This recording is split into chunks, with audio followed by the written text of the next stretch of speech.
smoking. Wanna smoke with others.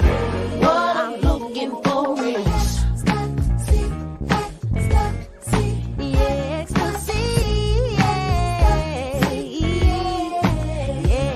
Just leveled up, I thank God. Straight from the mud, now it's time to get the pie. Swipe to the blood, you can see it in my eyes.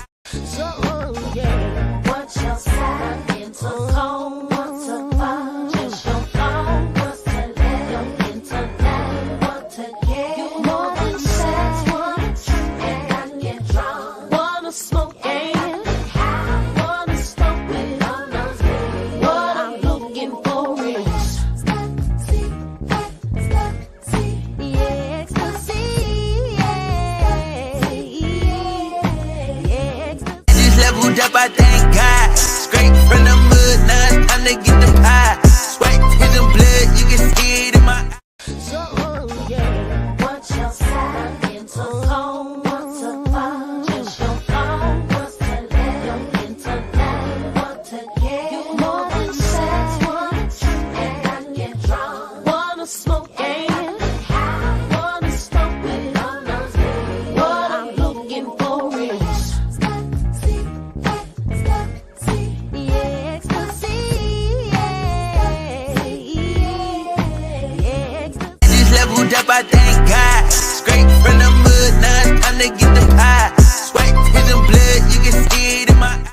So yeah, what's your sign? Into home, what's a fire? Just your phone, what's to let your intellect, what to get? You more than sex, wanna drink and I get drunk. Wanna smoke and wanna smoke with others. What I'm looking for is ecstasy, ecstasy, ecstasy, ecstasy. Just leveled up, I thank God. Straight from the mud, now it's time to get the pie. Swipe to the blood, you can see it in my eyes. So yeah, what's your sign? Into home, what's a fire? Just your phone, what's to let your intellect, what to get? You more than sex, wanna drink and I get drunk. Wanna smoke and wanna smoke with others. What I'm looking for is ecstasy, ecstasy, ecstasy, ecstasy. Just leveled up, I thank God. Straight from the mud, now it's time to get the pie. Swipe to the blood, you can see it in my eyes. So yeah, what's your sign? Into home, what's a fire? Just your phone, what's to let your intellect, what to get? You more than sex, wanna drink and I get drunk. Wanna smoke and wanna smoke with others. What I'm looking for is ecstasy, ecstasy, ecstasy, ecstasy. Just leveled up, I thank God. Straight from the mud, now it's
All right, y'all. What's up? What's up? What's up? What's up? DzPeepz. Oh wait, let me get the high vibrational bake. Let me adjust it because I feel like I be feeling like I be having that up too loud. How y'all doing? How y'all doing? Thank y'all for your patience. I do appreciate it. Nafifa. Hello, love. I'm so happy to see you tonight. Thank you for tuning in. Hey, Robin. Look at the fam bam in the building. Thank y'all. Amanda Green. What's up, Nick's Mountain Goat Production? Shout out to Nick.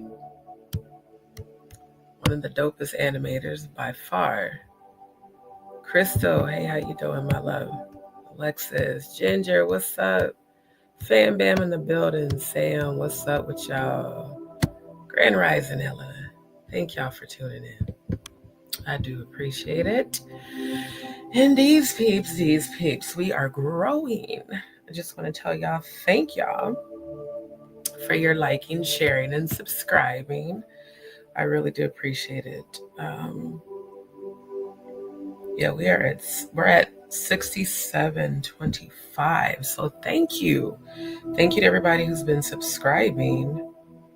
And oh shit, I didn't mean to close that. Accidentally crashed the app. Hold on, you guys. And thank you to everybody who's been sharing the content and engaging in the comments. I do always enjoy going through and approving each comment because it gives me a chance to laugh at the trolls while I delete them and then see all the love from you guys. So thank you. I definitely do appreciate it. All right, so looks like we're good to go. Shout out to my good sis, the Jaguar Wright. Y'all, we are going to... I'm so excited. I think I want us to review her singing first before I get into the thick of things tonight because y'all just need to see that performance. It's absolutely beautiful performance, the energy. So yeah, I think we are going to start out with that. Hi, Miss Al. No, I don't know who that is. I've never heard of that person.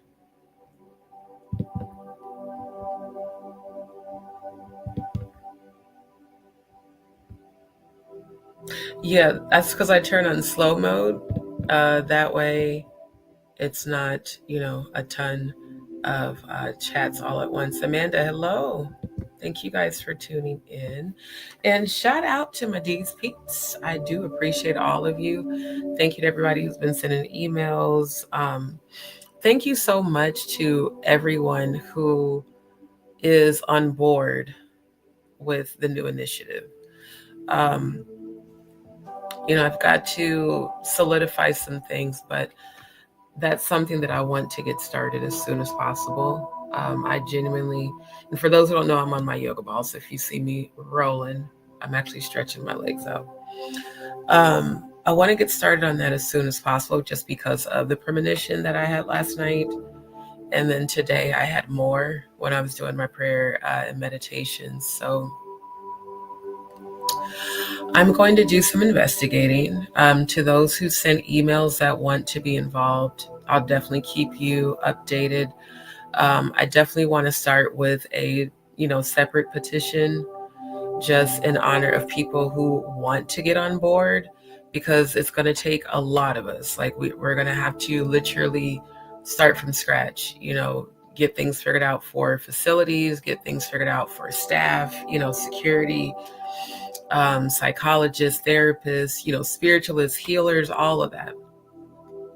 So yeah, it's a lot that's going to go into it, but it's something that I feel that if we can get started on that, the sooner the better. And then as these children are being, rescued, and as these children are being found, to be able to provide a safe space for them where they can get that healing. So I want to thank everybody who reached out through email today. I will keep all of you updated.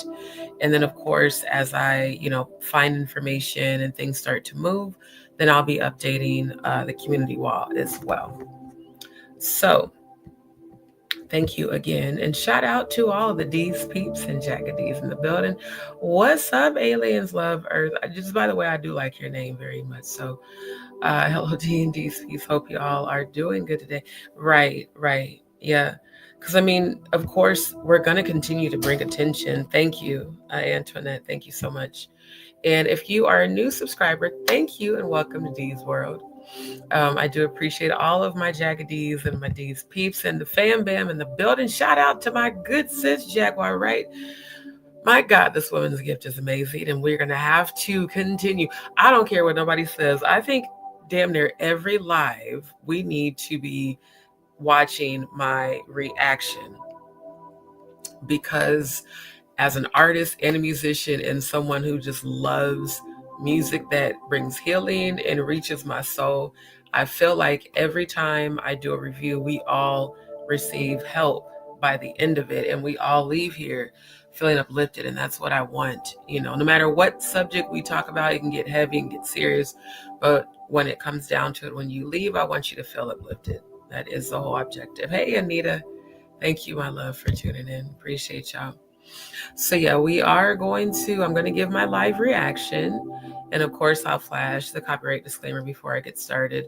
We're going to review her 2024 Sheen Magazine Awards. A queen returns to her throne. That made me smile so big. Oh, and I forgot to hit go live on Instagram. I always forget to do that because it's on a separate tab. I keep forgetting to hit go live. But yeah, I want us to, I feel like Jaguar's queendom and her power and the healing that comes through her voice needs to be put out there all the time. And I ain't even gonna hold y'all. Fuck a troll. I don't honestly, I don't give no fucks about that. I'm talking about people who need healing.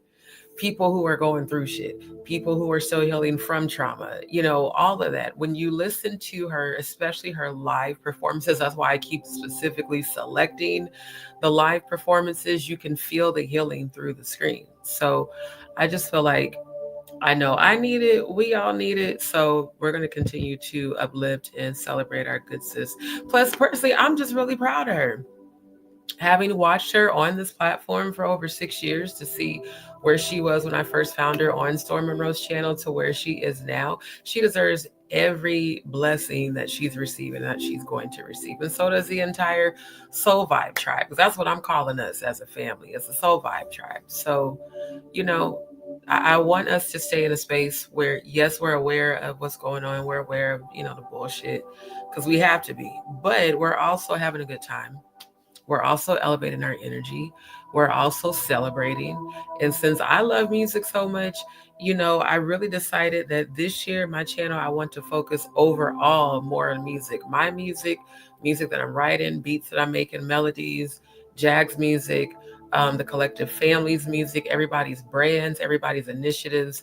And let's get to a space where it's genuine support, and it's us reciprocating, and it's, hey, you got this thing going on, okay, let's all promote it.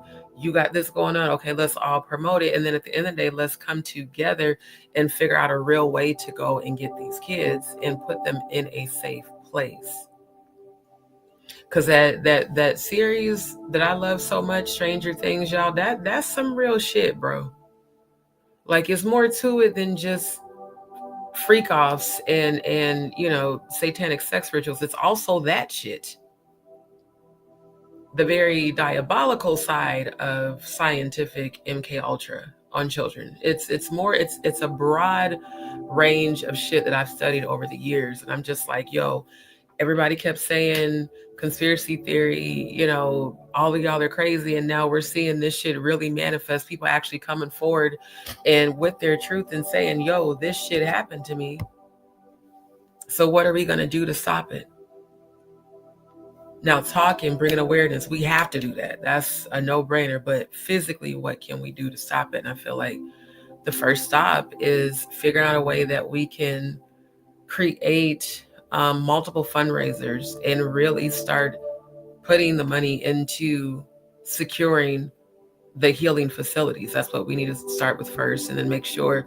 And y'all give me y'all suggestions, in the chat, as far as How do y'all think we should go about the screening process? Because that's where I'm most concerned, you know, ensuring that no other civilian predators slip through the cracks to try to make it into the facilities as, any sort of position, even if it's janitor. I feel like everybody needs to have background checks, extensive background checks to make sure none of these people are on any sort of, registry, like sex offender registries, and also have people psychologically evaluate everybody who wants to be a part of the facility, to make sure that their energy really is in alignment with helping the kids. And again, not trying to infiltrate, not trying to, bring any sort of harm or any type of bullshit. And I feel like the facility needs to have just a notice put up that everything is monitored and tracked 24/7. That way, if a conversation get recorded, I feel like in a facility like that, everything needs to be recorded, because you never know when people might be trying to plot. And so I feel like it's gonna have to be ironclad with security. Of course, cyber, security will be number one priority, but physical security and making sure, because these are still victims who have been victimized and in the beginning of their healing process, hurt people. So, you have to have it where everyone feels safe, they can get the rehabilitation that they need, but no one needs to feel like they may be in danger of a bunkmate. And really, I don't even think people should share rooms on the co. I feel like everybody should have their own room too, because think about it, if you have a group of kids who have been abused, who may have been taught to abuse others, you may not want to have everybody like sharing rooms and shit. I'm just really thinking, as a child who went through this, how comfortable would I feel in a facility? I would feel most comfortable if I had my own room and my own bathroom. And the bathroom is the only thing that doesn't get monitored, but everything else is monitored to ensure everybody's safety. And they would have to sign a waiver, in order to enter. And it's free, but just understand we're monitoring everything at all times.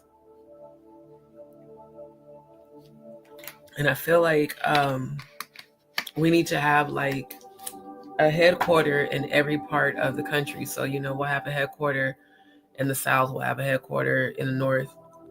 Of course, we'll have one in the Midwest, and we'll have one on the East Coast and one on the West Coast. And then we have multiple facilities within those headquarters. So you guys let me know some fundraising ideas that you think we could implement that would be effective. And everybody who is experiencing grant writing, definitely hit me up. I want us to start legitimately like having virtual meetings. I'm not gonna lie to y'all, I don't care for Zoom. I didn't even care for Zoom when I worked for Progressive. I just don't. So I'll probably figure out another multi-stream platform, or it may even be something like this on StreamYard, but just with a private link. So only those who get the link are invited. It'll be something where it's private. But I feel like we need to get that started, because the more premonitions I have, all I keep seeing are all these arms pulling children up out of the earth, like literally from like underground. Like I'm seeing even sewers where they're pulling children out. So they need a facility to go to.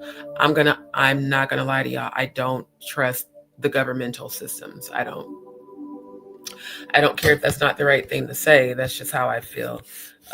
Given the fact that I grew, like we lived with my aunt and uncle for a few years, and unfortunately during that time is when I was SA'd from one of my female foster cousins. And so that's why I feel the way I feel about the extensive monitoring and not having children who are still needing healing from abuse sharing rooms with other kids. I just feel like that's still putting a child at risk, because that's how it happened to me.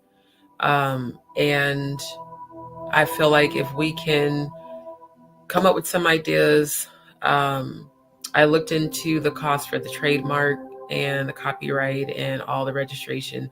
We're definitely going to need to raise funds for that. So I want to get that started ASAP. That way I can go ahead and get everything, registered and legitimized. And then we can start looking into, multi-family properties and see what is affordable, because there are some that go up for foreclosure that don't need a shit ton of renovating, and you can hire, a crew, or, I mean, I know people that, I know contractors. I know a guy that's a pressure washer. I mean, I know a lot of people that own businesses that I could actually just, with that funding, hire, and we can get this shit started and like really make it, legit. Yeah, I did decide, even though I don't want YouTube to capitalize, I am going to have to enable members only for this specifically. And make sure, Mod Squad, that in those chats you are monitoring the chat with an eagle eye, because trolls will subscribe and become members to spy and carry information. That's why I really don't know if I even want to do it on YouTube, to be honest. I may just do it on like either Meet or fucking, what's the goddamn Microsoft Teams or some shit like that. I don't know. I just want to make sure that it is confidential while we are still in the structure of, getting it together, and that not too much information is made public. But to actually, for us to really get started on it, because the one thing I don't see anybody doing across any platform is making a plan to help the children. Not even Allie Carter. Speaking of Allie Carter, so tonight's subject is Allie Carter AI. Is Linguine Gold lying? Now, I ain't gonna hold you. I really feel like Linguine Gold is lying through her motherfucking teeth. Because, ma'am, your shade of melanin don't match Aaliyah or R. Kelly's. Neither do your features. I mean, it's given you fabricated this shit, ma'am. I mean, how else can I be other than real? So it's my opinion. Linguine Gold, you was looking for your 15 minutes of fame, baby, and you got it. And then, of course, we're going to review my live reaction to the Jaguar Wright's 2024 Sheen Magazine Awards performance. And then y'all are in for a special treat, because inspired by Jaguars, her video, well, I don't know if it's the intro, but the one she did of No Nuts with David Allen Greer and which Wayans? Damon Wayans. I actually found the originals, and I just wanted to play a couple of those clips because they had me dying. And then I did find some more cat content that I felt like I wanted to give a reaction to. And guess what, y'all? I found a few more live performances by our good sis that I, missed the first time. So depending on time, I want to kind of get all of that in. But per usual, we're going to have a good time tonight, y'all. Because I feel like there just be so much trash on this app. So I just need a break from that shit sometimes. Okay, we know crazy motherfuckers is going to talk shit. We know that shit. They're, again, fans in denial. They only watch you because they like you. They're just mad that they can't be you. So that's a them problem, not a you problem. Remember that. Okay. Most definitely. That's why I chose the thumbnail that I chose. Because I was like, nigga, what? You don't look like neither one of them. Like she got that. And look, I am not making fun of people with mental illness. Please let me put that disclaimer out. Because legit, one of my sisters was diagnosed with bipolar schizophrenia when she was 17. And my other sister recently was diagnosed with bipolar disorder. It's not a thing that I'm making fun of. What I'm saying is that the delusions of grandeur for her to conjure that story up. Now, I don't know what that is. I don't know if that's just sheer delusion, if it's fabrication for clout and clickbait, or if she, in her mind, really believes that Aaliyah and R. Kelly are her parents. Ma'am, there would be some sort of facial resemblance. I mean, I look just like both my parents. Most people I say look just like my daddy. I look like my creators. You feel me?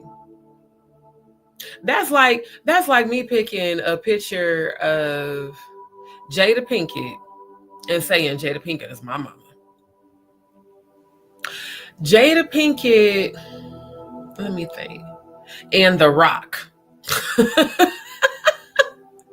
And I start running with this story everywhere, and then people start believing me and they start giving me donations. I mean, it's so pathetic, bro. Like you could at least pick somebody that was, halfway looked maybe like you did. I mean, I just, I forgot my torch. We can't flambe her, but we gonna roast you a little bit. Cause ma'am, I just was like, you know what? Whatever you smoking, I don't never want that shit. Now you can give me some little purple herb, you can give me some little, white widow. You can give me some little loud ass shit. But that shit, whatever you know what? I just figured it out. She been eating them La Shroomer PB&Js. That's what it is, family. She been eating. I forgot to play that video. Shit, I forgot to upload it. I was gonna play it now. You know what? While we watching this, I might go ahead and upload that because I need y'all to see the La Shroomer of it all. I really believe that both the alleged AI of Allie Carter, which I'm trying to tell you, sis, look, I didn't get to finish watching all your live, but I got about a good 3 hours in. Nigga, when I say that shit was so goddamn on point with what the fuck I've been trying to get people to see. You know how easy it is to create, and y'all saw what, okay. Just bear with me a moment. Let me, because see, the brain is getting all the messages. This is what we're going to do. I'm about to show y'all how easy it is to create a live character using AI. Oh, and I want to address these comments too that I deleted. You and Jaguar keep saying that Storm Monroe used AI during his life, and you guys do know how stupid you are because you can't use AI during a live. You know what?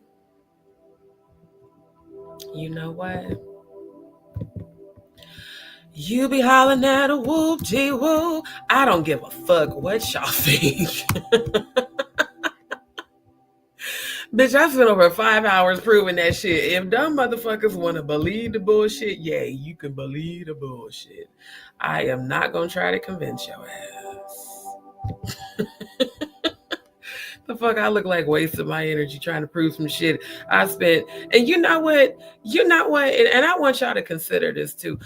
I be spending all these hours on this damn app for free. It's the audacity for me. Let me get back on the camera screen so I can address y'all directly. Now, it's the audacity because I give y'all a whole lot of information and education and receipts.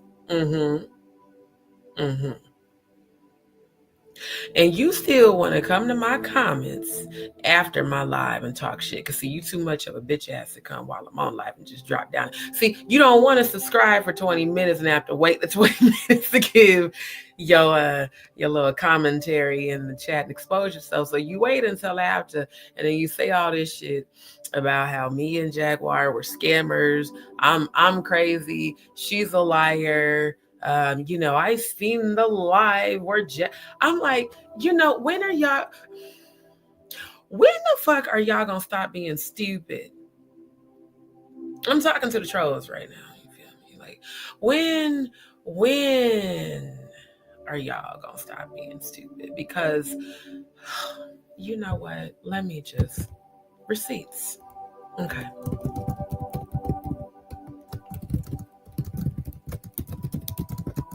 I just feel like addressing this.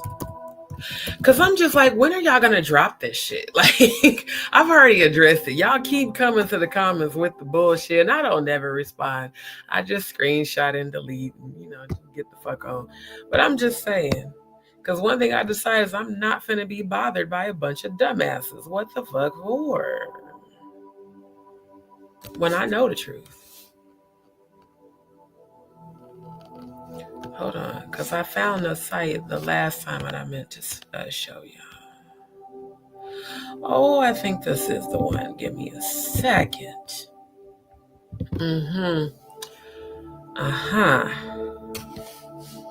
I wanted to actually say what the fuck I'm saying. Okay.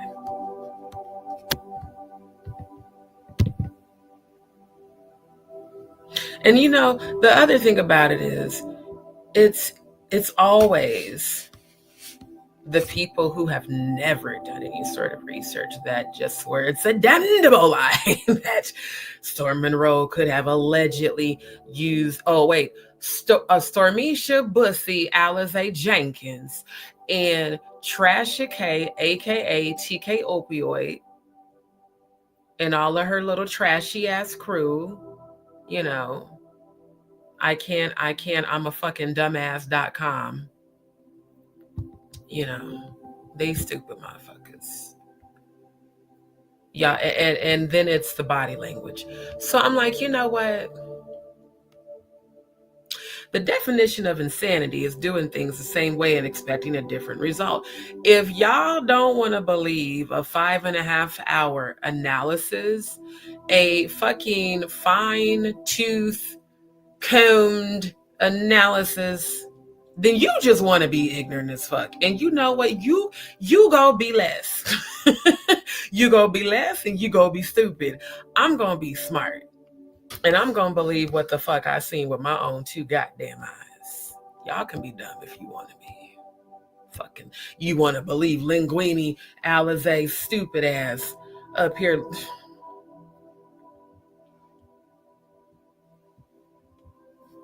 That she looked more like Trasha K than she do goddamn fucking. Don't she look? You know what? Let's do a side by side. Let's do that.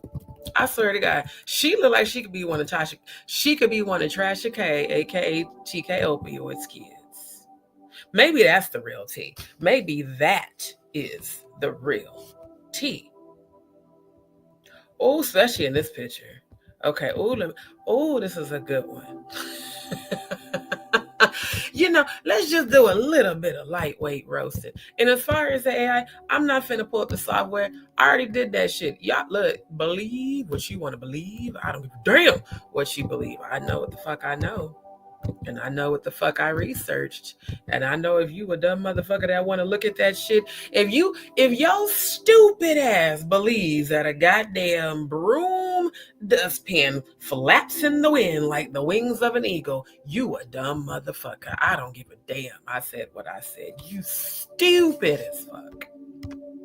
Because last I checked, dustpans don't got the ability to flap in the motherfucking wind like the bat wings that y'all be putting on y'all eyes that y'all call fake lashes.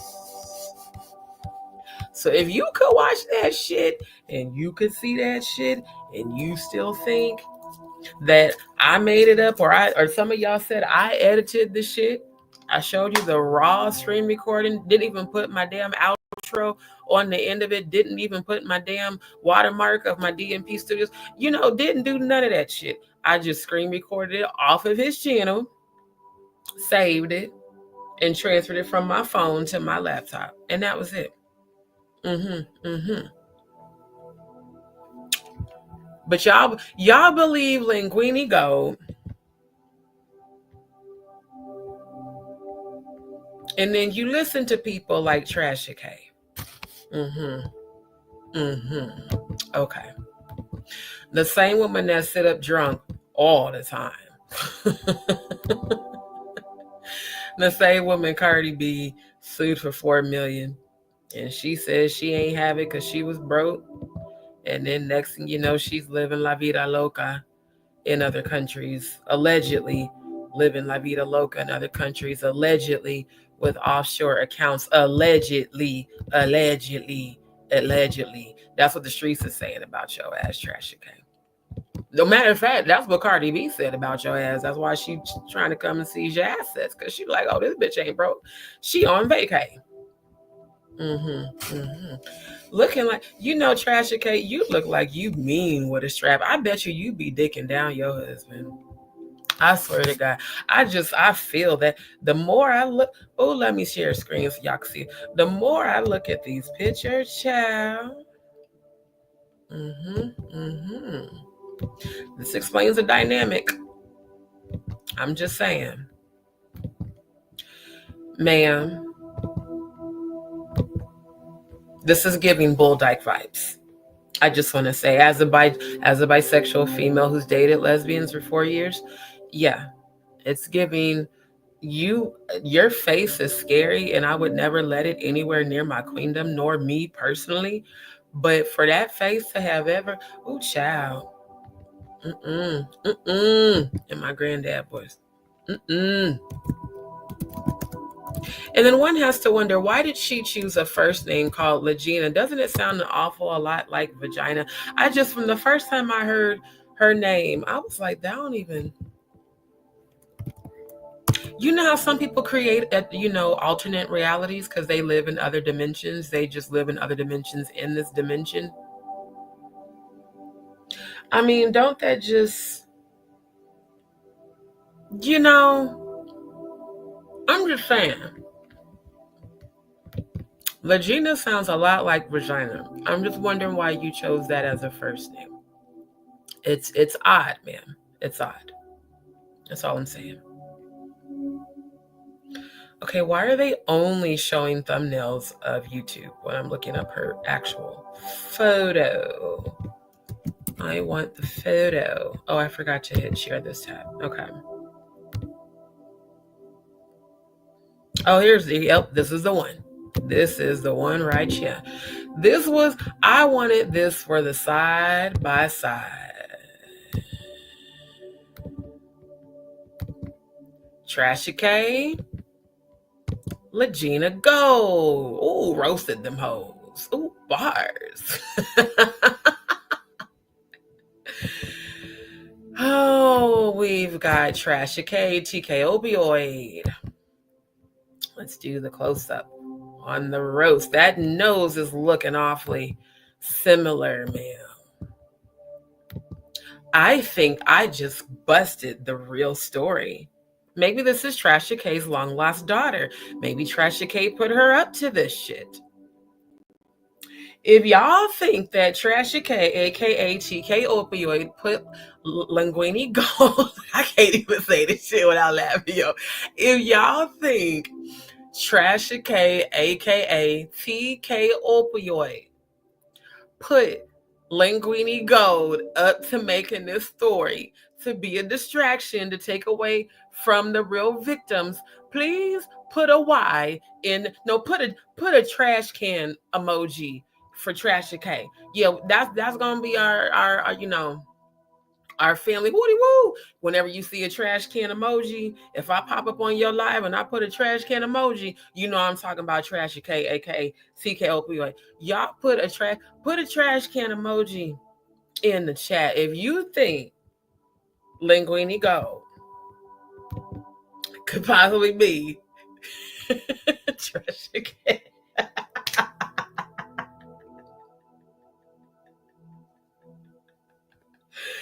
I need to see more trash cans in the chat, yo. Dead ass, bro. Look at the nose. Let me zoom in. That nose is the same Trashy K. You got some explaining to do, boo. What the fuck's going on? That girl look just like you. Did you put her up to this shit? I believe you put her up to this shit. Damn, her eyes are almost the same shape as yours, except for they ain't got the dip in the middle part here. But that nose, ma'am, that nose, this nose right here is giving damn near the same shape. I synced it with a T on the end, SEENT. I synced it. I said, oh, child, she looked just like, you can't tell me. You can't tell me that. You know what? You and the Jizzlet claim y'all kids.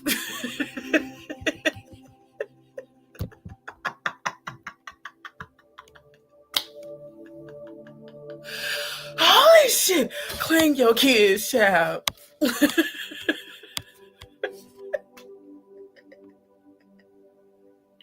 Linguine Go. Hey, yo. Linguine, yo. Linguine Go, yo.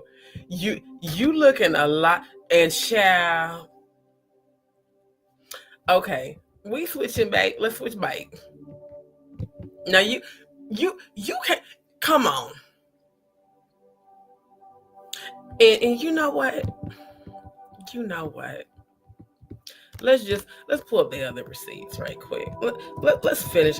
Let's get this roast off nice and good.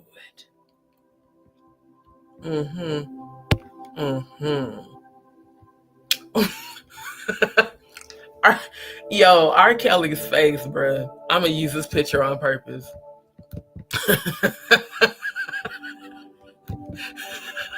Why the fuck does he look like a registered sex offender that just got caught? What the fuck? He looked like, damn, Your Honor, I'm sorry. Look, if y'all feel like this nigga looked like an offender that just got caught, please put a Y in the chat. Am I...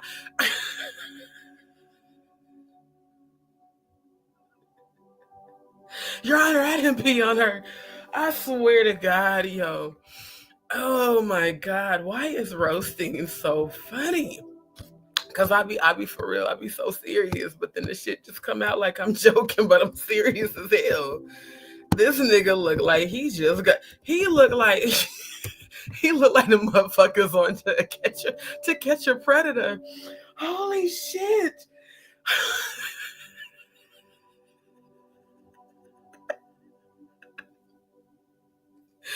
Nigga, your ass belong in jail. I swear to God. It's written all over your face. Oh my God. I don't know why that picture I'm like, bruh, what in the hell? What were they telling you? What was going on? And I need to know what was the conversation in this earbud, because this is a look of shock, fear, and regret. Like, damn, I got caught. I swear to God, yo, he looked like, damn, they just must have seen my name on the registry. Did you see my name? Oh my God, yo, your face is priceless, nigga. Oh my God, yep, that's gonna be the picture for the side by side. As soon as I seen that, I was like, what the fuck? What are they telling him in that damn earpiece? What are they saying to you, sir? Oh my God, I'm so mad about Aaliyah. She was my favorite. Like, she was the it girl. Now, Linguine, go. I'm embarrassed for you, ma'am. Young lady, I don't even know how old you are. You look very young. You look like you might be about 22, 23. You know, ma'am, let's switch a tab. Linguine, go. I'm going to write you a prescription for a life coach, my love. I feel that a life coach in 4 sessions a week of deep psychotherapy to help you unlock the MK Ultra you're clearly under. You know, this is how I'm putting this story together. All commentary on my channel is alleged, in my opinion, and during a roast, it's just all satire and comedic value, but also bringing the reality of the fuckery to the forefront while making a joke out of it, inspired by me. Because I likes to laugh. Because see, when I look at this picture here, okay, and then I switch over to this picture here, and then I look at this picture here. The nose is identical. The nose is identical, as are the teeth. Let's see if the lips are the same. Okay, well, let's see. TK opioid. You do. God, I haven't worn lipstick in so long. It's so crazy when I see women in actual lipstick. Especially considering I used to wear it every day in high school. Okay, when I look at your lip shape, nice job on your veneers. You know, I hope that the new teeth I get are this pretty. I will give her that. Her teeth actually look very beautiful. The rest of that's, you know, I'm gonna leave that alone. But that nose shape and this nose shape and the teeth and lips are kind of similar, ma'am. So this is what I'm gathering, family. I believe that Trashy K, aka CK opioid, could allegedly be the long lost you know, that distant mother, maybe, possibly, of Miss Linguine Gold. And it's very possible that Miss TK Opioid nose twin. I mean, y'all noses is twinning. I don't give a damn. That's why I keep doing the side by side by side by side, because y'all's twinning in the nose area. And even though you got your veneers, all she got to do is get some veneers. I mean, it's given daughter to me. And I believe, this is an opinion. This is, it's a conspiracy theory, as you guys like to say. What if it's possible that Trashy K, aka CK Opioid, is the long lost estranged mother of Linguine Gold? I think it could be possible, Linguine. I made some pasta tonight and it was good, but I didn't come on live because I didn't feel like it. But I made some mushroom. It was mushroom, red onion, and diced tomato pasta with angel hair and some garlic bread with the little cheese. And that shit was so fire. Like, it was so good. And yeah, so y'all gonna be getting some food content. I'm gonna try to do at least one this weekend, and then next week. And I'm going to start making my cheesecakes again, so y'all stay tuned for that. And I'm going to start doing some lightweight catering when I can. But when I looked at Linguine Gold, because see, that's where I got the name Linguine from, when I had made my pasta night, even though I used angel hair. I was just like, Linguine Gold just really fabricated this entire story. Maybe it was a scheme set up by Trashy K to come to all of us with the bullshit. I mean, she's been in, look, ma'am, let me go back to your picture, Trashy K, CK Opioid. You the one with the I can't asshole website, right? Or y'all keep stealing Jaguar content and I have to say allegedly, but she know it ain't damn allegedly. Y'all was uploading her content and then doing fuck shit. I wouldn't put shit past your desperate broke ass, because see, Cardi B is coming for that ass. Oh, bars. That should be a hook. Oh, see how you just inspired me to write another little song, a little jangle. See, ma'am, I think it was a scheme set up by you to come to all of us, to have this poor child come to us with this story when she looked just like your daughter. She actually looks like your kids, boo. And this young lady thought it wise to say that she's the daughter of this beautiful woman, where there's zero resemblance whatsoever. Okay. Aaliyah was so flawlessly and naturally beautiful. It's just really a shame what they did to her, for real. And the thing I loved about Aaliyah was her voice. She had her own voice, her own sound. Beyonce could never, ever sing like Aaliyah.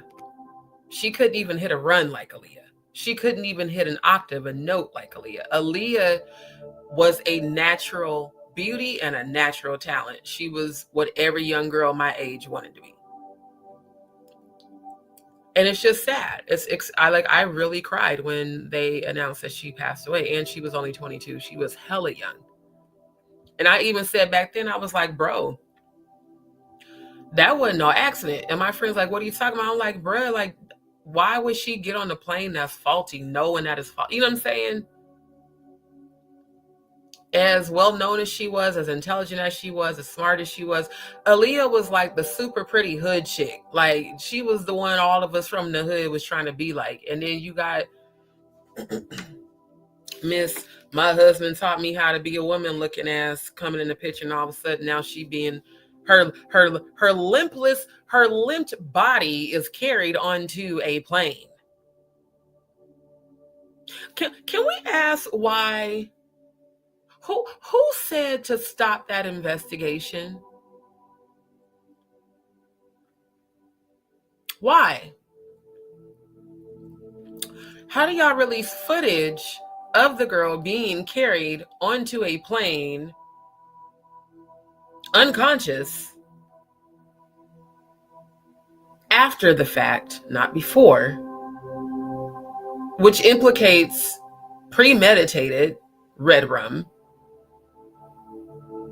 Because you carried her, you didn't give her a choice to walk on the plane. Did anybody ever think to question that? Why didn't Aaliyah get the choice to walk onto the plane? Because GHB and Special K knocks you the fuck out. If allegedly that's what she was given.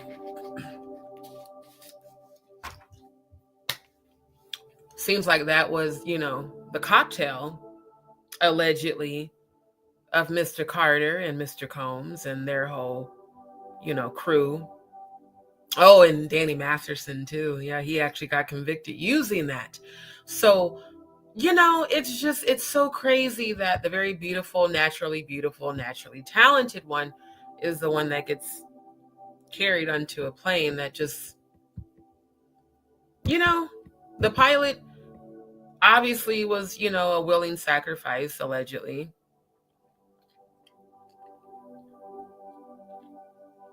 They knew. Not unless the pilot was a clone or a bot. I mean, Tesla, he could have, y'all think them robots just, you think Elon Musk just came out with them, the damn Optimus Primes? Pilot could have been a bot. Pilot could have been a sacrifice, a willing one. Why was it important for Aaliyah to get moved out of the way? How come nobody ever asked that question?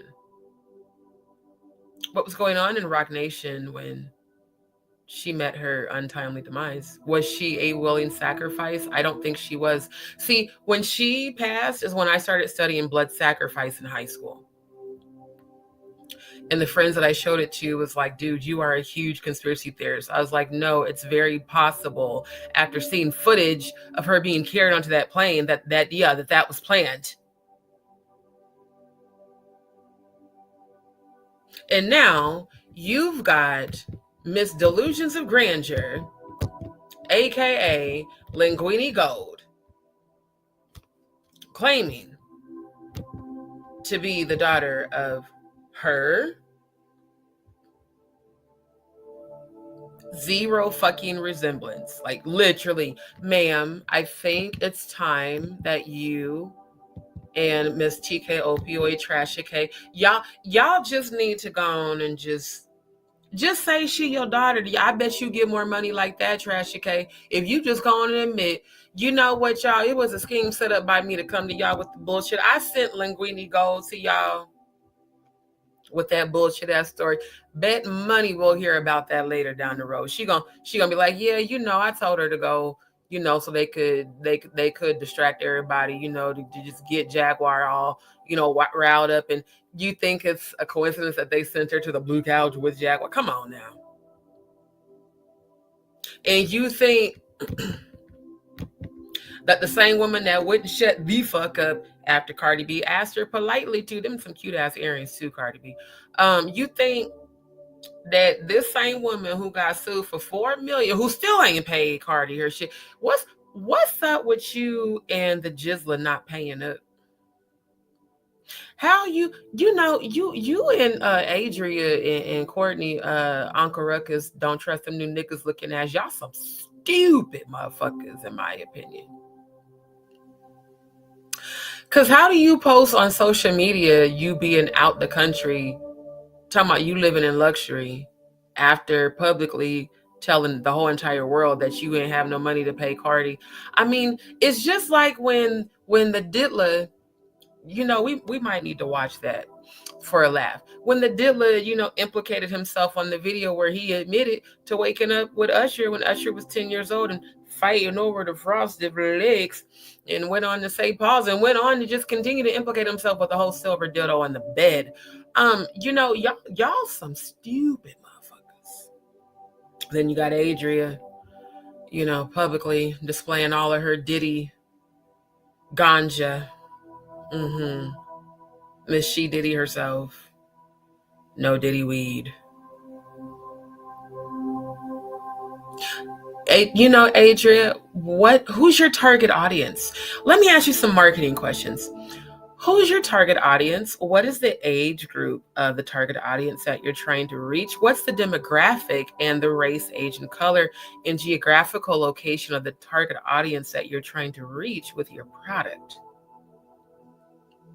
Do you know how much revenue that actual group earns? Do you know the age, the sex, of the group? Can you do a projection? Your actual versus projection. Do you have any skill set other than showing your very faded pink bra on YouTube and showing those age? See, and I like titties, but yours were it was so just unbelievably gross. It was so grossly desperate and so ew. And then to even look at Courtney's very unfortunate face, drooling, oh my God. And then to feel all of his nasty ass lust, like, nigga, you one of them fat niggas that sit at home and get a soggy sock. Like, I don't even want to know you like that. And I know you've been doing that to her. She doing this shit. Like, bitch, goddamn, that really is your whole entire self-worth, is you being an ex-worker. And that is sad, because you got a son. He ain't gonna never know about a woman knowing her worth unless somebody else get a hold of him. He gonna be picking women just like you. Or he gonna end up a pimp and still picking women just like you. You feel me? Like, I don't think you be thinking about that shit. I don't even think you be thinking about your kid when you be just wilding out. How you in a rehab facility with a whole ounce of some loud and you and Courtney on the phone? Why the fuck Courtney always in his car when he doing interviews? How come nobody ever asked that question? I've been wondering that ever since he first popped up on the scene. Why, as of late, is all of his... Is he the fat ass Derek Jackson now? Y'all remember when Derek Jackson was doing all them goddamn videos in his car? Come to find out, he was a whole entire whore out in them streets, fucking around on his wife, and allegedly with men too. Allegedly. And Derek, it's okay if you go both ways. I do too, baby. I like the women too. It's okay. Just living your truth. You and Rayford. Oh, you other cucks and the cuckolds. Manchichi. No, not so ugly. Yeah, you too, sir. We heard about your cuckold activities, allegedly. Tickle bitties. I two titties. Going on the block with his itty bitty titties. Y'all, live in your truth, sirs and ma'ams. You know what I think, Trashy K? I think all the women you hate on, you actually want to eat their snatch. You're actually not in the closet. It's very obvious that you like the ussy. Trying to not be as vulgar, so I'm saying ussy instead of y'all know what the fuck I'm saying. Cardi cute. You might have been trying to hit Cardi. You know, little boy in the class that always be picking on people. He always picked on people because he liked them. I'm just saying, I think a lot of you down low women need to live in y'all truth too. Because Trashy K, I feel like it was a scheme set up by you to have Linguine Gold come to us with the bullshit. You can't tell me that child is not your long lost daughter. That's a damnable lie if you say she's not. Hey, yo, I'm just saying. I'm going to get to the chat in a second. But if y'all think that Linguine Gold could potentially be the long lost daughter of Trashy K, would you please put a T in the chat? I mean, I could see it, yo. Let me check the chat. Let me switch the tab back over. Andrew, where you been, bruh? I've been like really concerned. Because I know how you said holidays be for you. And I was like looking for you. I'm so glad you're here. Thank you. Andrew in the building. That's what's up. You know his fat ass. That's why he looked just like Uncle Ruckus. I swear to God, yo. Y'all laughing. I'm serious as hell. I'm so happy to see y'all. Look at Murph in the building, Andrew in the building, the fam bam in the building, Antoinette, thank you. I'm so happy to see y'all tonight. Look at y'all. Look at Nafi Saw. Okay, my love. Thank you for stopping by. Thank y'all. I'm trying. Look, let me see if I'm getting any. See, I love you back, bro. I've been missing you. I was like, now look, Andrew, you can't be. Look, we don't speak fear ever, but I was concerned. So I was praying for you today. I was like, where is my brother at? Because I ain't seen you with a T on the end. You feel me? I've been looking for you. I'm happy to see you. Okay, so I'm not the only one that thinks, because I'm like, for real, bruh. She could easily be Trasha K, TK Opioid's daughter. But ma'am, never in no dimension, not even in the 20th dimension, will you be this woman's daughter. Never. And now he came out the closet. Oh, I got a rubber. Every time I look at him, I think about Cat Williams saying this shit.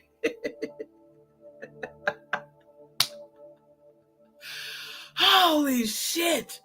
Oh, I gotta make sure I play at least 1 or 2 clips of Cat. Because I swear to God, every time I listen to Cat, I start laughing. Every time I see this nigga's face, I think of him saying that he came out the closet. He just looked like, I'm sorry, officer. Oh my God. I know my name's on the registry. I didn't mean to walk into this school. Nigga, take your ass back to Jaya. Now, she maybe, you know what? I can't even say she couldn't even be his daughter. I know he's less fortunate looking than Aaliyah, of course. But he's not as unfortunate looking as Courtney. You know, seeing Courtney Burgess drool over Adria in that faded, nasty, dingy ass bra, I was like, I bet you this is his happiest day in the world, because he finally get to see some titties. Because I can't imagine any woman, you know what? Uncle Ruckus, I bet you still a virgin. Because the way your ass was drooling, you know how you can, as an empath, you can unfortunately feel other people's energy. It's so gross when you feel a man getting aroused and he's gross looking, like, ew, ugh. Yeah, the way he kept looking down at her titties and literally drooling, mouth just open, I was like, oh my God. He don't even realize how much she's playing him. Because every time she talks, she got to perk the titties back up and remember, oh yeah, let me yank down my tank top. I was like, this is the saddest thing. This is like a terrible corn. It's like a terrible family video and behind the curtain ass movie. Like one of those terrible ones with terrible music from like the late 90s, and it has an extremely long, story, and you don't give a damn about the story you was trying. I mean, it just,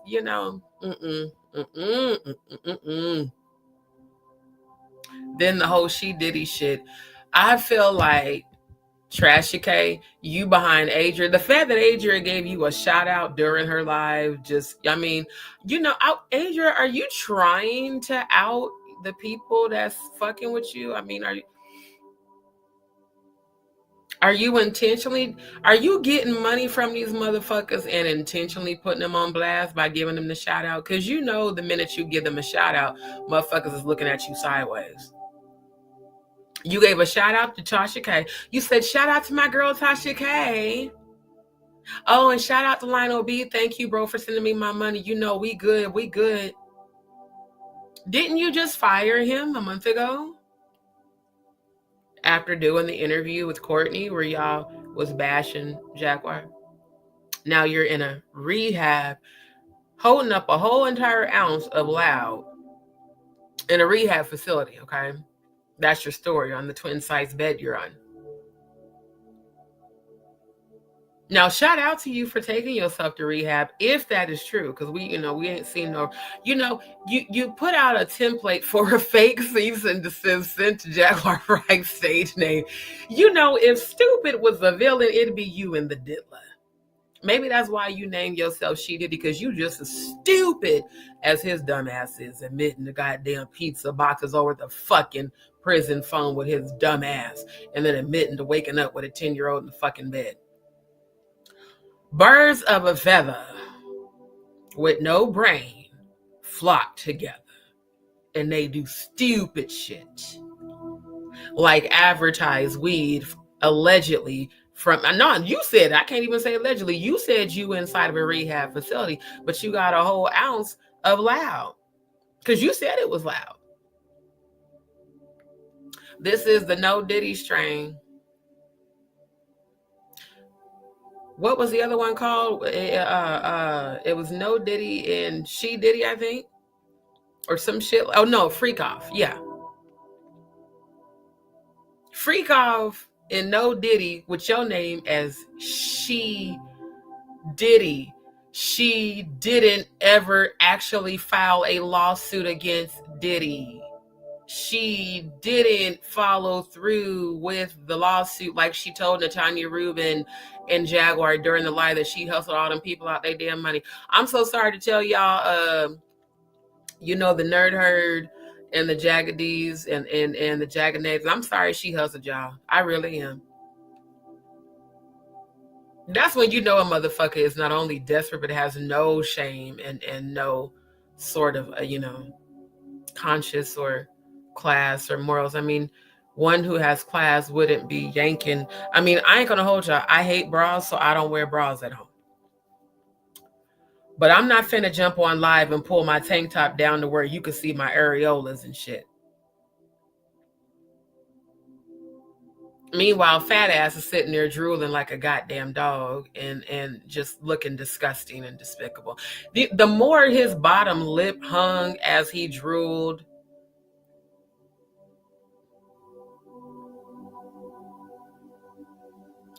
Courtney, do you have something to tell us?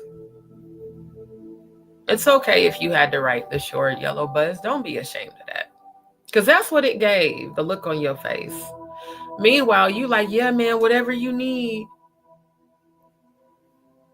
Y'all remember the clip where... Y'all remember the Cat Williams clip where he said the government be treating us like we some hoes? And he was like, I don't know how I'm gonna do it, but I'm gonna get out there and do my part. When I seen that part of that live, that's exactly what that reminded me of. Just tell me what you need and I'll finance you. And then Adria, why are you getting funded by Rocco from Missouri? The alleged PDF file. The alleged that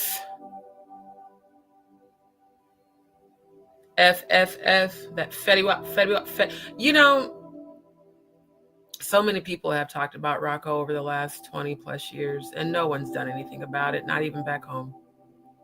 Everybody would talk about it though, but nobody would do anything. I guess that's what happens when you're allegedly an informant, who allegedly also is the main reason that so many people in Missouri are fucked off. Because that is indeed the meth capital, if y'all didn't know that I'm from the Midwest. Missouri and Iowa. Those are the capitals. Why is he all of a sudden making rounds on Sean Atwood's channel? Rocco, you know, as much as people from back home have said about you, and you know, for years you've hid behind, you were wearing that anonymous mask when I lived in Kansas City, bruh. You know how many years ago that was? And you had the audacity to try to threaten somebody. Then you get on Sean Atwood, and what do we see? You're a scrawny little pale guy whose teeth are caving in. See, I can own that my bottom teeth have shifted from periodontitis, but I've never done that ever in my life. Cannabis CBD, absolutely. In my past, I did roll, but not anymore. But you've been known for what you do. How is it that you've gotten away for this long? And as much as I have heard so many people from back home speak your name and how your name comes up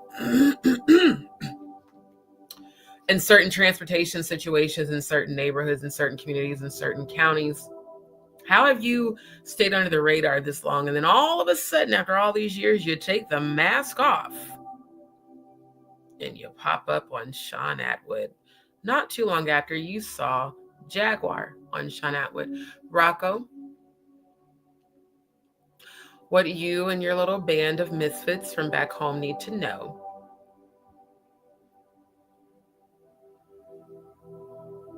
your little, your little operative tactics. You do realize that you can destroy yourself. You can self-destruct. It can happen really fast too, especially you, because you're easy to self-destruct. Because everybody knows what you like. I think you thought because you've gotten away for this long, you became arrogant like the diddler. It's the audacity of you to claim to be a Diddy victim when it's been alleged for years that you have allegedly victimized several. And even though we would all hear this and talk about it, we'd all wonder, how come he's not arrested? Why does this man keep hiding behind this fucking anonymous mask? We all know who the fuck you are. Now all of a sudden, you're making rounds on YouTube. Now all of a sudden, Courtney Burgess on Koruku has this, I talked to Jay-Z. I want every one of my DzPeepz who heard me say that during the second interview that Jaguar did with Courtney Burgess. I said during that interview when he was being extra nice that he was being fake, that it was a scheme set up by Chris Todd and Jay-Z to come to y'all with the bullshit to try to get information from Jaguar because it was easy as day to see that shit. I was like, bruh, he's just trying to figure out who the fuck she has. Now all of a sudden you done met up with the Jizzler. For what? Didn't you tell us on that interview that you didn't work for him?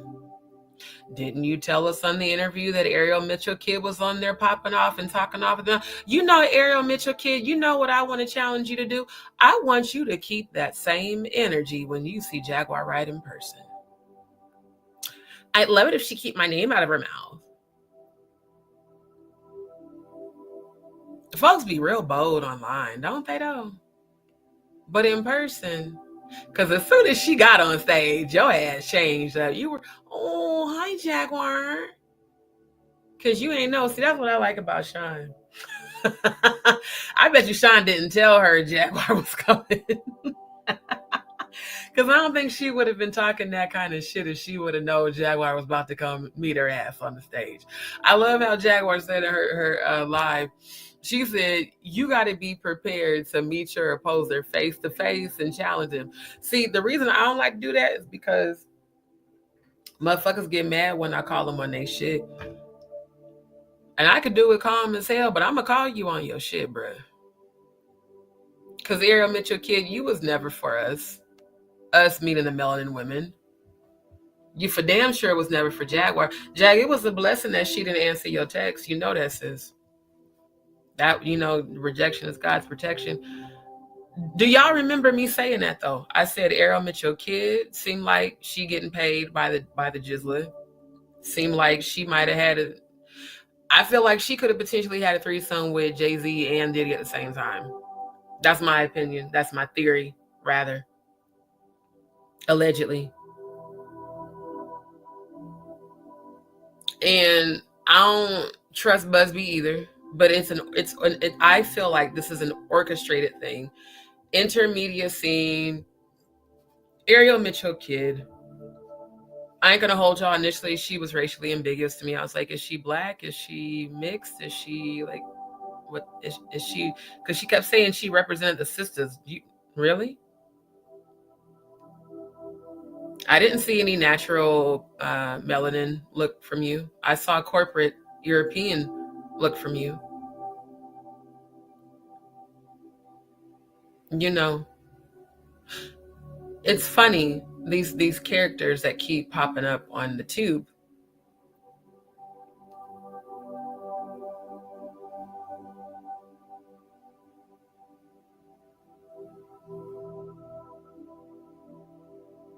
I just feel like all these things are orchestrated.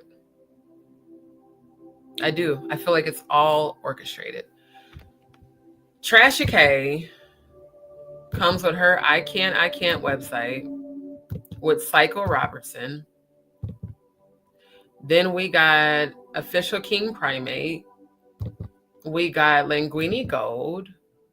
We have Allie Carter. Oh, let me share screen for that too, because sis, you was right about that. Every time I Google Allie Carter, a white lady comes up. I was so glad when I heard you say that, because I talked about Allie Carter a couple of weeks ago. There's a few lives back. And I said it then, I was like, bruh, why I can't find nothing on this girl? Even I literally had to type Allie Carter Diddy victim. And there were no actual like receipts. Hold on, I'm looking to see what was the date I did it.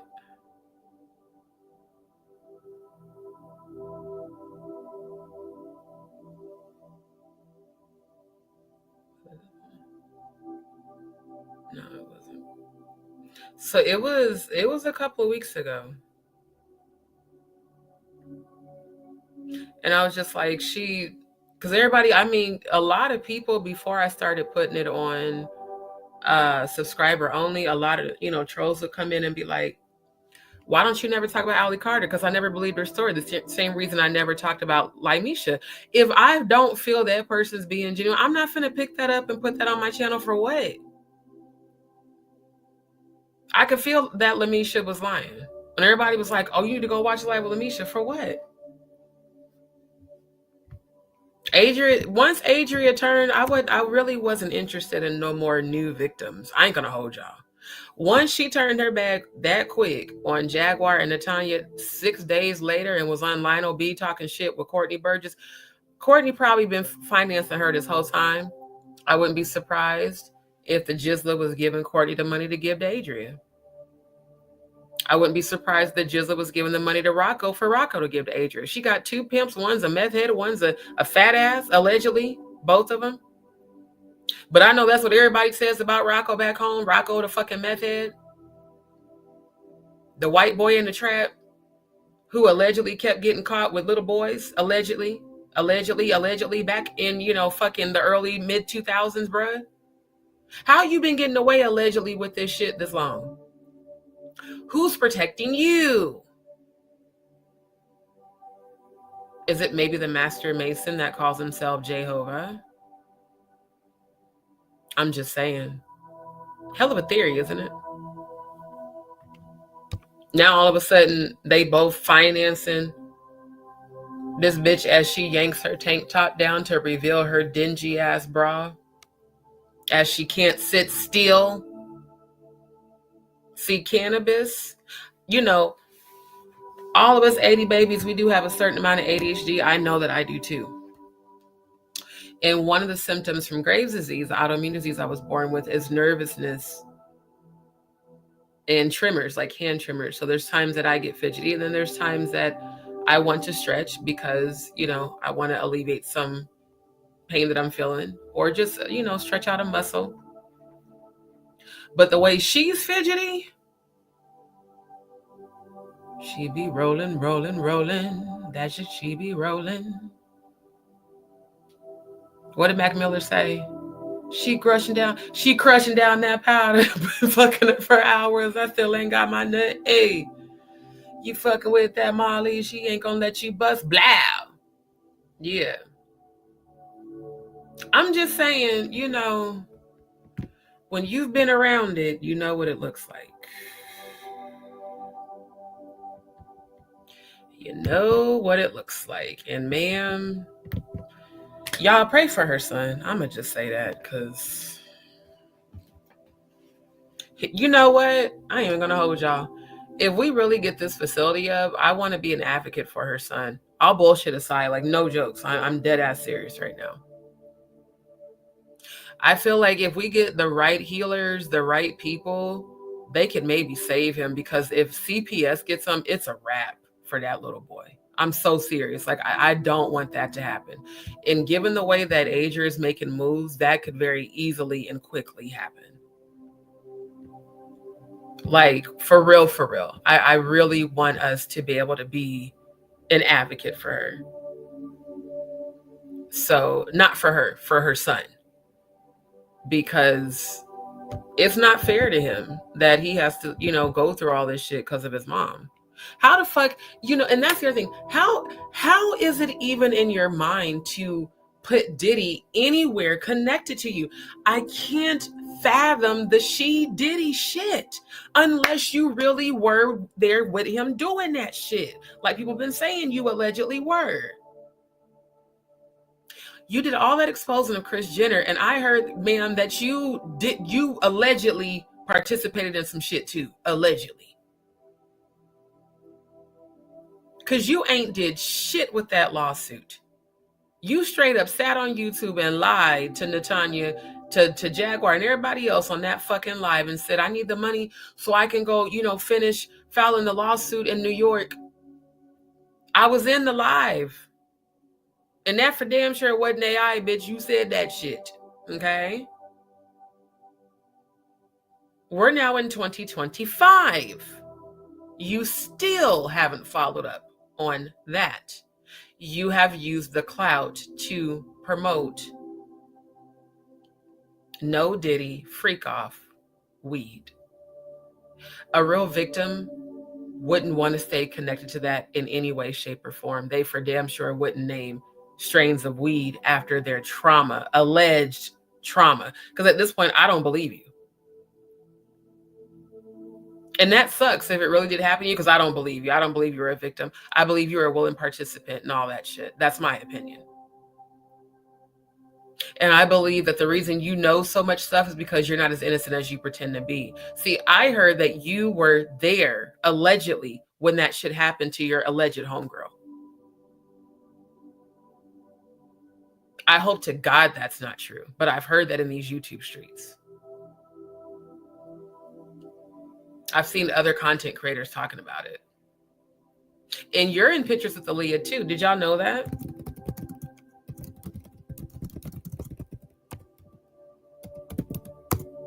Is it true, Adria, that you're undercover friends with Beyonce? Because I heard that too, allegedly.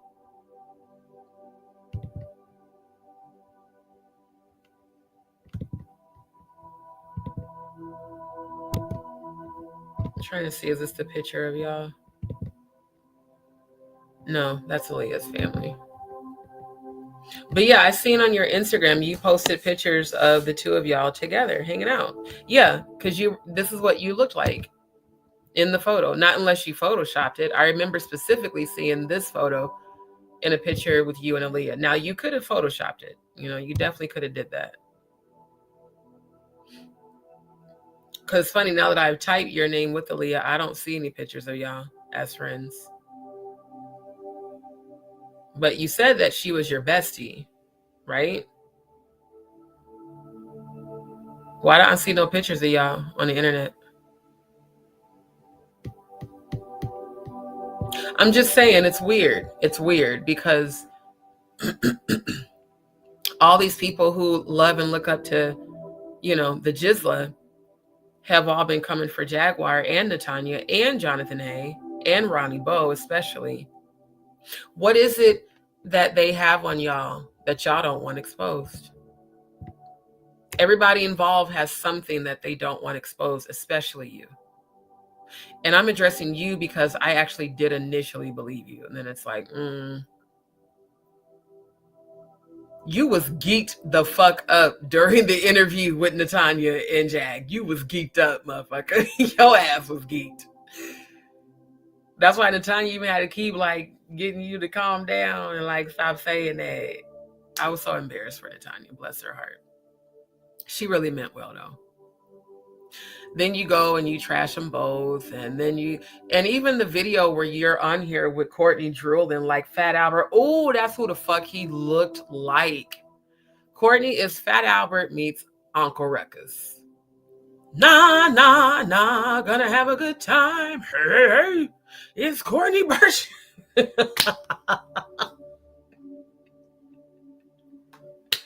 Every time I look at your picture now, I'm gonna be thinking, nah, gonna have a good time. I'm gonna make that into a short. Me saying that with your picture, I'm gonna find a picture of Fat Albert and I'm gonna do it side by side. Y'all stay tuned for that short. I swear to God, because I'm like, bruh,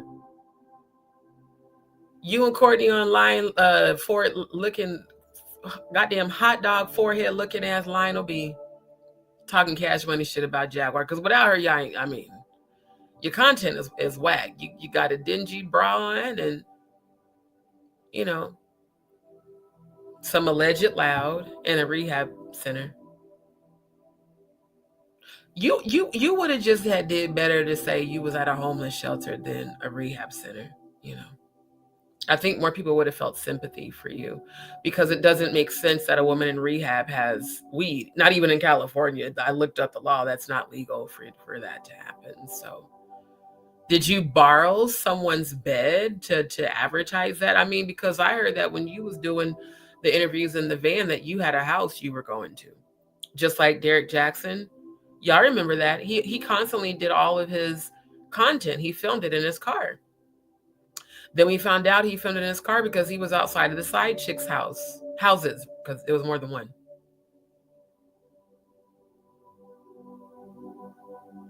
And to keep bringing your precious baby boy on the camera to gain sympathy, I think it's honestly a hustle that you do with your kid, and that's really sad. That you use your own kid to hit licks off of strangers. That's actually extremely, extremely sad for the son. And you just pathetic. You're no different from the people that stay over there and stay on the bridge off Sam Houston Parkway and the Beltway 8 with the signs and shit. I mean, you're the digital version of that. And for someone the likes of you to ever speak down on Jaguar, who actually has a healing frequency when she sings and when she speaks wisdom, when y'all are not fucking with her and triggering her. For someone as low as you to ever sit on this app and speak negative with Fat Albert as he drools over you like a disgusting pimp. For someone like you that's being funded by Rocco of all people. It's the audacity. But you know what it also is? It's the karma for that ass when the ancestors come for you. That's why I don't feel sorry for nothing. Because it's the audacity of all them people whose kindness you took for weakness and took advantage of. And I feel really bad for the people who actually believed you and felt sorry for you. You should just give all those people back their money, but you won't because you're a hustler. So, yeah. Ma'am, I'm pretty much flambéed your ass. You and Missy. Ooh, that's what I'm gonna call her. Missy Burgess, because you know he do act sissified. I think he might be bi. Because Courtney definitely gives down low vibes. But he also like women the way he was rolling over your nasty ass titties. I'm like, ew. You know how many people I've touched? You know what? Let me not. No, I am. Since you wasn't ruthless about Jaguar, how many people have touched you? Do you even care about your soul? Do you even care about your body?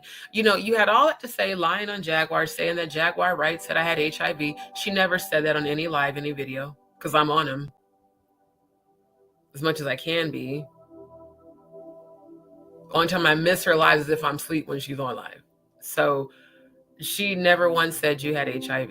In fact, ma'am, I even spoke on the track marks all over your body. See, here's the funny thing about working in restaurants your whole life that don't drug test. You work with every type of people. You work with coke heads, pill heads, meth heads. The fucking the ones who snort the pills, you feel me? The ones who do whippets on the line while you're cooking. Yeah, the alcoholics, the injectors. The I need an upper so I can stay up. The can you give me $20, $30 types so I can step outside. See, in your line of work, all those types of people exist. So those track marks can be from multiple things that you could have potentially gotten yourself mixed up in. And if someone shows concern, ma'am, it's concern because they're concerned. You do have a son, you know.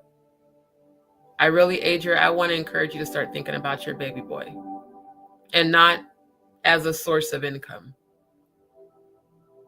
As a child that should be protected and loved.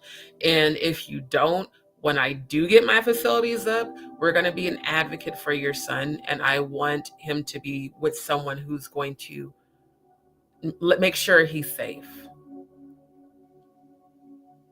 Because it's obvious that you're just completely out of control still. You need regular psych sessions. Like you need to deep dive through all that trauma, because that's really what it is. That's why I don't want to go too hard on you, because, you know, while I understand that you chose the lifestyle, but see, here's the thing. When you tell people that you was down with the shit, that was a good point that my good sis made, because you did say that a lot. Oh, I was down with the shit. You know, I was eating the strawberries off the young lady, but I didn't know she was 14. Is that true? Is that true? Or did you indeed know she was 14 and still proceeded to do the shit? Because, I mean, you know, I wouldn't put it past you. If you use your own son to hit licks off of people, I wouldn't put you licking. I wouldn't put it past you. So I think that if any of these rumors about you are true, it's in your best interest to stop speaking on those who are actually trying to be advocates and maybe be, you know, the mother that protects her son instead of the mother who projects herself as a whore. And that's my opinion.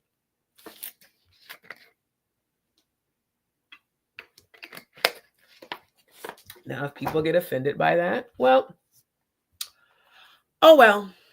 I said what I said. Y'all know I'm going to give a good old roast and a good old read. I don't give a damn, because, see, you had all that bullshit to say about Jaguar, and that's where I'm not fucking with you.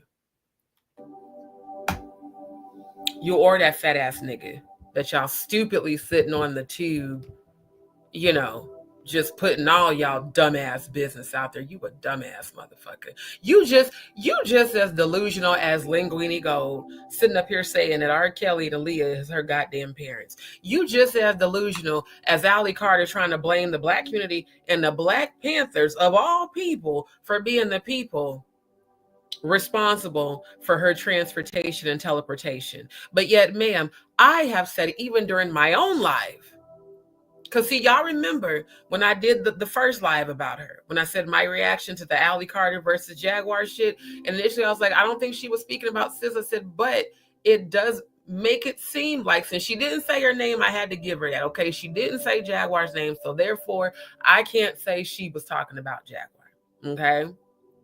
To be diplomatic to all the people that was in my comments, well, she never said Jaguar's name. Okay, y'all, what the fuck ever. She didn't say her name. But what she did mention was Patreon. Now, the only content creators who I know that have Patreon are Trasha K, Stormisha, Bussy, Alizé Jenkins, and Jaguar Wright. You know how I know that? Because when I used to follow TK Opioid, I signed up for her free Patreon because I wasn't finna pay for that shit. Stormisha, Alizé, Bussy, Jenkins, I signed up for his paid one because he always had the deets in the tea. And then when I stopped fucking with him, I stopped fucking with his Patreon. So if she wasn't talking about Trasha K, TK Opioid, if she wasn't talking about Stormisha, Bussy, Alizé Jenkins, and neither one of them have been labeled as truth tellers, because they're both fucking liars. I've goddamn busted Storm. She literally said wolves in truth teller clothing asking for cash ups. Here's the other specific thing she said, because I watched both of the lives that have been circulating on YouTube, and both of those have been altered and edited. Can I say it's AI? I can. It could definitely possibly be AI, or it could just be regular old terrible editing. Either way, whoever's editing these videos, they gotta be hired by Kiwi Studios, because it's a consistent shitty way of goddamn editing that I continue to see. The editing's terrible. I could have did a better job blind. Okay. Either way, on both of her IG lives that are circulating on the tube, Aaliyah specifically says, I don't believe in Panthers. And Sis made a really good point when she said, now why would someone who's alleging to be the son of Tupac Shakur, whose family heavily, panthered down. Now, there is such a thing as a child that comes from the village that burns down the village when the village doesn't like her or love her. But Allie, that story that you're telling, if you were Tupac's daughter, you'd be an advocate like me, like Jaguar, like the rest of the civil rights activists, the rest of the Malcolm Xers. Yeah. We actually stand for melanin excellence and by any means necessary justice, poetic justice, even if it has to be poetically incorrectly dealt with, it still gets dealt with. There ain't no fucking way, if you was Pac's daughter, that you would even have that type of mentality, let alone let a white motherfucker pimp your ass out on YouTube to say that shit. Ain't no fucking way. Now, what that looked like to me was when the slave master's wife would encourage a slave to let the white slave master essay her so that they could produce mixed kids. That slave ass energy is what I felt when I watched that white lady sit there like she was coaching you. Because I could hear in the background, she kept saying little shit to you. Again, I'm an editor. I was hearing her telling you things as you were on your live. And it was so sad to see you traumatized and her not come to your comfort. Y'all, if y'all remember me saying that on my live, will y'all please put a Y? Y'all remember when I stopped it, I said, now she just had a whole manic breakdown. That woman did not even try to comfort her. Out of all the nieces and nephews that I have, anytime they have cried or been emotional, I have hugged them. I have comforted them as their auntie. You're allegedly her adopted mother. And I didn't know you adopted her at 19. I don't believe that's even a legal thing. Can you really adopt an adult? Adoption applies to minors. That's weird. I've never, and one of my homegirls has a degree and she works with Child Protective Services. I adopt a 19-year-old? The fuck? That story sounds about as made up as Courtney Burgess's handsomeness. It doesn't exist, okay? Because his face is so unfortunate, not even a mother could love that. I'm just saying, like, because I'm going to have to roast while I'm speaking some truth. Dead ass for real, though. And here's the thing. Didn't she say that her mom worked in CPS, the white lady? Didn't she say that? Didn't she say that my mom adopted me from CPS? Hasn't CPS been accused of also transportation, the teleportation of, Is it possible that she teleported you and MK Ultra'd you to hate yourself and to hate Black people and to hate the Black Panthers? Is it possible that she sat you in a room and made you watch terrible things happen to Black children? Because that's the type of fuck shit MK Ultra motherfuckers do to kids. They lock them and make them watch terrible things, like adult films between the ages of 3 and 8 years old. Is it possible that Allie is an AI character? You know, when I tell y'all I hate that I missed that live, I had so many points I would have brought up on the panel. Because I'm about to show y'all something while I'm sharing screen. Because I know y'all always be liking to say that my good sis be lying. Again, shout out to you, sis. I love you dearly. All of y'all, all the whole soul vibe. Now, let me show y'all something. Y'all saw these images popped up because I was just talking about Adria, right? Okay, let me close all the way out. I'm doing this for a reason. Just bear with me one moment. Oh, of course, Instagram disconnected because I started speaking some real truth. Fuck y'all. I don't give a damn. Okay, let's reshare the screen. I'm about to prove a point. Sis, I'm about to prove you right. Because exactly what you said is what I experienced the first time I went, because y'all know I investigate everything. I looked up Aaliyah Carter and I saw a white woman. I didn't see the black Aaliyah Carter. Okay. I use DuckDuckGo because they don't monitor like Chrome or like Google does. All right. So when you type in Aaliyah Carter, because I was looking for a Wikipedia, this lady, is it possible that this lady is the stepmom? Maybe, maybe these are old. I don't know. I saw this not only on DuckDuckGo, because again, I don't use Google. I saw this on the browser. I saw this on YouTube. I saw this on Instagram. I literally typed Aaliyah Carter in Instagram and I saw this woman's picture. Same thing on YouTube, right? Okay. She's an American writer. Let's look her up. Let's get some deets on her. Okay, so she was born in 1974. Okay, so maybe it's not the stepmom, but maybe they're related. Now, since I like to investigate,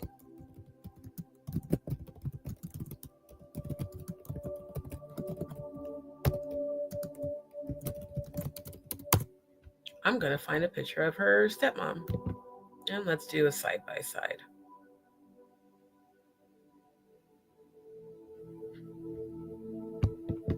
This is the lady. Is that her? She looks like a butch lesbian. Interesting. I didn't expect her to look like that.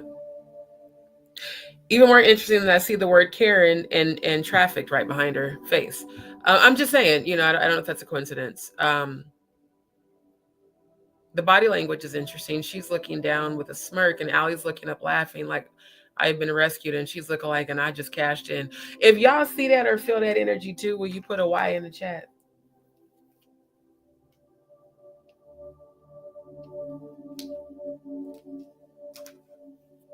I'm just saying. Again, Scorpio, we look at body language and all that. So is it possible that Aaliyah Carter is an AI character? Sis made a really good point. She's never done an interview, ever. Like, I'm on live right now. This is not AI. This is really me. Okay?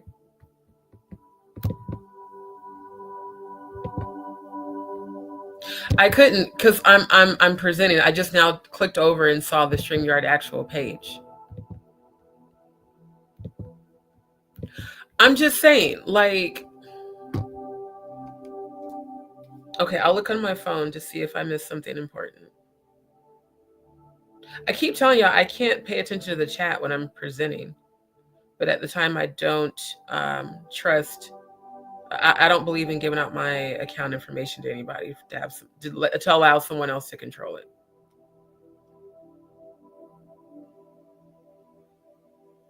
Right, Nick, for real. So I'm just saying, like, I agree. I'm serious, y'all. It's the only thing that makes sense. You look up Allie and you find a writer. Then I look up white mom and I find, a photo of a lady. Why won't you look into the camera, ma'am? And why would you adopt a 19-year-old adult? Where I'm from, 18, you're considered an adult. 21, you can buy alcohol. Why, when we Google Aaliyah Carter, do we find, this writer? He was born in 1974. Who writes books? Why are there no, a courageous survivor? Why are we so quick to believe the media without any evidence? Oh, and then the whole Tupac bullshit of it all. Bitch, you look just like the diddler. Stop it. Just stop. Yeah, the delusions of grandeur are great with this one. Not the force. The force is not great with her. The delusions of grandeur. See, you got Linguine Gold claiming to be the daughter of R. Kelly and Aaliyah. I still don't know why she would pick them unless for the sole purpose of selecting a convicted, PDF file. And then the very beautiful and talented girl who, in my opinion, was sacrificed. Why would you pick those two of all people? Because they're related to this entire situation with the Diddler and with Jaguar. Because Jaguar has been speaking out against what happened to Aaliyah and against R. Kelly and Jay-Z and Diddy and all the other ones. So you pick those because you was probably sent by Trashy K, aka TK Opioid, your alleged long-lost mother with the nose that just stayed twinning. And then you got this character, because I don't know if Aaliyah Carter is real. I have to call her a character until we actually see her come on live and in real time. And when you look up the character,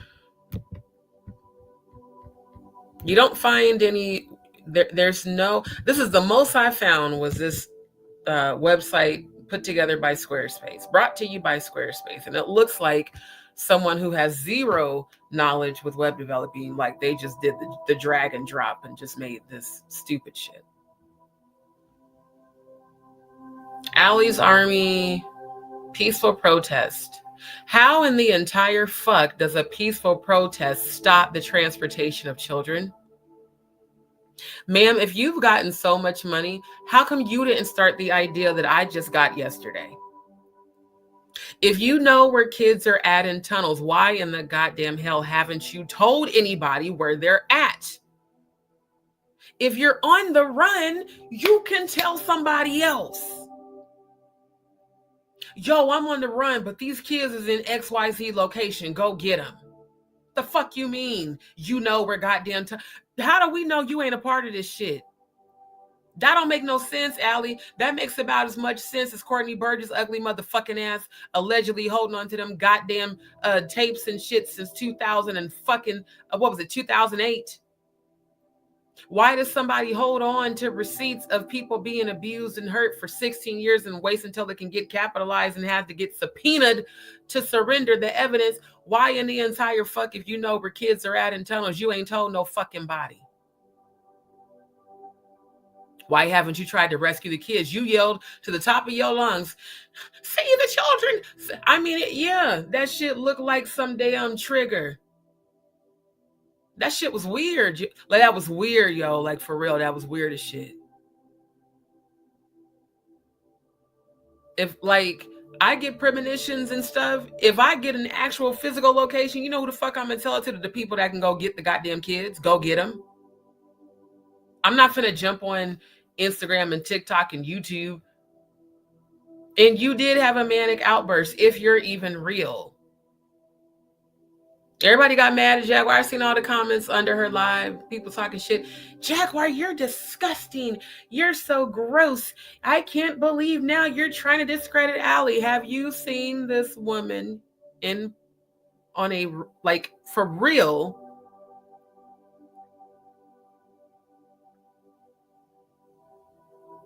Her page is private, so, I can't confirm any of the Instagram lives if that was really her. Is it an AI? Now, y'all just saw the Optimus fleet of robots that Elon Musk, and y'all saw the women that looked creepily human.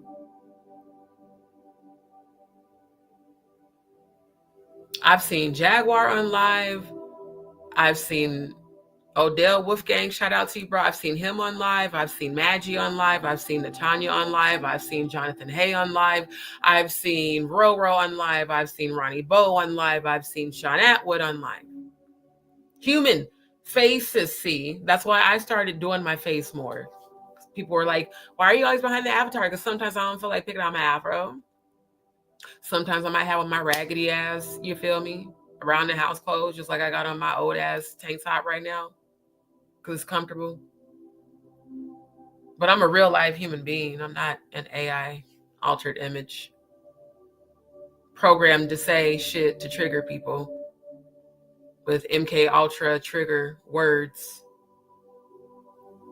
Saying things like wolves and sheep tell, wolves and truth teller clothing, and people give you a little bit of truth and they tell you to pay for Patreon to get the rest. I mean, goddamn, bitch. Really? No, but she wasn't talking about Jaguar. Well, then who the fuck was she talking about? Why would you come for the Black Panthers if you're allegedly Tupac's daughter? I don't think any child of Tupac's would be bashing the Black community and the Black Panthers. I know that I don't. I know my mom doesn't. My dad didn't. All the freedom fighters that I know, we honor and support Malcolm X and the Black Panthers and the freedom fighting movement. And I was so glad to hear Sis mention Willie Lynch.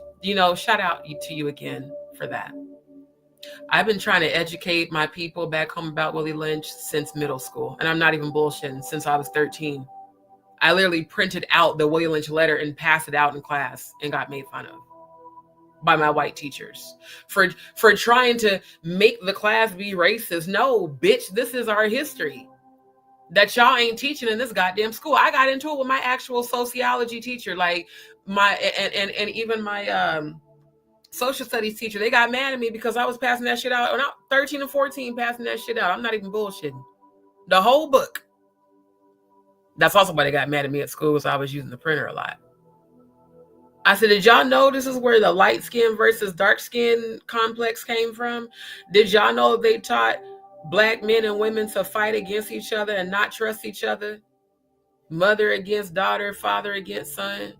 The buck breaking to make the males effeminate so that they could, make them docile and dominate them. Not in a fun fetish kink way, but in a very sadistic, diabolical way. Yeah. See, the real ones already know what's up. We already been speaking that shit. But then when we try to come to y'all with it, y'all are crazy. No, you're the ones that are blind. That's why you're still slaves. You follow the leader. You follow the fuckery. You follow any propaganda. As long as it's on YouTube and TikTok, I believe it. See, I research shit. I researched her before I did my live on her a couple of weeks ago. This was the most I could find. This Aaliyah and Shelly. Why is it Aaliyah and Shelly if Aaliyah is allegedly the survivor? What is Shelly? Why is your name even attached to this? How much funding are you receiving in Allie Carter's fictitious name? Because we know that's not her actual government name. This is a character cooked up by a Karen. Modern day slavery. I mean, maybe I'm going too deep with it because I'm a Scorpio and an overthinker, and I'm also a freedom fighter. And JagaDz and DzPeepz, I need to say to y'all before y'all get offended, because I know everybody's not of melanin complexion. I love you all, but I am Black first. I've had to say that to my white friends back home because they start getting uncomfortable. And even my white friends here, they start getting uncomfortable when I start celebrating melanin excellence. Baby, my skin is melanated.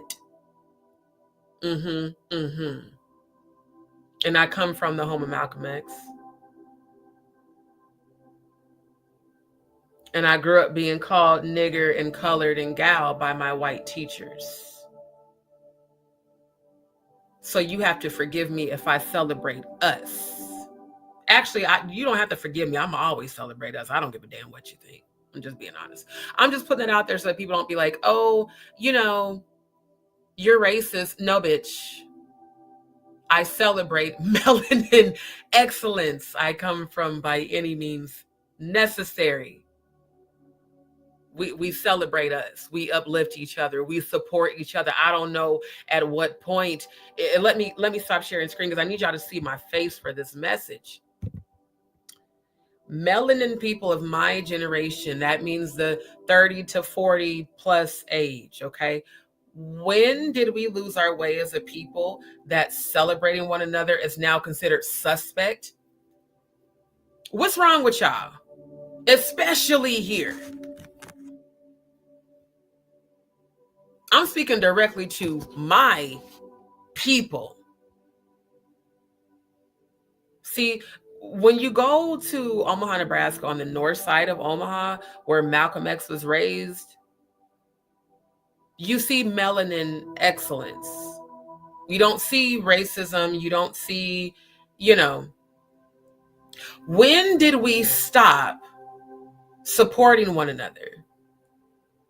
Is it because Malcolm died now we don't celebrate melanin excellence? Y'all think we're only allowed the shortest month of the year to celebrate?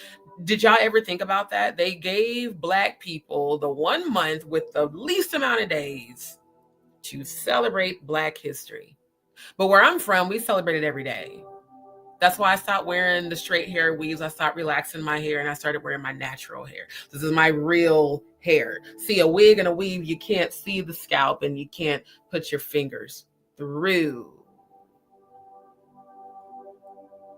So just because I celebrate melanin excellence doesn't mean, oh, she hates white people. No, I grew up around a lot of racist motherfuckers, which where I'm from, how we combat racism to show them how fucking excellent we are. That I'm not beneath you and you're not going to treat me like I'm beneath you. Grew up in the hood. My grandma lived in the projects directly across the street from Malcolm's house, not the one on Pinckney. The one on Pinckney is the historical site. My mom was like, this was the house he was born and raised in. Before Pinckney, off 22nd and Spencer. And my grandma stayed in the projects off 22nd and Spencer. So you have to think about, my mother grew up with the Black Panthers around her. Her best friend, her dad was a Black Panther and wore the dashiki and the afro and shit. So it's like not just my mom and my dad, but our whole hood and her circle of friends, like everybody this is what we own. I don't know at what point our race lost their way, but guess what? I'm going to bring it back. And it's horrible that y'all really be thinking that folks got a... Yeah, there do be people out here that ain't shit, but if you have the spirit of discernment, you'll pick up on that shit. Motherfuckers can only be fake for so long when the real them start coming out. And when you peep game and keep it pushing. But the only way that we're going to eliminate the Willie Lynch mentality is to educate about it. Not just be like, oh, it happened a long time ago. No, it's still happening today. The fact that this Black character, because I can't call her a person because I don't know if she's real. Because see, when I look her up, I see a white woman. The fact that this Black character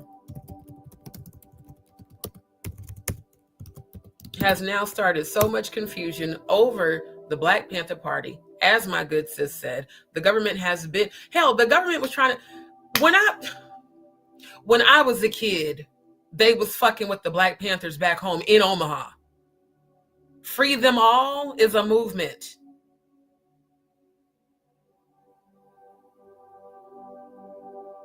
Free them all is a movement that they was doing where I'm from. My mom told me the other day, she said when my brother was born in the early 70s, Peony Park, which was the local amusement park in Omaha, it was a tiny little amusement park. It was a whites only facility when she was a kid. She said, when I had your brother, because she had my brother young, she said, when I had your brother, it still said whites only, no colors allowed in Nebraska. I'm talking about the 70s. She said it wasn't until he was 2 years old, that was in 76, that they made it available for colors.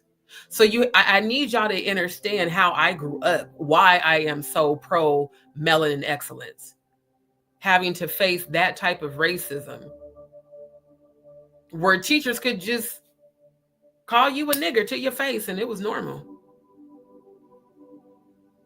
And you just had to take that shit because it's your teacher. So it's not a, oh, she racist against white people. Look, this is how I fucking grew up, bruh. Period. And then we was in the hood where they was doing drive-bys when we was kids. They was doing that shit in the 80s. The Crips used to walk me and my sister to school because my mom had to work. When my brother couldn't do it, he got his homeboys that was Crips and they walked us to school. But my mother raised us to carry yourself with intelligence, to carry yourself with class. In certain settings, you can't be hood in Nebraska. If you go to a job, you know how many times I was a token black person at a company where the whole company was all white and I was the only black person there? You know how uncomfortable that shit was? And everybody want to touch on your hair. Like, you know how you had the black kids in the human circus and all the white people would come and pay their money to touch on the black little girl? Yeah. Uncomfortable as fuck.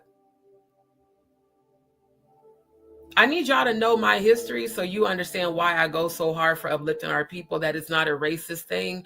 It's a we shall overcome by any means necessary. We're going to uplift one another and we're going to overcome the fuck shit. I know a lot of you are from different parts of the world, but I'm from the home of Malcolm X, which is Omaha, Nebraska. Nebraska is one of the most racist states in the Midwest. They still lynch niggas in small towns to this day. They still ride out with the damn cloaks and shit in small towns. They still have sundown rules in some small towns. Do you know that in my junior year, the principal called me a nigger to my face because I was passing out the Willie Lynch letter? And I created my own after school activity. It was a club. And it was an extracurricular activity club that I started called BAC, which stood for Black American Caucus. And I started that when I was 14.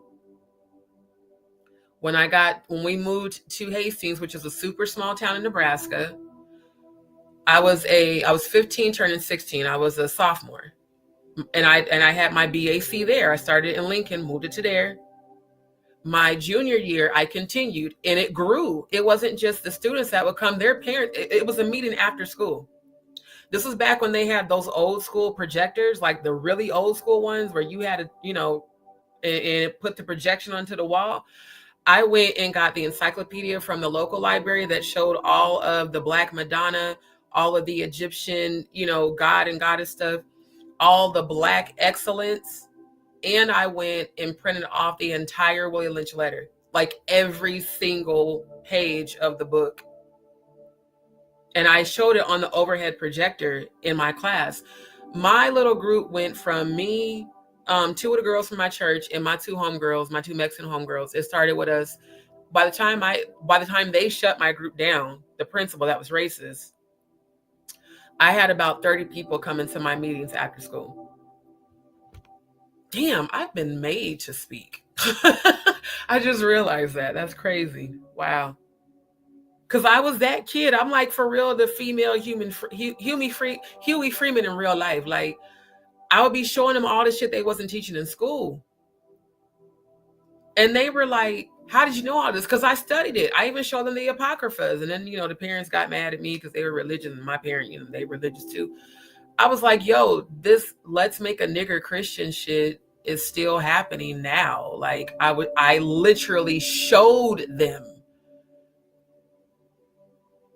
This was before social media, smartphones, and digital shit, when you had to go to the library and pay 10 cents to print your shit off in black and white and 20 to print in color. If y'all remember that, just put an I in the chat.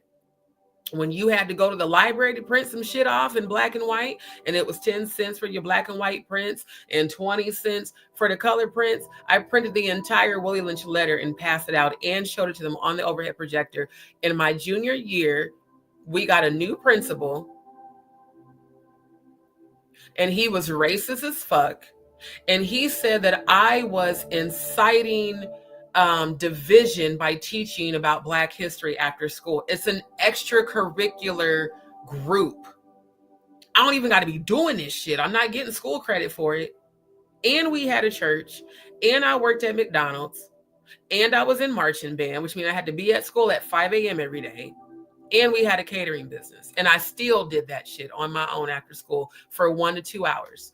And on the days we didn't have church, I would go up to 3 hours and be showing them all of this shit. I've been showing people receipts my whole fucking life. And the racist principal was like, you fucking nigger, you're going to shut this down. I mean, he waited till my parents left the office to go off of me. And that was back when smartphones didn't exist, so I couldn't record them. To my face. I mean, he turned beet red because he used to be drinking all the time in the office. And he thought we didn't know, but we knew. He's like, you fucking nigger, I'm going to shut your shit down. You're trying to make it look like we're not teaching. I was like, bruh, I went to the public library and found all of this. Like, how are you?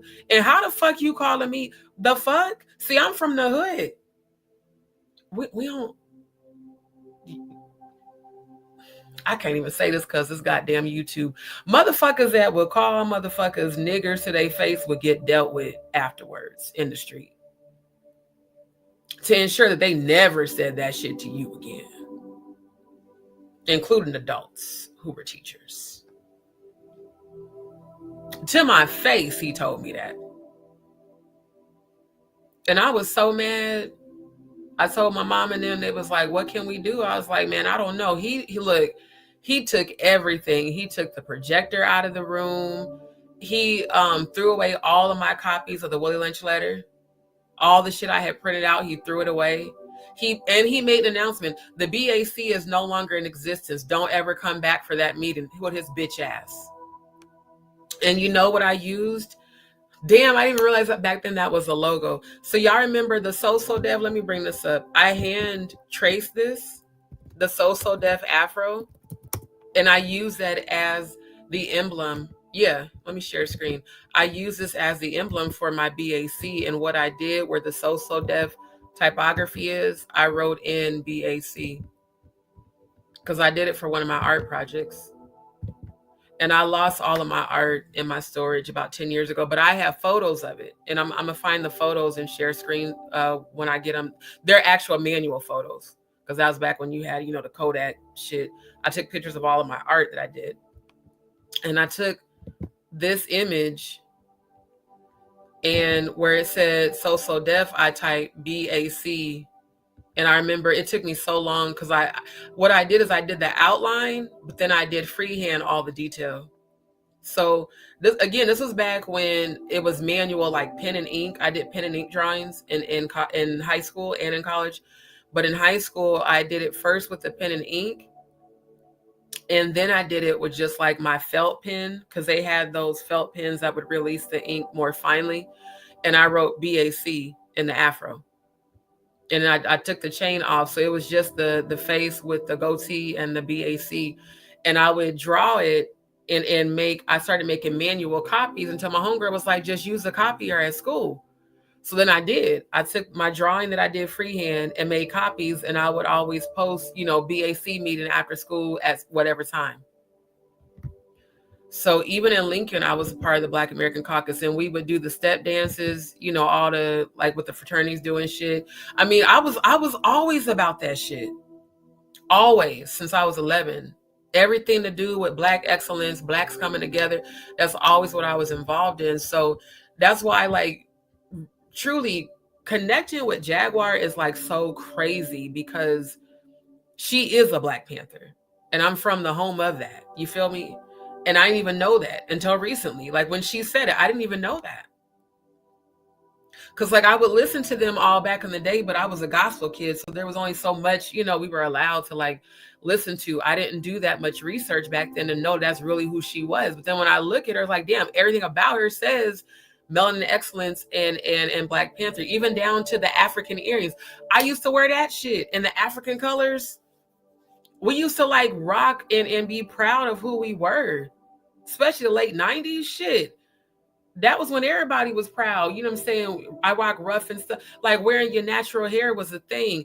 Angie Stone, Jill Scott, fucking Lauryn Hill, all those women, India Ari, they all wore their natural hair. They didn't, you know, they didn't start doing that European shit till way down the road when niggas was trying to act. But when they first came out, that's what attracted me to them is she's wearing her natural hair. She's celebrating melanin excellence. Me and my mom would sit there, oh yeah, she looks like she's a natural Black woman. We love it. So it's just, it trips me out now. Like, even the people here that be like, yeah, a person's being nice, they're suspect. Yeah, y'all motherfuckers, because y'all grimy as shit. Everybody ain't like that, though. A grimy motherfucker always has an agenda. It doesn't matter what race you are. A grimy motherfucker is a grimy motherfucker, you know. But at the end of the day, where I'm from, this is the shit we was about. So looking at, like, all these Black YouTubers that all y'all do is sit up and trash people. Y'all are, as a matter of fact, while we at it, let me quickly show you this. Because this is actually all completely relevant to what I've been saying since I was fucking 11 years old, bro. Like, completely relevant.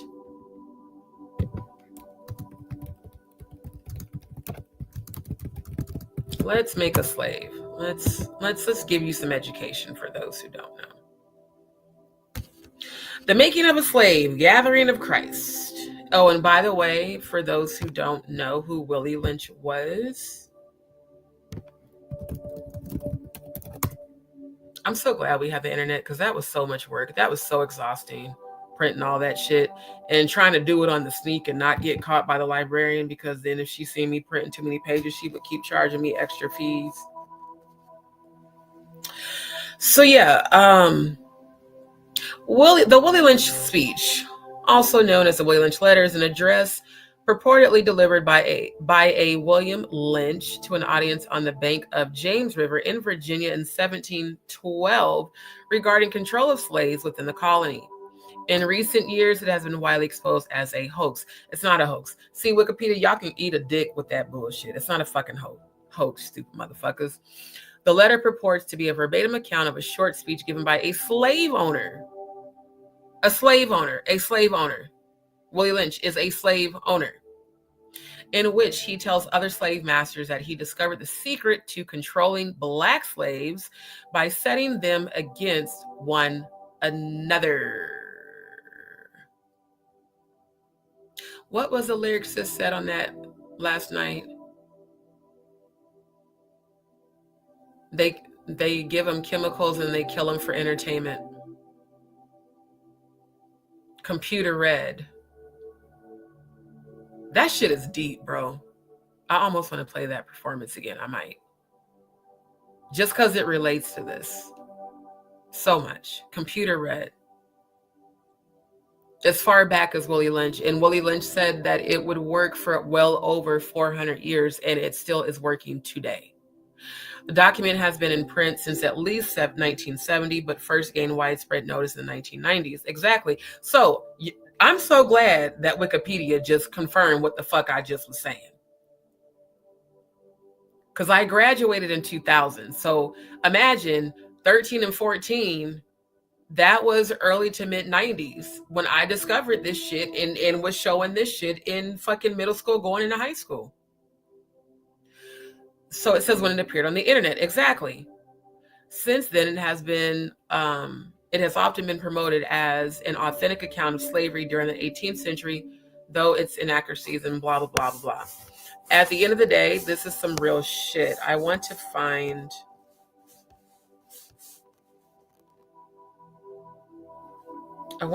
a shorter version of the book because the PDF is going to be the long version. Okay, so here's an excerpt from the letter. I have outlined a number of differences among the slaves. I'm going to turn this down so I don't want to feel like I'm yelling over this. And I take these differences and make them bigger. I use fear, distrust, and envy for control purposes. Isn't that what we see on the tube all day, every day with No Nuts, Tiggle Bitty, A2 Titties, and Official King Primate, and all the rest of the troll farm that are Black? Fear, distrust, and envy. They want to be Jaguars so bad.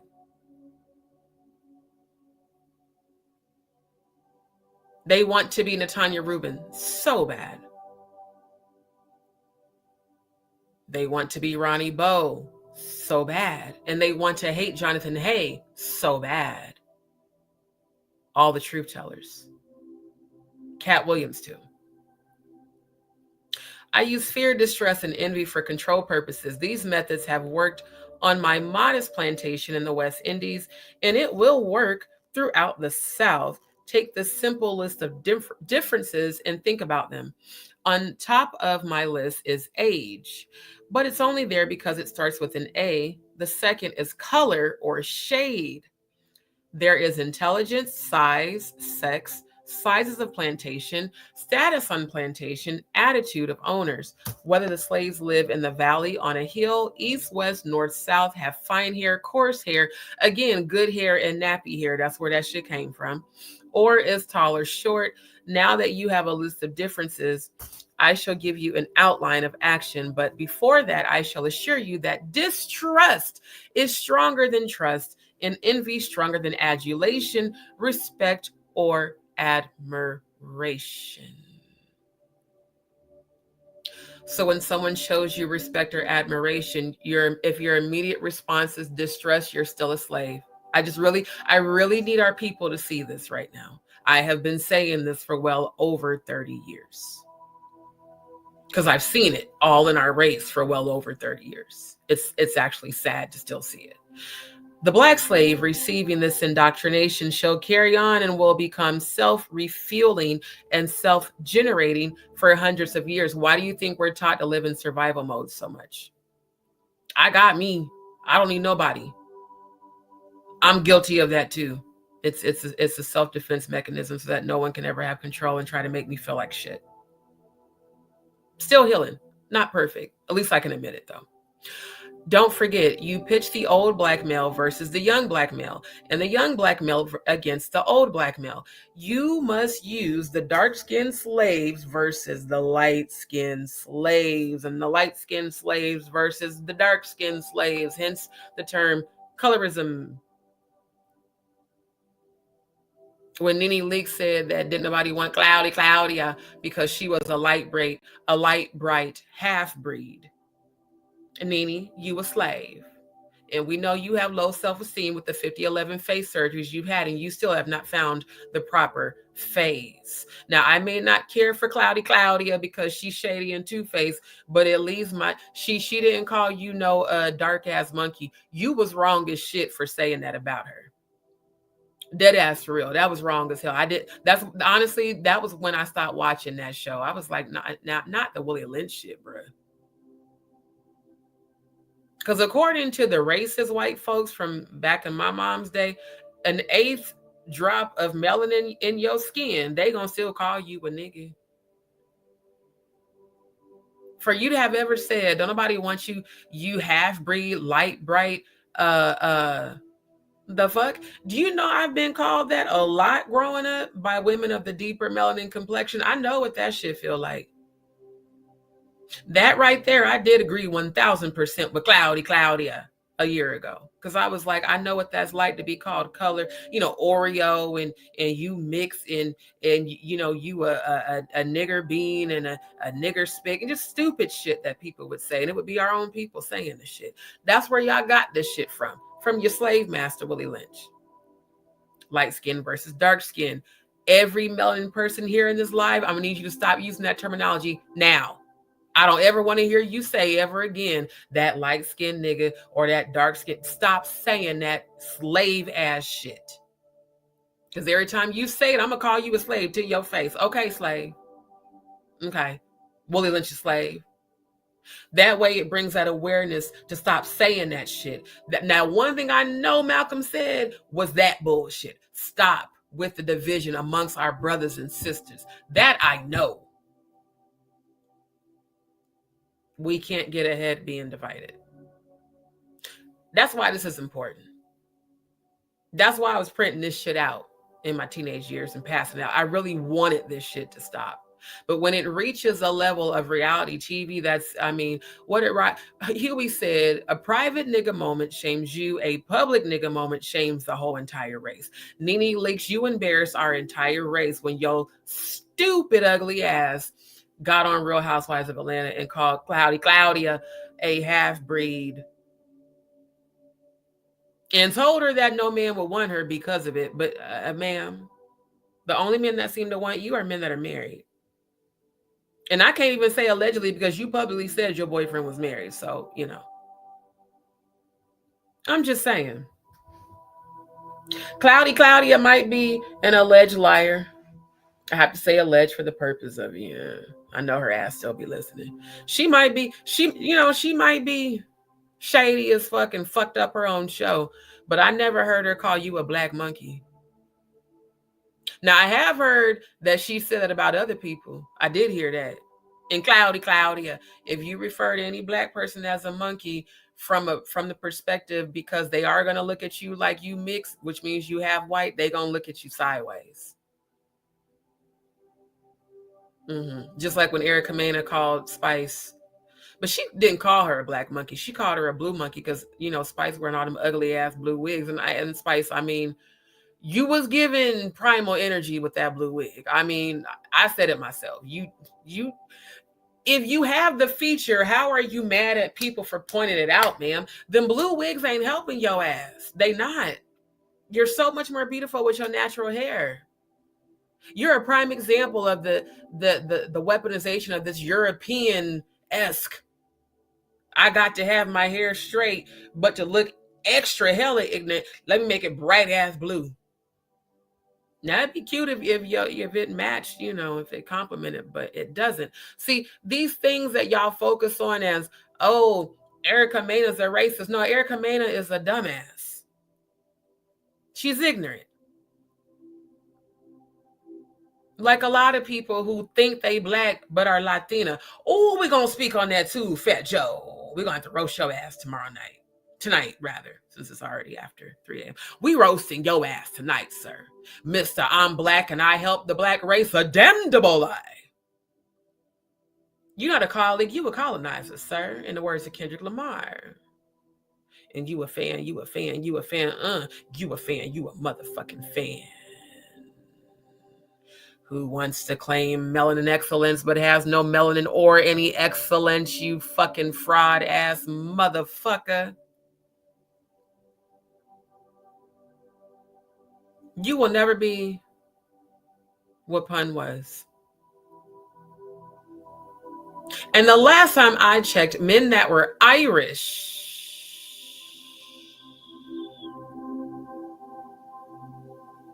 with pale Caucasian skin aren't melanin excellence. How dare you say we needed your ass?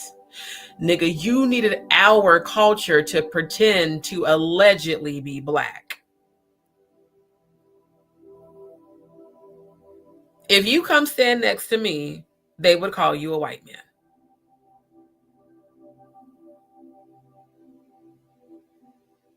So we have non-melanin people trying to appropriate our culture just like the Armenian Kardashians did. Trying to get asses to look like ours, trying to get lips to look like ours, trying to get features to look like ours. You know, for a world that seems to hate melanin people, y'all sure be trying to look like us with all your tanning beds and giving yourself skin cancer to go lay out in the sun and look dark as shit, but yet you hate the black folks. You know,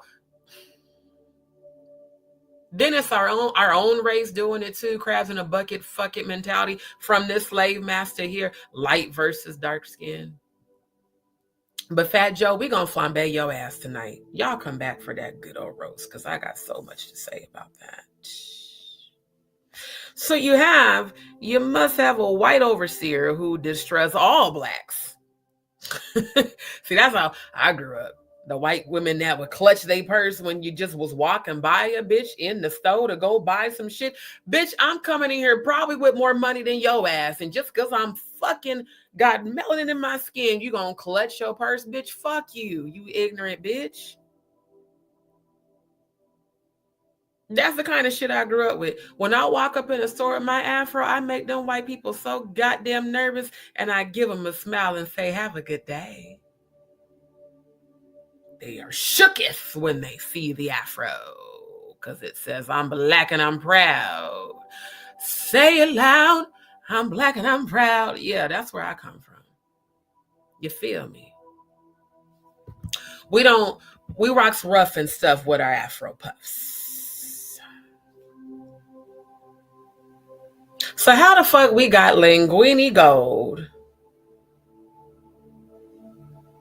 Beautiful melanin skin. Stupid as fuck brain. You could have been an icon for melanin excellence. Instead, you're an icon for a public nigga moment.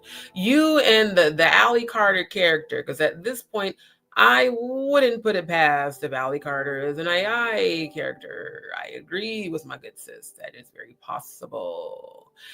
Eso muy posible that she is not real. Booga, booga, booga. It's very possible.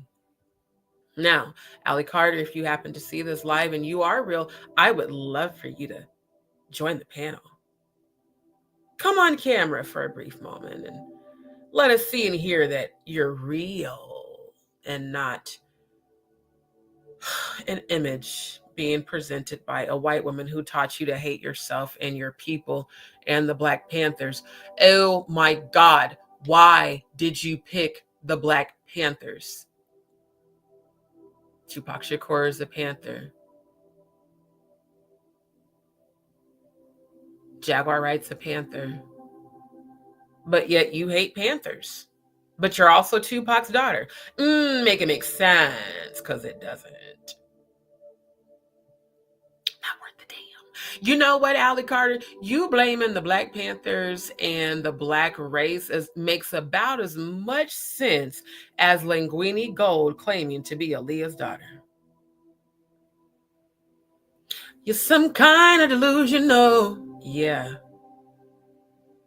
Yes, you are. Not some kind of wonderful. Y'all strong delusions that they shall believe. Oh my God. Why did that scripture just come to me? Therefore, I will give them strong delusions that they shall believe a lie. Oh, I crack me up. I'm just saying. So we supposed to believe your daddy, who's a Black Panther, had a daughter who hates the Black Panthers and hates Black people and blames the Black Panthers for her trauma, who was adopted. And I just thought of this conflicting lie. You shout out to Too Strong. I can't wait for your video. DzPeepz and JagaDz, once I find out and get the note I promise you I'll drop the link. Because Aaliyah Carter, I remember hearing you say that this white woman raised you. You said that she rescued you from the teleportation device. That's what I'm going to start calling it, the teleportation device.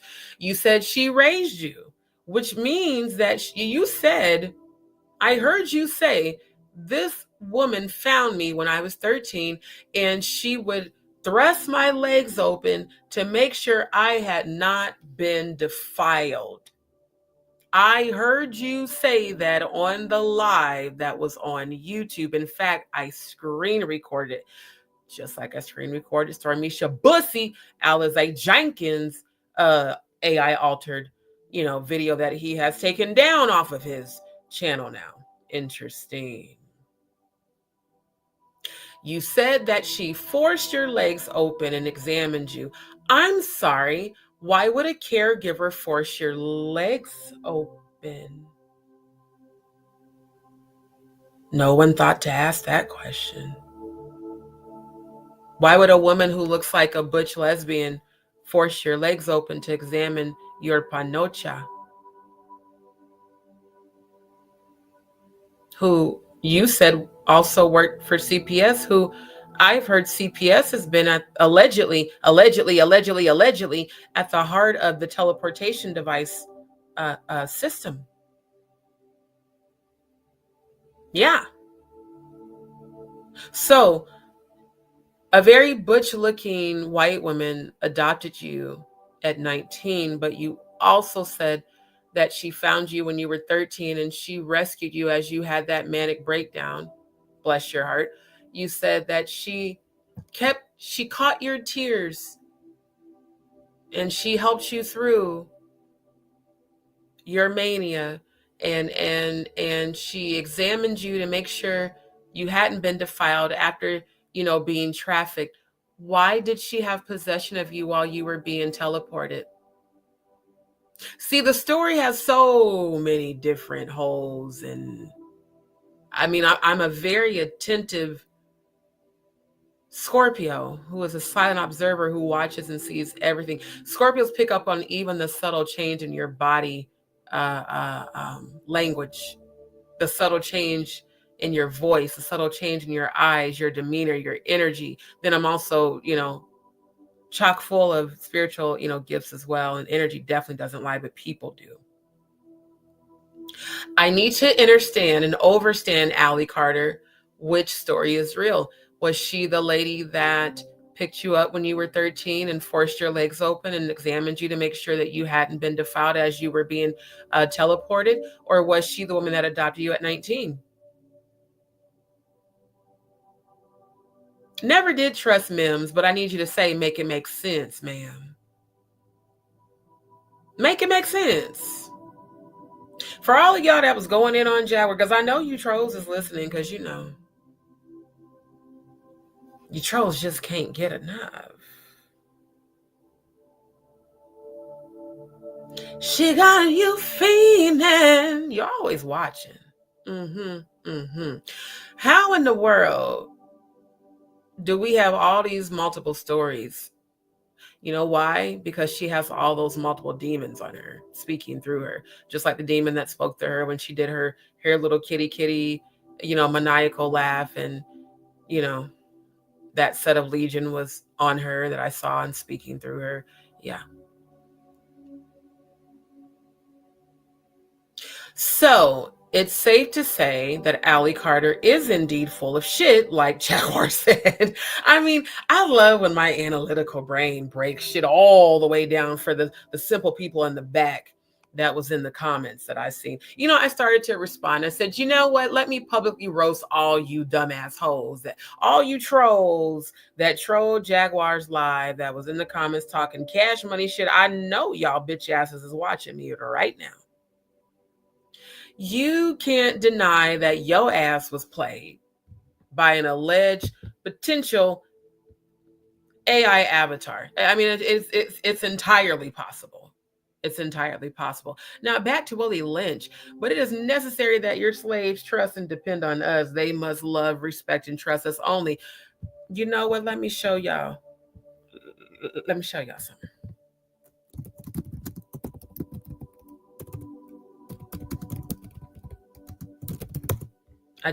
I want to show y'all something right quick. Okay.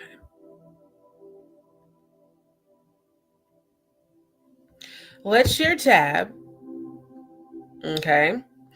Let me switch the banner to the copyright. So, for the purpose of YouTube, I'm about to review a few videos. And the purpose is for criticism, commentary, entertainment news reporting, scholarship, education, investigative research, and giving the receipts of it all. Fair use, fair use, fair use. This is from The Boondocks, one of my favorite shows. This right here is an example of what the fuck Willie Lynch is talking about. Yeah, watch on YouTube. What in the entire fuck? Y'all brought up the bootleg website. Now, that's some bullshit. I literally clicked on. Y'all not look. I bet you I'm about to show this shit. Uncle Ruckus. White God. Oh no, we're about to show the receipts. I don't give a damn. Let's go here.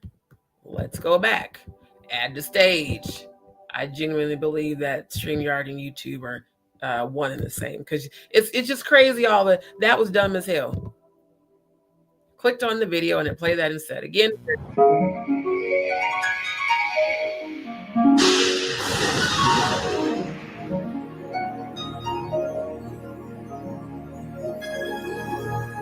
My star. Not only are they depicting God as a white man, they're depicting Ronald Reagan as the white God. I just, just had to point that out for those who have never watched the Boondocks. Willie Lynch, this is a prime example of Willie Lynch. And Uncle Ruckus is indeed an Uncle Tom. They just call him his character name on the series, Ruckus. Stars and gods.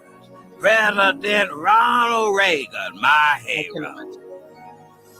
Is this heaven? Oh, not just heaven, Ruckus. White heaven. You see, there are many different types of people, Ruckus. So God created many separate, but, well, for the most part, equal heavens. You don't say.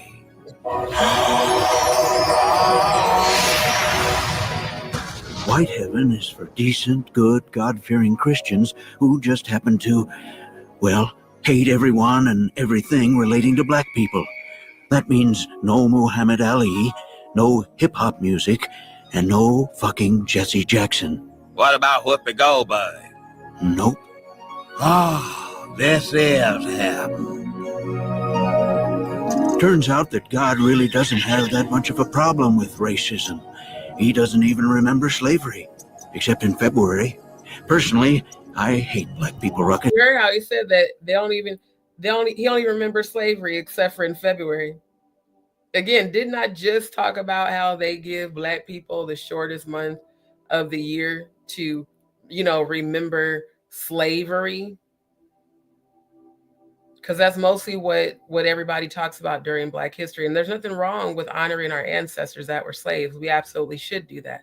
The point is, they taught us to celebrate being enslaved instead of celebrating being empowered, being the powerful people that we always have been destined to be. Yes, that's why I did everything I could to make their lives miserable. Crack? Me. AIDS? Me. Reaganomics? Come on, I'm in the name. Literally. And God has rewarded me. Know why? 'Cause 2 niggas and 2 quarters don't add up to $1? Well, that. And because God loves white people. And if you teach everyone on earth to love the white man, you too can join us in white heaven.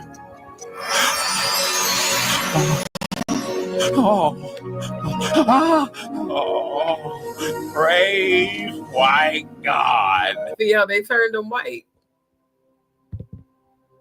Okay. It's a great example.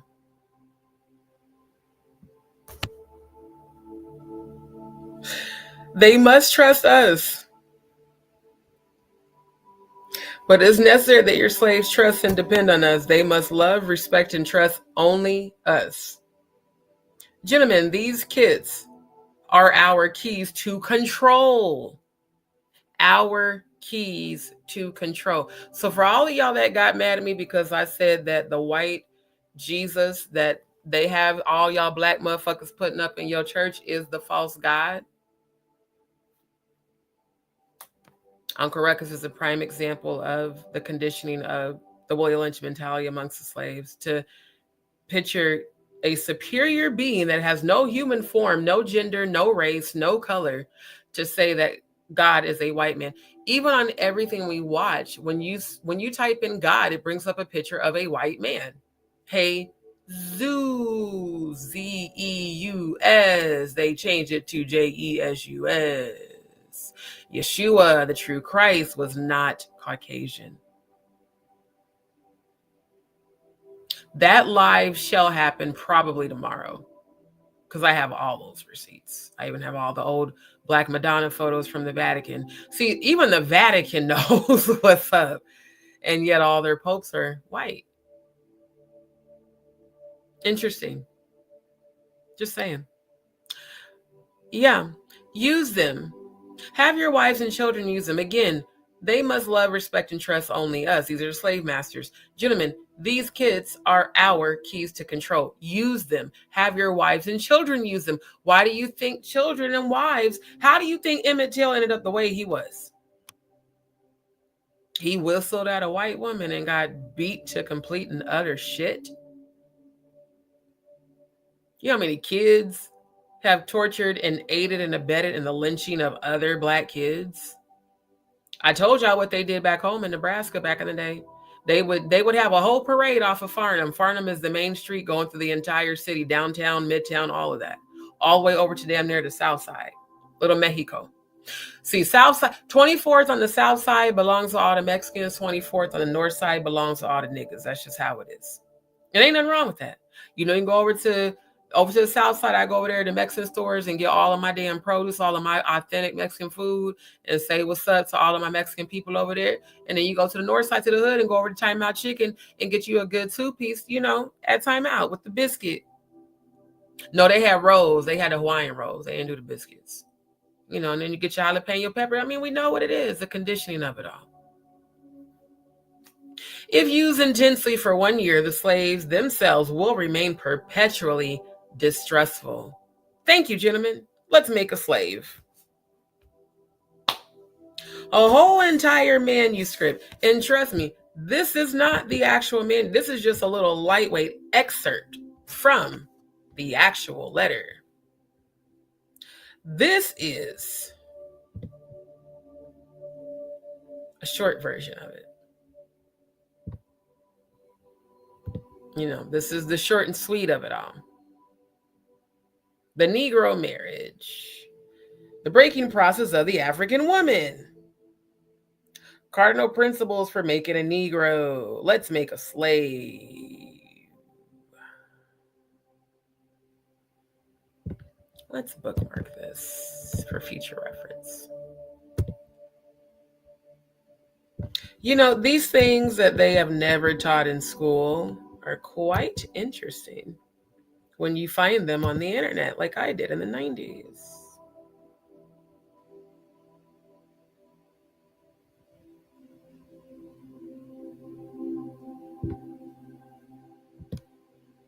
Yep, let's make a slave, the original and development of a social being. They ain't even call us human, y'all. They called us social beings as if we were some fucking aliens.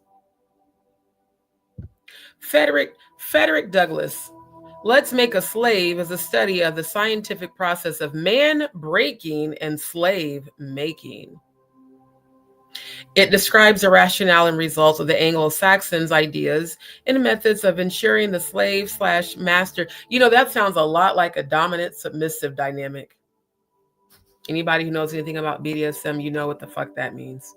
I mean, actually in BDSM, there is such a term as slave and master, but it's not race-based. It's people who want to be your sex slave, you know. And sometimes it's not even sex. It's just the slave just serves you. Like they'll make your food, they'll perform as a chair for you or perform as a footstool or perform as a table. They just do whatever you want them to do. That's totally different than this shit. Let's Make a Slave, the original and development of a social being called the Negro. Let us make a slave. What do we need? First of all, we need a black nigger man, a pregnant nigger woman, and her baby nigger boy. Second, we will use the same basic principles that we use in breaking a horse, hence the term buck breaking. And that's actually still discussing if they even fucking do that shit to horses. Combined with some more sustaining factors, what we do with horses is that we break them from one form of life to another. We break them from one form of life to another. That is, we reduce them from their natural state in nature. Just hold that on your tongue so I can show you some enlightenment here. You guys want to know why this is relevant to the Diddler and Jay-Z? About to show you. We break them from their natural state, from one state to the other. Satanic ritual calendar, June 21st, summer solstice, feast day, Ritualist orgies. The usage is oral, anal, vaginal, animal, and or human sacrifice. Any age, male or female. Or animal. Yeah. You guys think this shit started with the Ditla? You know how far back this shit goes? Centuries upon centuries upon centuries of this shit. He's a descendant of one of the fallen. How many Black people have ever actually read this entire letter, like the actual full-on letter? The full. It's so disturbing. And the fact that I discovered this when I was 13 and showed my parents, and it was so disturbing they didn't want to hear it. That's why I started printing off the letter and passing the shit out at school, because I couldn't believe it. That's why the principal shut me down, because I started exposing this real shit.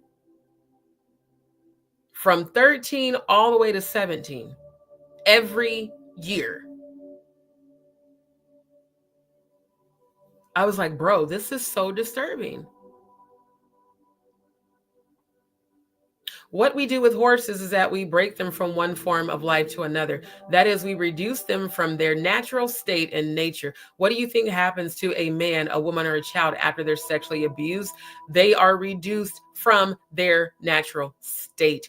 Hence why they have PTSD, CPTSD, all these issues, because they have been reduced from their natural state when the buck breaking, aka sodomy, aka forced anal rape, triggers to break their soul. And then you wonder why people are walking around with demonic possession labeled as schizophrenia. Why people are walking around with legions on them misdiagnosed as multiple personality disorder, bipolar disorder, dissociative disorder. Their spirits reduced from their natural state and nature, whereas nature provides them with the natural capacity to take care of their offspring. We break that natural string of independence from them and thereby create a dependency status so that we may be able to get from them useful production for our business and pleasure. Sounds a lot like Section 8. Girl, you should just have a bunch of babies so you can be on Section 8. Depend on the government. Reproduce. Be fruitful and multiply workers. For me, slavery is still going on. I need y'all to see that shit. For fear that our future, and this is cardinal principles of making a Negro, for fear that our future generations may not understand the principles of breaking both of the beast together, the nigger and the horse. Oh my God. Hello? Any age, male or female or animal. Oh, here's another one. August 1st, Llama's Day, Sabbat Festival, blood ritual, animal and or human sacrifice. Any age, male or female.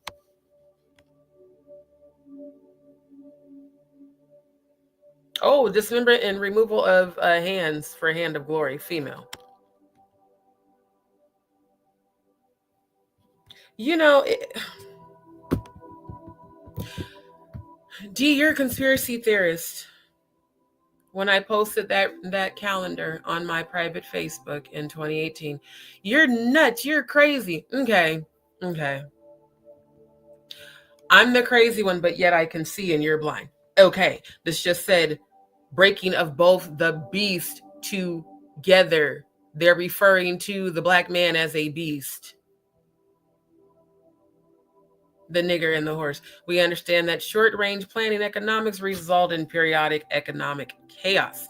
So, to avoid turmoil in the economy, it requires us to have breadth and depth in long-range comprehensive planning, articulating both skill-sharp perceptions. We lay down the following principles for long-range comprehensive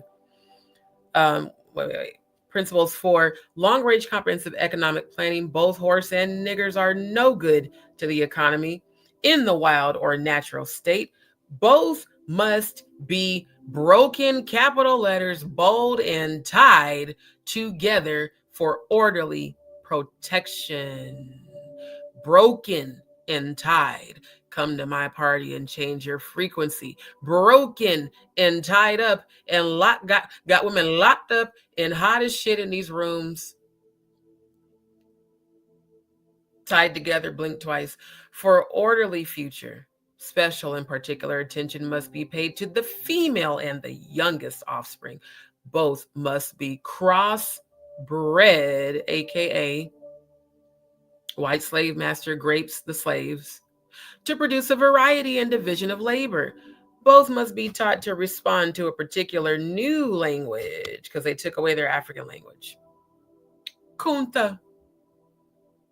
What's your name? Kunta. Psycho, they really need to bring that movie back because my mom made all of us watch that shit. That was, one of the most traumatizing thing in the world was making your kids watch that shit as a child. On the same hand, it let us know what the fuck really went on. But shit. That was a horrible, that was so I really feel like that caused a lot of us to have PTSD growing up because seeing that shit even on screen, my God, but in person. Psychological and physical instruction of containment must be created for both. We hold the 6 cardinal principles as truth to be self-evident based upon the discourse concerning the economics of breaking and tying the horse and the nigger together, all inclusive of the 6 principles laid down above. Note, neither principle alone will suffice for good economics. All principles must be employed for orderly good of the nation. So this is a national practice, just so y'all know, not just in Virginia. Accordingly, both a wild horse and a wild or natural nigger is dangerous, even if captured, for they will have the tendency to seek their customary freedom, and in doing so might kill you in your sleep. You cannot rest. They sleep while you are awake and are awake while you are asleep. They are dangerous near the family house, and it requires too much labor to watch them away from the house. Above all, you cannot get them to work in this natural state. Hence, both the horse and the nigger must be broken. That is, breaking them from one form of mental life to another. Keep the body, take the mind. In capital letters in bold, it says, keep the body, take the mind. In other words, break the will to resist. Why in the entire fuck do y'all think they keep trying to convince you that all the truth tellers are either crazy or dismiss them or discredit them? Break the will to resist. Now the breaking process is the same for both the horse and the nigger, only slightly varying in degrees. But as we said before, there is an art in long-range economic planning. You must keep your eye and thoughts on the female and the offspring of the horse and the nigger. A brief discourse in offspring development will shed light on the key to sound economic principles. Therefore, if you break the female mother, she will break the offspring. Why do you think all of our parents and grandparents was beating the goddamn entire fuck out of us? And even our parents. Go get a switch. That's what they made the slaves do. It was so diabolical. Even though they had the cat o' nine, which in kink that can be fun, but in a true sadist's hand, it's just horrible. So you already have the cat of nine tails that have, sharp spikes on the end that just rip off the flesh when you beat the entire dog shit out of a slave. Then you make them go get a switch. So you can continue to beat them while their back has already been beaten, flesh open, and the flesh is, it's so insane. It's so diabolically insane that a human being could even think of this shit, let alone carry it out in a global manner. And no one wants to talk about it. Trump wants to take goddamn slavery out of schools. I guarantee you my kids will never go to a public school. Ever. And I'm going to teach them the truth. I wish my parents would have known the truth to teach me. They were very much into civil rights and like I said, the civil rights movement and all that. My mom and them didn't know anything about this. Just like I showed my mom and them about Christmas when I was 15, the reason why I was stopping to celebrate it, I read up on it, I researched it, I printed it out, and I gave it to my mom and stepdad. I even passed it out to a couple of my friends at the church. They got mad at me about that. I've always been a researcher. I want to know the truth. I read this entire letter. This says, therefore, if you break the female mother, she will break the offspring in its early years of development. And when the offspring is old enough to work, not the human being, the offspring, like they're just breeding, fucking dogs and shit. The offspring is old enough to work, she will deliver it up to you. For her normal female protective tendencies will have been lost in the original breaking process. For example, take the case of the wild stud horse, a female horse, and an already infant horse, and compare the breaking process of two captured nigger males in their natural state, a pregnant nigger woman with her infant offspring. Take the stud horse, break him for limited containment, completely break the female horse until she becomes very gentle. Whereas you and anybody can ride her in her comfort. It makes me want to vomit that this was even the concept that the diddler allegedly and all these other elite predators did. Why do you think they did so many gang rapings and satanic rituals? It's to literally fuck a person into submission. Again, not in kink and consensual and fun, in the worst way. Breed the mare and the stud until you have the desired offspring. Breed them. Then you can turn the stud to freedom until you need him again. Train the female horse, whereby she will eat out of your hand, and she will in turn train the infant horse to eat out of your hand. So you grape them into submission until they become docile and just do whatever you want. When it comes to breaking the uncivilized nigger, you use the same process, but vary the degree and step up the pressure so as to do a complete reversal of the mind. A complete reversal of the mind. Let me change your frequency. Take the meanest and most restless nigger, strip him of his clothes in front of the remaining male niggers, the female and the nigger infant, tar and feather him alive. Tie each leg to a different horse, face in opposite directions, set him afire, and beat both horses to pull him apart in front of the remaining niggers. The next step is to take a bullwhip and beat the remaining nigger males to the point of death. To the point of death in front of the female and the infant. Don't kill him, but put the fear of God in him, for he can be useful for future breeding.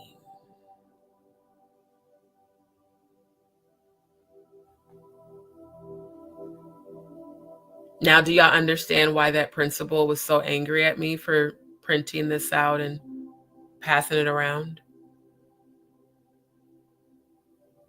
Do you understand why Trump is pushing so hard to get slavery? Even before Trump, Ron DeSantis in Florida already passed the law. That's why I will never ever move back to Florida. They're so fucking ignorant out there. They're just, honestly, Floridians with the racism are just as bad as people back home. The first time I wore my afro there, I heard a white guy say fuzzy wuzzy as I walked by him. When I tell y'all, I stopped in my tracks and, the hood, north side, and Omaha and me came out. And I said, no. One thing about Scorpios, let me show y'all my face fully.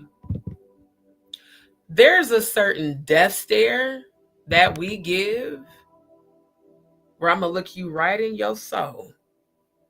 And I dare your ass to say some shit to me to my face. I dare you with my fucking afro, bitch. I did this shit right here. I looked at him just like this.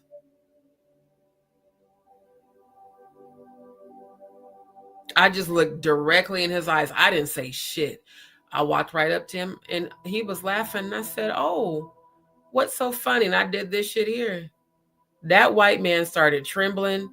He turned beet red. I'm so sorry. I'm so sorry. I'm so sorry. Yeah, because bitch, I stared them demons straight in their face. I wish a motherfucker would try to say some shit to me with my damn afro. Because, bitch, the very ground you walk on, my ancestors built and bled for. When Jill Scott sang the black version of the national anthem, "Oh, say, can you see by the blood in the streets? For this place doesn't smile on you, colored child, whose blood fills this land with sweat and their hands." These are my ancestors who I feel right now around me. This country belongs to the slaves. The entire United States of America was built on the backs of slaves who were sacrificed. Like animals, actually worse than animals. It was bad enough. Do y'all know how hot tar is?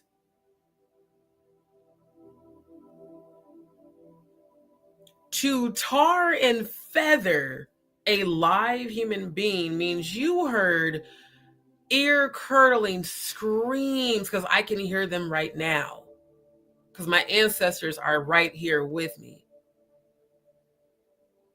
Tar and feather them alive until they, of course, die. Tie this leg and this arm and that arm to 4 different horses, and then beat the horse until they pull them apart as they're on fire.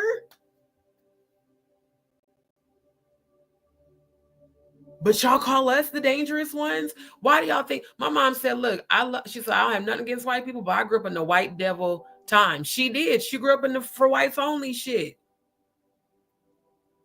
On Farnham Street in Omaha, Nebraska, I'm about to pull it up.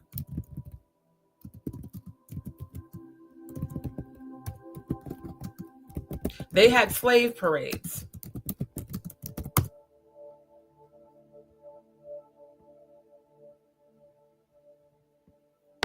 I'm trying to see if I can find it, because I saw this article 11 years ago. On Farnham Street in Omaha, I'm actually looking it up right now to see if it's on here. They would have parades. Oh, is this it? Wait. No, that says World War II. That's not it. This might be it. Okay, give me 1 second. Let me share tab to here. Okay, so this was old school Farnham Street in Omaha, Nebraska, right? That's the main. This is actually a good picture. That is the main street. Okay. They would have parades where they would lynch Black people downtown on Farnham Street. They would lynch them right in the center of town. And then what they would do, is this the picture? Then what they would do is they'd hang him. Well, they'd beat him first until he urinated and defecated himself. And then they would, lynch him. They would burn the carcass still on the string until it fell off. They would tie a new noose around the dead, burnt carcass, wrap the noose around the bumper of their car, and drive the dead, charred carcass up and down Farnham Street. And I have to find that. It's on one of my flash drives. You see all of these young white kids cheering it on with American flags, the wives. It was just like Thanksgiving parade, but, slaves were getting cooked and dragged. Yeah. So,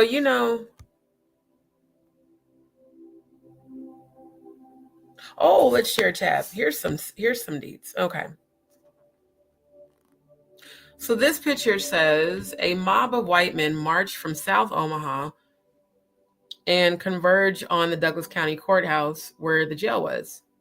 In the evening, the crowd grew larger and set the courthouse on fire, forcing police to turn Brown over. Then they lynched him, hanging him from a lamppost on the south side of the courthouse, then dragging his body through the streets and burning it.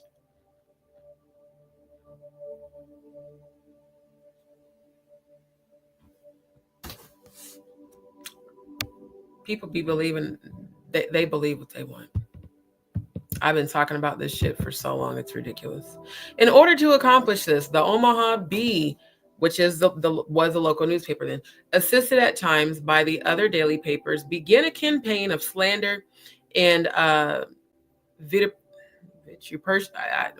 seen that word before, against the police department of the city of Omaha.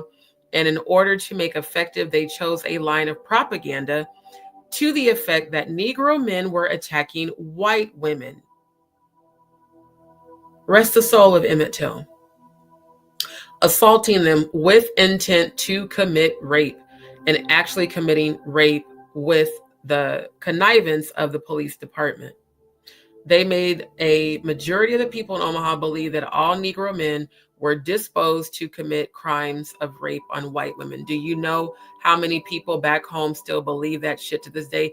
Even some of the white girls that are with black men who I've known in real life have said they're still afraid of black men. You'll sit on the black dick, but you still gonna treat them like a nigga because you're a descendant of these ignorant motherfuckers. See how they got the children out here and shit? You see the rope.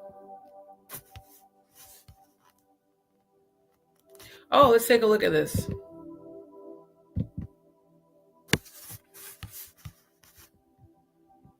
Y'all better show this goddamn picture. I know they did not just stop showing the picture. Oh, that's some bullshit. I'm gonna open in a new tab. Let me see. Because this is the back of a slave. Really? You know what? Okay, hold on. Here we go. Yeah, look at his back. These are our ancestors. These are some of my direct ancestors from my hometown whose names I don't know. But I thank you all for what you endured so I could sit here free today just to show them what they did to y'all. When I keep telling y'all that our ancestors are ruthless, can y'all understand now why they are? Look at what they had to endure. When I tell people that the ancestors is coming for your ass, these are motherfuckers coming for you. They're not just angelic beings, it's them too. Because they're ashamed of us today. Because of everything they went through so we could be here today. They didn't go through this shit so we could sit on YouTube and trash black women because we have unhealed mommy issues. They didn't go through this shit so that bitches can be trying to compete where they don't compare instead of uplifting each other and fixing each other's crowns, which is what true melanin excellence does. You uplift each other. You don't keep tearing each other down. Now, a rose to laugh and a kiki, that's a rose to laugh and a kiki and satire. What they went through in my hometown is why the fuck I am the way I am till this day. Because when I'm home, I feel them. When I go to Farnham is now the brand new Midtown. They got all these new restaurants, all these new shops. They made that shit look like they in New York or some shit. But this is the true history of Farnham, where I'm from, the home of Malcolm X, where they didn't want me to speak about the Willie Lynch letter because God forbid you tell the truth. So I'm saying all that to say this.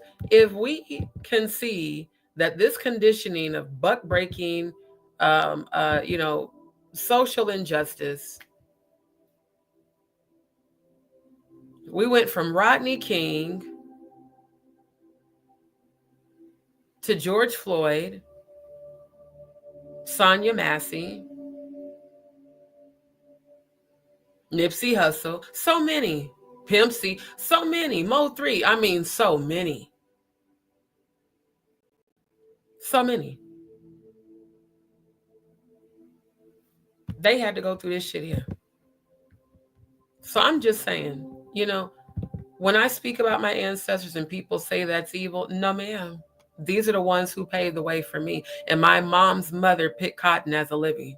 So, yeah, I have every right to celebrate where I come from because they endured shit y'all can't even fucking imagine. So the next time I hear somebody say that Christopher Columbus sailed the ocean blue and discovered America, bullshit. My motherfucking ancestors was brought over here and forced to build this, you know, very racist, very, you know, colonized country after being buck broken like an animal and being told the process of break. I mean, this is diabolical. And this applies till today. We have reversed the relationship between the female and male.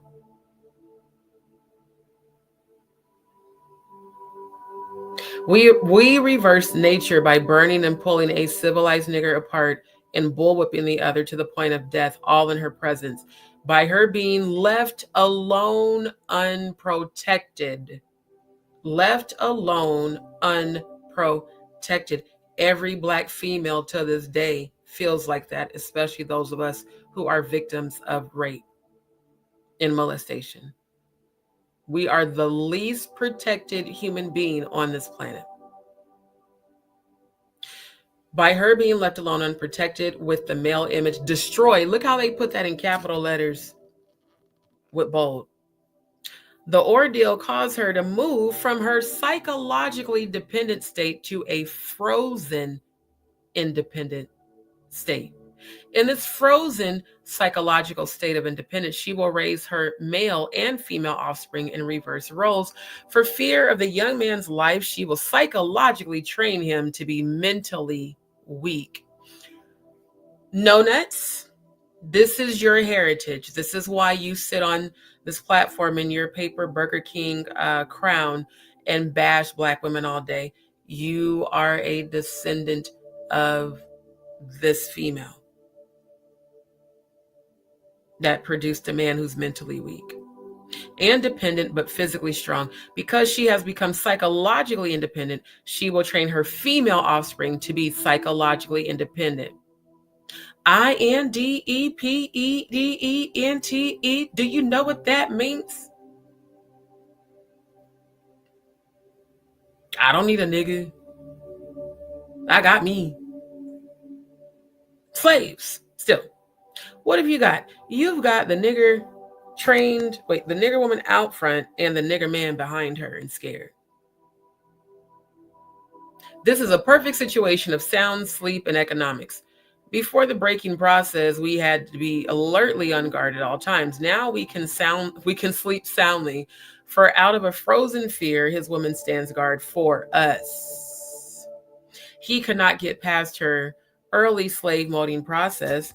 He is a good tool, now ready to be tied to the horse at a tender age.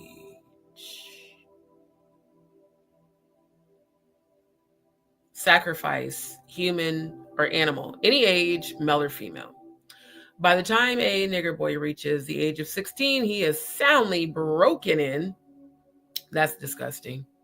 And ready for a long life of sound and efficient work and the reproduction of a unit of good labor force, continually through the breaking of uncivilized savage niggers, by throwing the nigger female savage into a frozen psychological state of independence, by killing the protective male image, and by creating a submissive, dependent mind on the nigger male slave. My husband taught me how to be a woman. We have created an orbiting cycle that turns on its own axis forever, unless a phenomenon occurs and reshifts the position of the male and female slaves. We show what we mean by example. Take the case of two economic units and examine them close. So, if you're wondering why you are the way you are, I encourage you to study the Willie Lynch letter. Let's make a slave. If any part of your energy or behavior. Oh, shit. No, it was my fault. I forgot to add the screen back. If any part of your behavior is in alignment with this shit, this is where it came from. See, they tried to block my voice in high school, and now I'm showing the entire world everything. I bet that old racist motherfucker ain't even living no more. Right, J. Mizak? How could Columbus have sailed the ocean blue and discovered America when the indigenous melanin were already here? You do realize that the Native Americans back then were of deep melanin complexion. My mom gave me a photo of our ancestors. She said, I don't know their names. They were very dark melanin Indians, long Indian hair, like long flowing hair, full Native American features, but just black as shit. Ab or original. You can't discover something that already existed. You want to know why I'm all about melanin excellence so much? This is why. Because what they went through, none of you could even imagine. Not even the trolls. And trolls, you have shamed our race. I need every black troll who has been speaking on Jaguar, myself, Natanya, Ronnie, and all the other truth tellers. The ancestors said y'all are their worst nightmare come true. But the chosen, myself, Natanya, Jaguar, Ronnie, and all the other truth tellers, and Cat Williams and all the other truth seekers that are outspoken, we are our ancestors' greatest dream come true. But you low vibrationals, you are their worst nightmare come true. Because they are just looking at you, shaking their head like this is not what we went through. We did not go through all this shit for y'all to end up like this. So I don't really care who it makes uncomfortable when I speak on this. You should be speaking on this if you got melanin in your fucking skin. Stop wearing them goddamn wigs, trying to fit in with the Eurocentric idea of beauty when they don't even know who the fuck they are, which is why they keep goddamn tanning their skin to look like us. Going and paying, hundreds of thousands of dollars for surgery to try to get our body shape, our lips, our features. Because again, they can come closer than close. Yeah. Aboriginals, you'll never will be. You're not going to ever be us. And we not ever finna let and he ain't even Puerto Rican. Fat Joe, it's been alleged you're Irish. Why don't y'all stop appropriating our culture and just give us our props for being dope? And melanin people, please examine this shit. Please know your history. See, I know my history where I come from. Because of this type of shit here is why we don't deal with racism. Not the way my ancestors were beaten and hung and burned and dragged like it was a fucking parade. Oh, here we go. Oh, here we go. Here's an actual example. Trigger alert, y'all. Trigger alert. This is indeed. Look at the blood on from.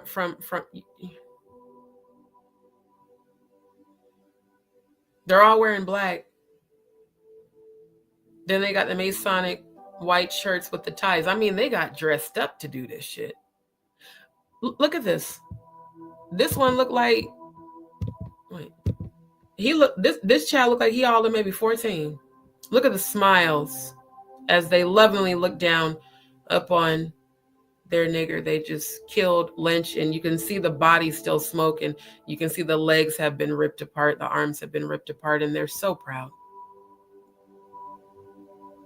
These people still exist. Some of them are doctors. Some of them are lawyers. A lot of them are cops, clearly. You know. This is where I am from. This man looks like my Uncle James. That's wild.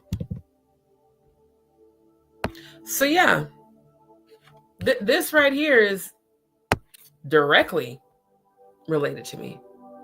Omaha Vice, the lynching of Willie Brown. Riot aftermath 1919. Just a few years before my grandfather was born. So, you know, the next time you hear me saying I'm celebrating melanin excellence to my non-melanin friends and family that have joined me on my channel, now you know why. Can y'all now understand why Malcolm X was the way he was in Omaha, Nebraska, and then ventured out so far beyond that? Do you know when I go home, I feel the spirits of all of the slaves in the home of the slaves?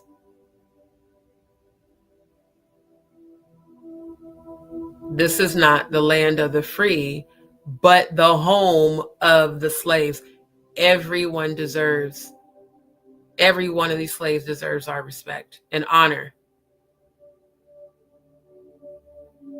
At my core, this is who I am.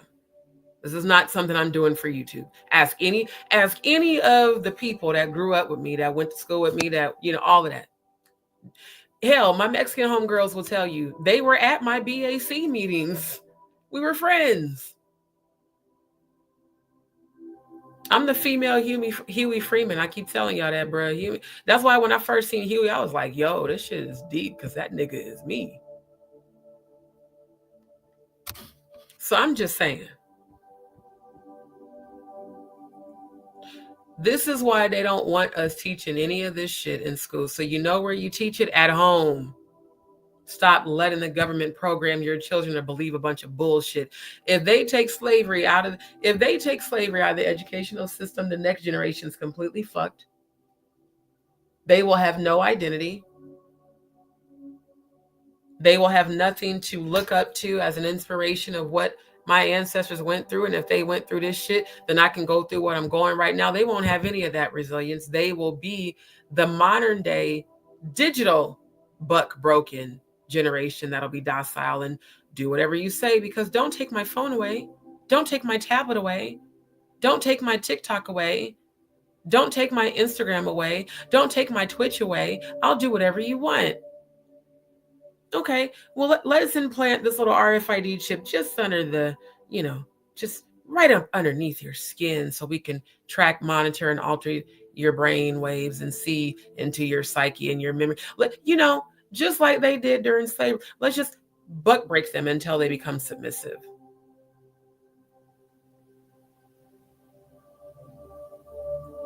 Over 200 different accusations against the diddler for doing the same thing. Gee, I wonder where he learned it.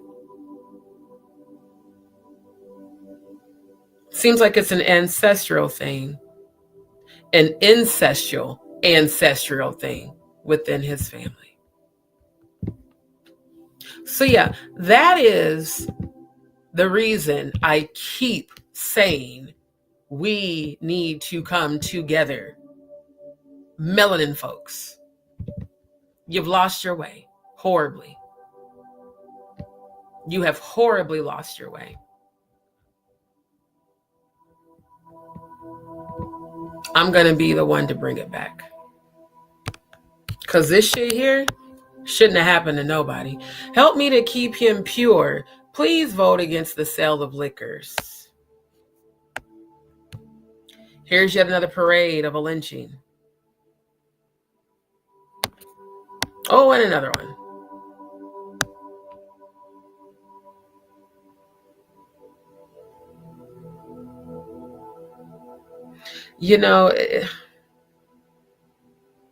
The fact that I come from this and I wanted to be a civil rights attorney until I actually spoke to civil rights attorneys that told me there was no money in that shit. And because I was in Nebraska, no one, people were always going to be too afraid to actually pursue a civil rights case.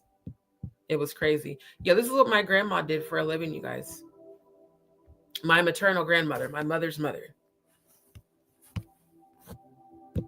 She picked cotton for a living with my uncle.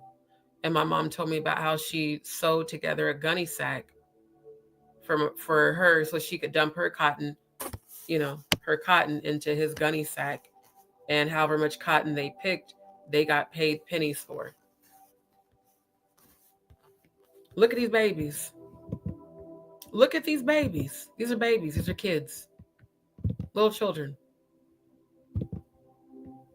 And they were also being transported and transported back then. That little boy looked like my nephew when he was a baby. Cotton was a labor-intensive business, and the large number of workers required to grow and harvest cotton came from slave labor until the end of the American Civil War. Cotton was dependent on slavery, and slavery was, to a large extent, dependent on cotton. After emancipation, African Americans were still identified with cotton production. So yes, my direct grandmother, who ended up living across the street from Malcolm X, picked cotton as a living with my uncle that died from COVID, that I was honoring on the live video that they removed from my channel. Directly paved the way for me to sit here right now. So I will always honor my melanin people because of what we have been through. It does not mean I hate white people. I hate racist people. I hate ignorant motherfuckers that walk around with a superiority complex when this entire country, the very ground you walk on, has the blood of the slaves in it. You should be respecting all melanin people and stop acting like we're all criminals, because we're not. The conditioning from Willie Lynch wasn't just for the slaves, it was for the white people too. Emmett Till, an innocent kid, beaten, face bashed in. Like, goddamn, if you shot him, you knew he was dead. You had to just beat all of your hate into his lifeless body? The fuck? But y'all say that black folks we're the devil? This shit is inhumane. This shit is completely demonic. It's definitely giving satanic ritual. Centuries and centuries and centuries of it. So, I just get so tired of our people not knowing their history and just being ignorant as fuck and acting like it's cool to be like that. Like, bruh, know thyself, know thy history, his story. Don't just believe his story. Research who the fuck you are. If you one of them motherfuckers that's dependent upon school and the government, I feel sorry for you if that's the only place you have sought education. Because when I tell you, I have been investigating shit since I was 11 years old because I didn't believe the shit I was being taught growing up, and I for damn sure didn't fully believe what I was taught in these churches. When I tell you, I have been wanting to know who am I? Where do I come from? I found out. This shit made me vomit the first time I seen this shit. First time I read the Willie Lynch letter, I got very sick. It was disgusting. That a human being could actually do that. And call himself a Christian on top of that. I'm a good old Christian.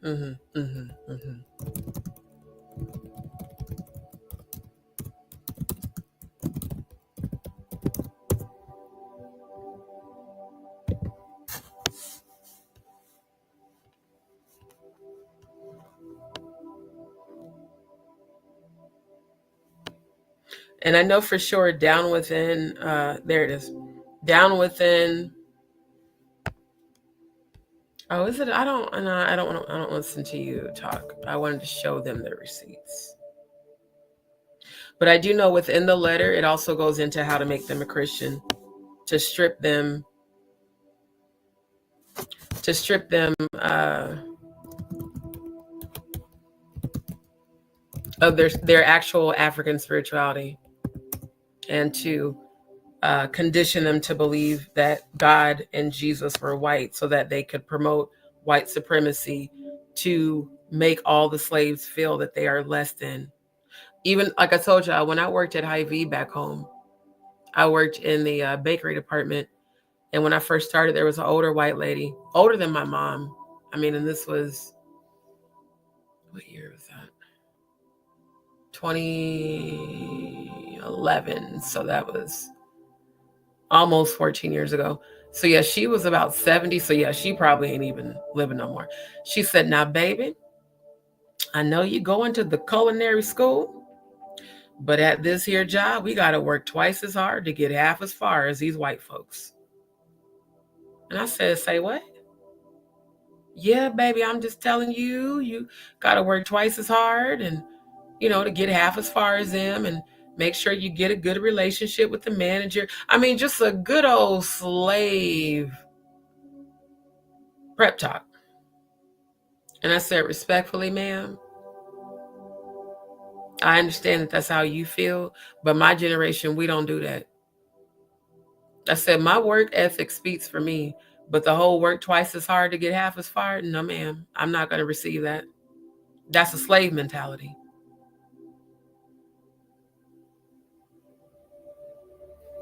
Generational curses get passed down.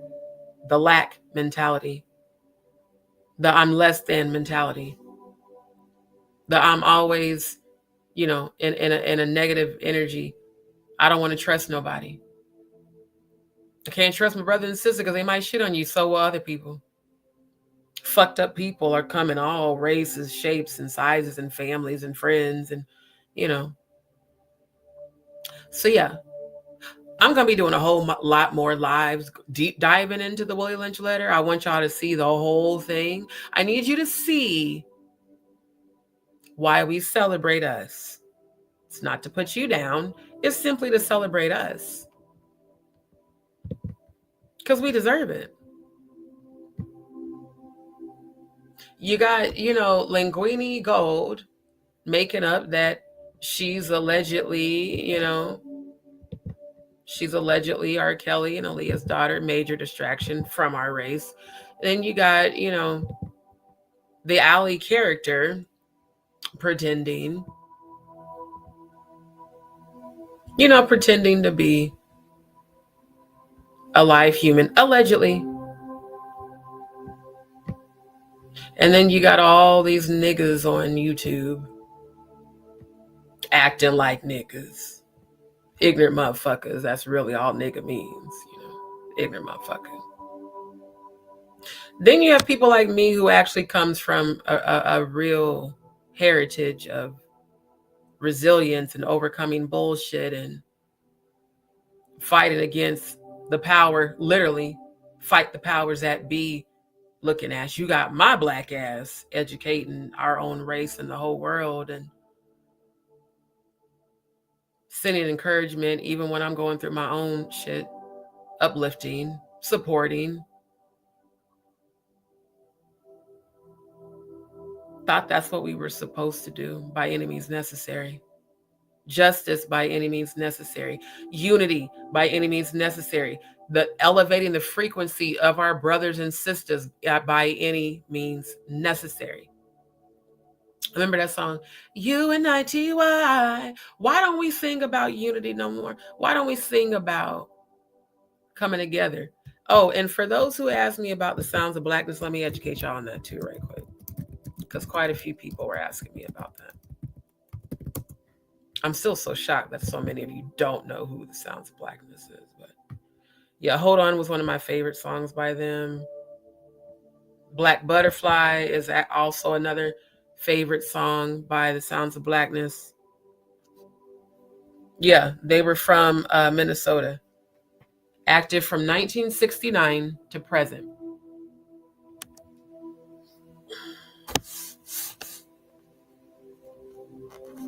Yeah, Hold On, Change is Coming.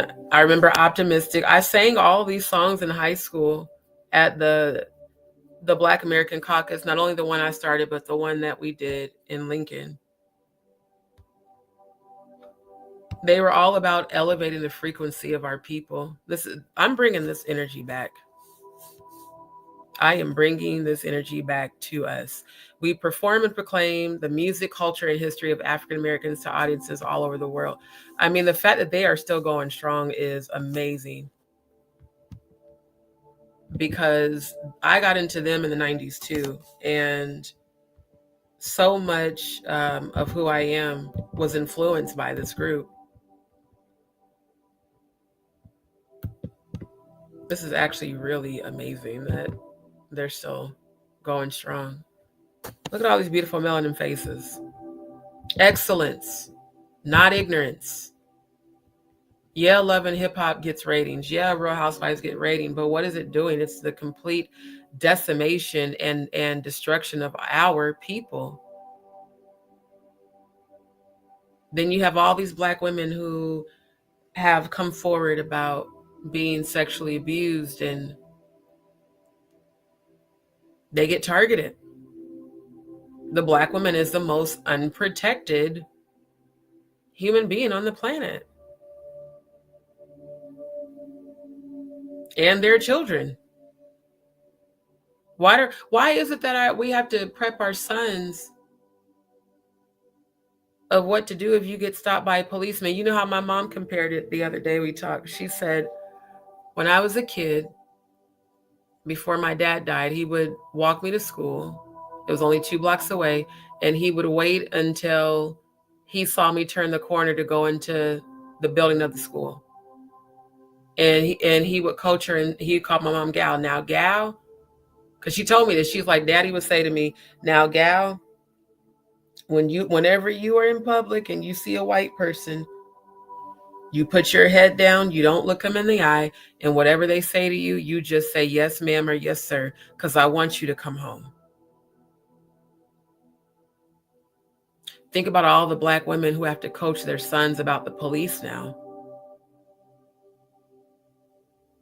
because they want their sons to go home. Think about how many of them didn't come home. Senseless murders for no reason other than the mentality of the buck breaking, how they used to buck break the slaves and kill them in front of other slaves to, incite fear. Why do you think so many of us got so upset when George Floyd was honestly sacrificed?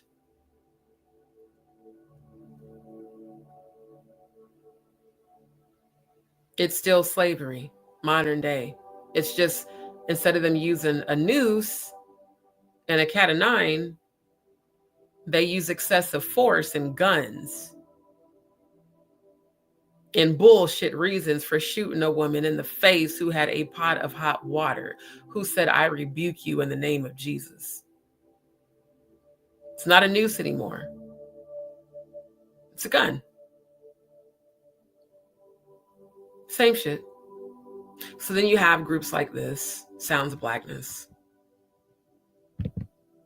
who I always looked up to. This was actually, I remember drawing this logo and this one with Nope. Don't play shit, because I don't know what else copywritten. I was trying to pull up the thumbnail.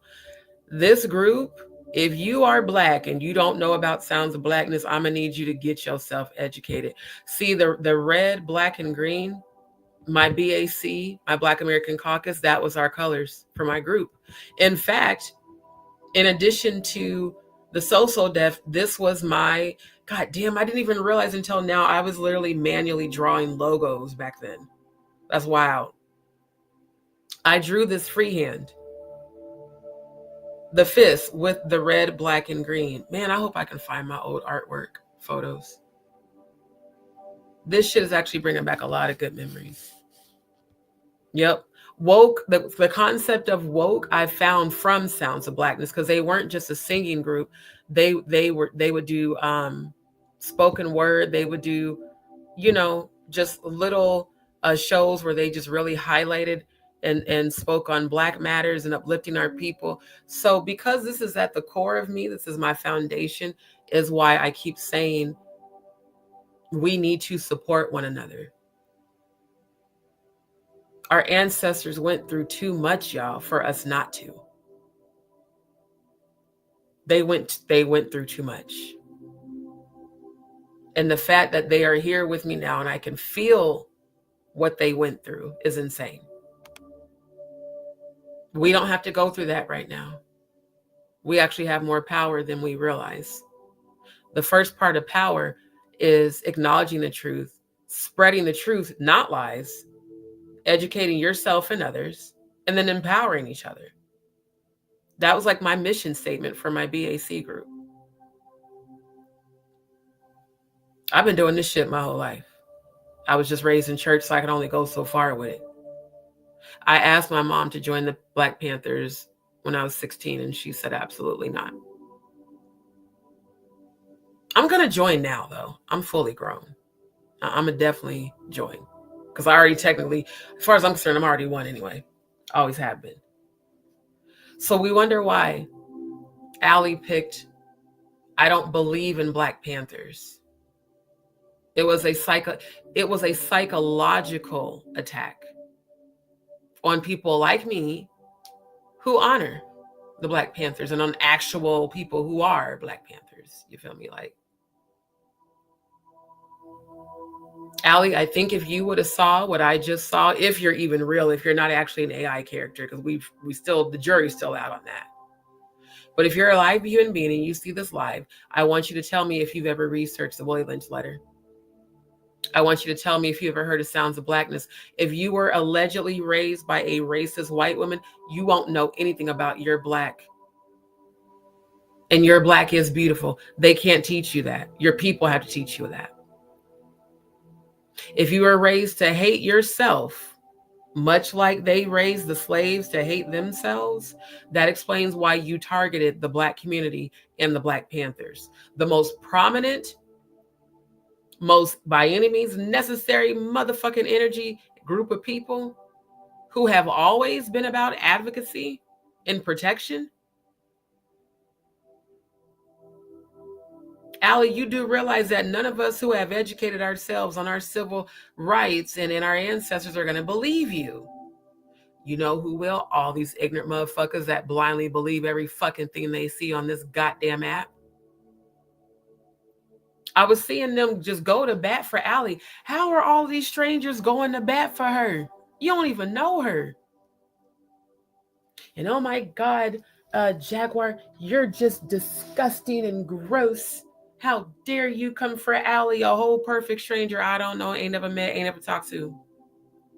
But I believe Allie. Why the fuck she ain't do no interviews? Nowhere.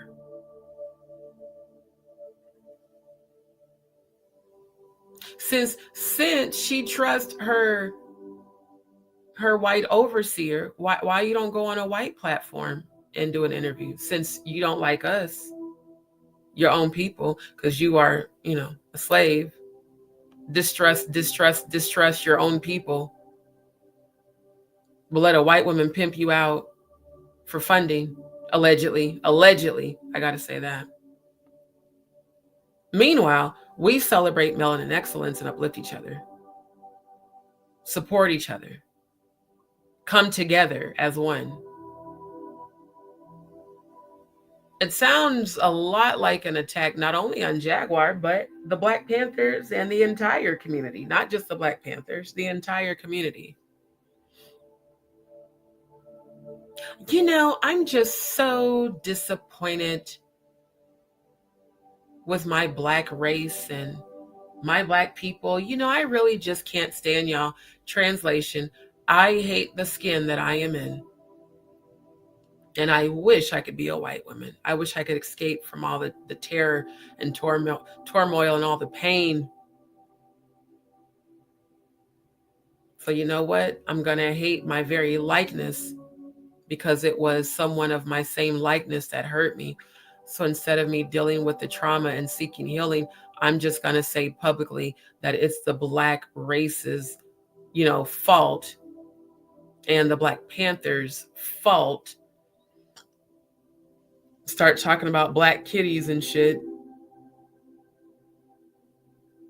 If it is true, like you know, all your stories ain't lining up. But if this woman really adopted you or took you in at 13, and why would she have to force your legs open? That was so disturbing when you said that. I was like, that doesn't make sense unless the woman was doing something to her she wasn't supposed to be doing. If you want to check a child to see if they've been assaulted, you take them to a hospital. If the stepmother, or whatever the fuck you want to call her, your mother, as you call her, if she really believed you'd been assaulted, why didn't she take you to Planned Parenthood or a clinic to be evaluated? They have rape kits. Why is a strange white woman looking between your legs? You said she would force your legs open, which gives the image of you sitting with your knees tight because you didn't want anyone to unfortunately be able to touch you there. That's a horrifying story to put out there, by the way. And then you know what? I see the schedule of all the content creators on YouTube. Allie, you're up. And oh, mommy, I love you so much. Thank you for rescuing me. Meanwhile, she's crying on camera, and you're sitting behind her, feeding her lines and not comforting her. Oh, and then it was the ad-lib agreement when she started going in on the Black community and the Black Panthers specifically. Why don't you guys get off your lazy asses and work? Oh, don't you know that's what the slave master and his wife said to the slaves all the time? Why don't y'all get off y'all lazy asses and work? If a slave passed out in the field because it was, suffering from heat exhaustion, it just gives a white mom, slave master, Black daughter, slave dynamic that I just read in the Willie Lynch. I don't care what y'all say. That's how I see it.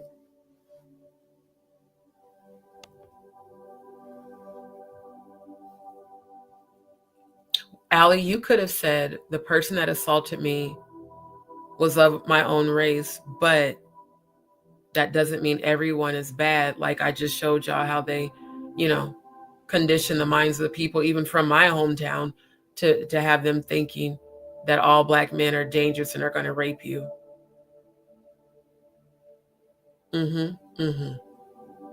Let's make a slave. Every time y'all act with that slave ass mentality, I'm going to say that shit to your face. Let's make a slave. Every time I hear you use the term light skin and dark skin, I'm going to say, let's make a slave. It's a constant reminder to release that bullshit that someone who hated you wanted you to feel and think and to continue on with. The way our ancestors was treated was so, and even the way we're treated, hell, not just the ancestors, the unaliving of our children, our nieces and nephews, our siblings. Computer Red. Very deep song, Jaguar. I love that, sis. You really, I felt the ancestors even then, but now I really feel them strong. They just said they're proud of you, by the way, for carrying on melanin excellence. My future children will know their true history, especially the history of my hometown. They will know the truth about the excellent side of the melanin community that was wealthy and successful, and they'll know about the slaves, because not all the Africans came over and were forced. In Africa, they have a lot of wealth. It was said that the Africans that were under indentured servitude were the ones that were selected, the ones that were in debt. And indentured servants were not just black either, y'all. Indentured servants were all races. It was never about race with indentured servitude applied to all races. It was about economics. Either you were successful and wealthy, or you were severely broke and you had to go fulfill your, indentured servitude. Just a lot like today. You have, the higher class areas, you've got middle class, and then you've got Section 8. So, like I said, Jag's live, it for me, it went deep. I was like, God damn, she touching on shit I've been talking about for decades. And that I was uncomfortable, bringing into awareness. Because I know how people act and get uncomfortable when you start speaking about uncomfortable things like sexual assault and racism, both of which are still very prevalent today. This right here is what our ancestors got beat the fuck out of for, melanin people, for us to be excellent.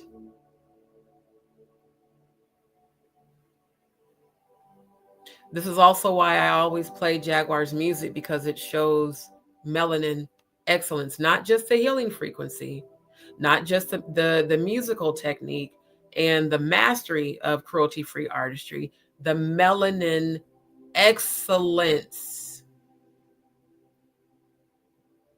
Writing a song titled Self-Love is what all of our young melanin people need to hear, know, and feel and have. That's why people of my generation went through so much bullshit, being taught that struggle is required, to succeed, being taught that you have to endure a whole bunch of negative bullshit to have a relationship, being taught that you have to suppress trauma that people, most times relatives, have done to you in order to keep the peace. But when I look at this website, I know my ancestors are proud when they see this shit here. Every slave is proud of us that goes on and rises above the shit we've been through and become our most powerful self. Jaguar, in my opinion, is her most powerful self when she's singing. That healing frequency, I haven't heard that in any artist, even the other soul artists that I like. But I hear it every time I listen to one of her performances, or every time when she sings. You think the government doesn't understand how powerful we all are? The fact that they arrested Ronnie just to question him about what he does with Jaguar on the internet. Why is the government so concerned? CIA, why y'all so concerned? I think you're concerned because you're afraid of what's going to be exposed about yourselves.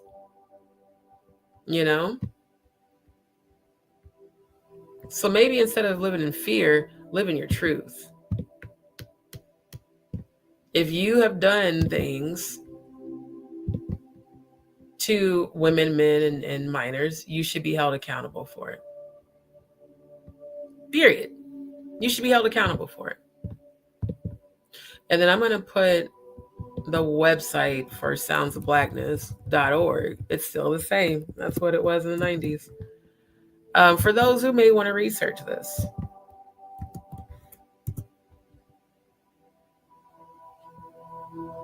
There it is. Now, moving right along, because I didn't realize the time was getting away from me, and it is. Before we listen to, as I give my reaction to, Jaguar's 2024 Sheen Magazine Awards performance, I want y'all to go like, share, and subscribe to my Good Sis YouTube channel. Oh, of course, you guys stop the audio. Yeah. You speaking too much real shit, so I'll stop sharing screen and reshare again before I play the video. Family, make sure that you are like, sharing, and subscribing to Jaguar's YouTube channel. A lot of dope content. The thing that I admire about Jaguar the most is she truly is fearless, and you know, I've done my best to be that way and speaking my truth. And, you know, didn't receive that support to speak my truth, instead was told to not. So when I see her fearlessly speaking her truth and ain't giving no fucks, yep, it's an inspiration to me to keep doing the very same. Because I know what my ancestors endured for me, specifically. So yeah, I'm going to uplift my brothers and sisters. Now, y'all also make sure to like, share, and subscribe to the Jaguar Wright Show, where we're about to have a whole bunch of dope ass content. And I am about to give my reaction to her performance. And then after that, I'll probably go ahead and end the live and come back again tonight. Also, you guys, I forgot, don't forget to lock in with our brother Wolf gang on Set in the West. Shout out to both of y'all for being real and for being a true example of a freedom fighter and justice. And I want to thank Odell for being there for Jaguar. She's really needed someone who can help tell her story and to really truly look out for her. Like I just showed y'all how the whole, you know, dismantling of that dynamic. Because how I was raised to believe, especially seeing my uncle, black men protected black women. My uncle was definitely a protector, a provider, a gentle giant, but don't mess with him, because you mess with his wife, you're going to see a different side to him.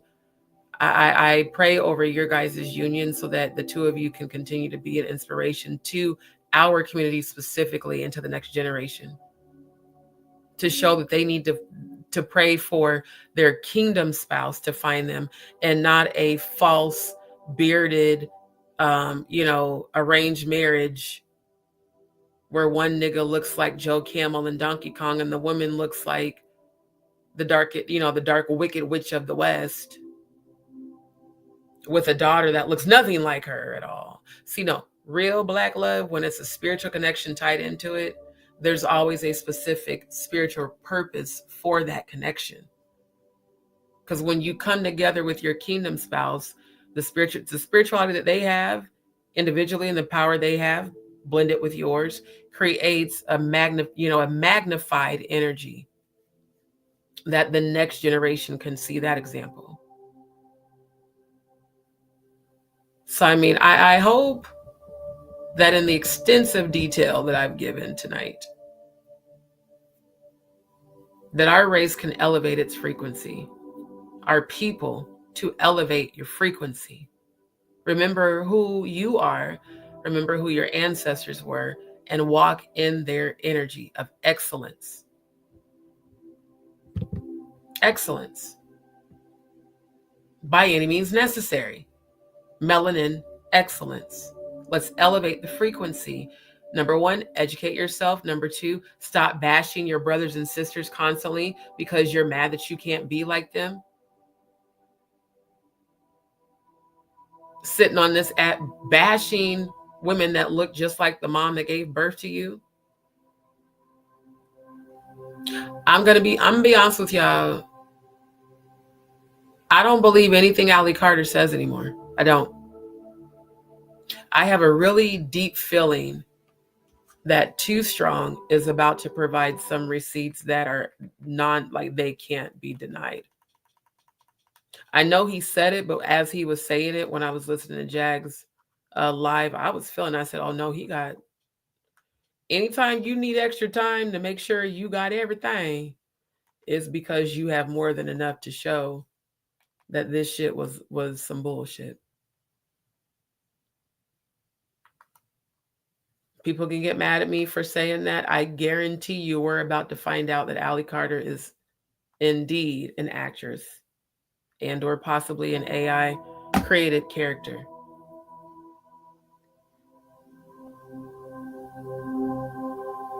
That's my opinion, straight up. It's too much.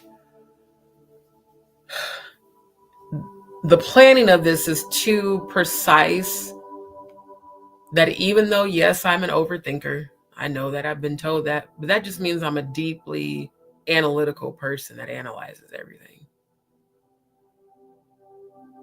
If indeed Allie Carter is not a real person, and she is indeed a character,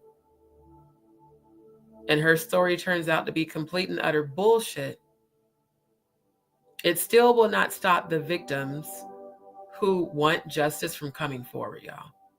It'll be, yeah, distraction, whatever.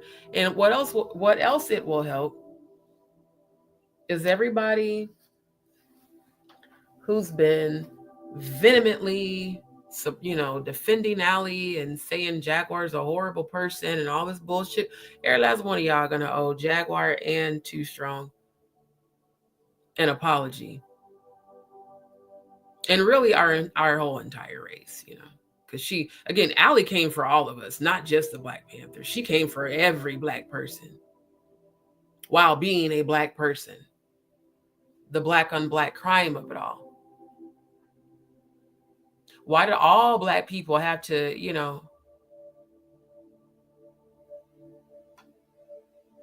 every one of us got to catch a stray because of your alleged trauma? It's all of our fault, even the ones that even though those of us who it happened to too.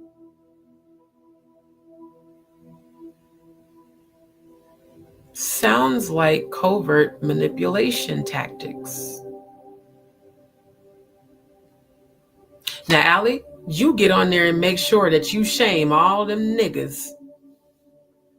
Because look at how they hurt you. I could just see a crazy racist white bitch doing that to a Black little girl who's traumatized, if indeed the girl is real. These are all the people that hurt you, Allie. Descendant of Willie Lynch ass looking ass bitch. Don't trust them. They're all gonna laugh at you. They're all gonna come for you.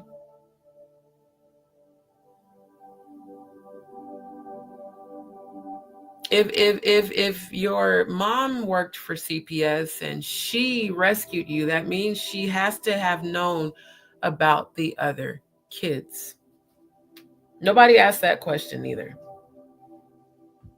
How could the mother have rescued you if she didn't know where children were allegedly being teleported to? You said she rescued you and she worked with CPS. CPS and the Red Cross have been accused of alleged teleportation of children for decades. And I know a lot of real life survivors of CPS who have told me themselves that they were indeed raped and teleported after entering into the system in the foster care. The female foster cousin that, my aunt and uncle had was raped and molested by every one of her foster fathers. By the time she got to the house, I was 8 and she was 13. It was crazy the shit she would force me to do and do to me. I was like, how does she even know how to do this? Well, because of what happened to her. Which is why my uncle and them took her from, the foster, because she was getting abused so much from the men that had her. Satanic ritual abuse. Yeah. And honestly, y'all, it even started before slavery. I just needed to educate y'all tonight because it really bothered me to see all the Black people, not only in the live, in the chat, but in the comments, coming for Jaguar. Like, bruh, if y'all can't see that this shit is a huge distraction, I mean, you must just want to walk through that broad door. And you know what? The Bible said that broad is the way that leads to destruction, but narrow is the way that leads to life. A lot of ignorant motherfuckers are going to keep walking through that double door. You can't tell me that you listen to Jaguar sing and don't receive healing. You can't tell me that when she speaks from a place of power, you don't receive healing. You can't tell me that. I know you do, because I do. All of us do. So is Aaliyah an AI character? I believe it is very possible that she could be. If she's so scared and on the run, people that are on the run don't be on social media where they can be tracked and monitored and found very easily. Because most people don't even know that they need a VPN on their devices. So,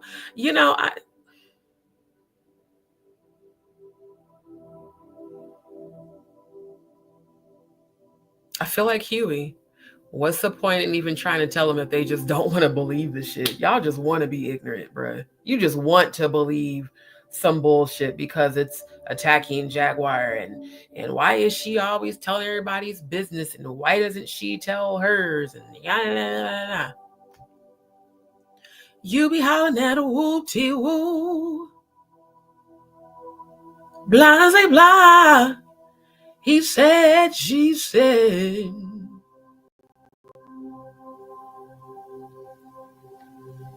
Shut the fuck up. Straight up. And educate yourself. You just might learn something. Especially on my channel. If you don't learn shit watching my ass, then goddamn, as deep as I go and as detailed as I go, I break. If you don't learn shit on here, you don't want to learn. Now, let's get some healing frequency music. Again, shout out to the Queen, Jaguar Wright, my good soul sister. And I want to thank you for your encouragement. I want to thank you for inspiring me, not just with music, but in life, with my healing. Thank you for the life you spoke to me a few days ago when I was having that moment. It's really all the things you said I've been playing over in my mind a lot as I'm doing my own healing. And I have to thank you. See, even with me, like, it's not just ADHD, it's the effects of healing PTSD. What rape does to you, what sexual assault as a child does to you, what date rape does to you is something you absolutely can overcome with work.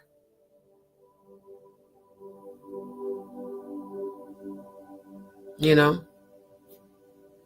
can overcome it with work, meaning shadow work, meaning facing the shit.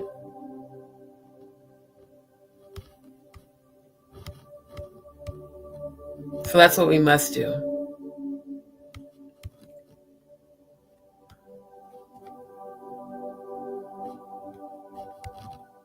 And for me,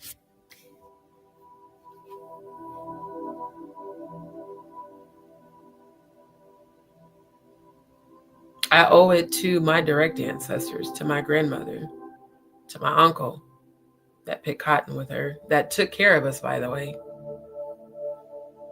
That was also why I never told them what was happening to me, because,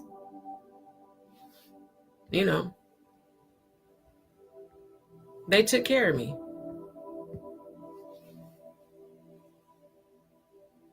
After all he went through, military man, veteran, pastor, my uncle was always rescuing the foster kids that were being abused. Why do y'all think I'm saying what I'm saying about the future of forever freedom? Abused children that are left alone with other children are very dangerous when they haven't had the opportunity to heal. And again, Allie Carter, if you know where children are in tunnels, why aren't you releasing that information publicly? You know what will happen if you do that? The government will be forced to do something. Because now it's public. And if they don't do shit, we do shit. by any means necessary. So for those of you who really want to be a part of this, please stay tuned. Shoot me an email. But this whole distraction from Ally Carter against the Black Panthers and the Black community and the subliminals against, Jaguar, all this shit, I cancel the assignment of all of that bullshit in the name of my ancestors that died for this country. Not just the Black Panthers, the entire race. I cancel that assignment and then I call upon the ancestors to defend us against this fuckery. And if Ally Carter is a real person, I send you healing because you need it. Because all I hear coming out of you is that white supremacist, self-hate, Willie Lynch, slave ass shit. The coonery of it all. If you are indeed a real person. Now, if we are getting all hyped up over an AI fictional character, then we all should feel stupid. They already fooled us once, so the second time is going to be shame on us. In La Shruma, we got La Shruma, making PB&Js with shrooms, and Shroomisha, that's what I call her. Then we got Adria, the whore of freak-offs. She Diddy. We got Linguine Gold, complete delusions of grandeur, like a motherfucker. Then we got Ally Carter. I'm just saying. Oh, and let's not forget Fat Albert, Uncle Ruckus looking ass too. And sausage forehead looking ass, lion ass Lionel B.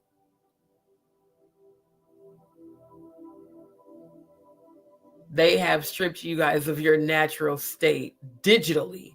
That's a shame when you get buck broken digitally, bruh. That's wild. Motherfucker didn't even have to touch you to buck break you, but you just fell for the bullshit. Well, Ally said, meanwhile, Jaguar, and I know myself, be showing y'all receipts and y'all still don't want to. The fact that y'all are still commenting on the AI video that I presented is absolutely insane. One, no one's going to see it. Two, you're a dumbass. But really, you're just a product of your ancestor, the one who, the Willie Lynch worked on. The good old house niggas. I'm just saying. If y'all believe anything that Linguine Gold says, if you believe anything that Shroomisha says, if you believe anything that Ally Carter says, I'm looking at you sideways. Name one interview that Ally Carter has done over the past 2 years. Matter of fact, send me the link. Who has she sat down with in person? Besides her handler as slave master-esque mother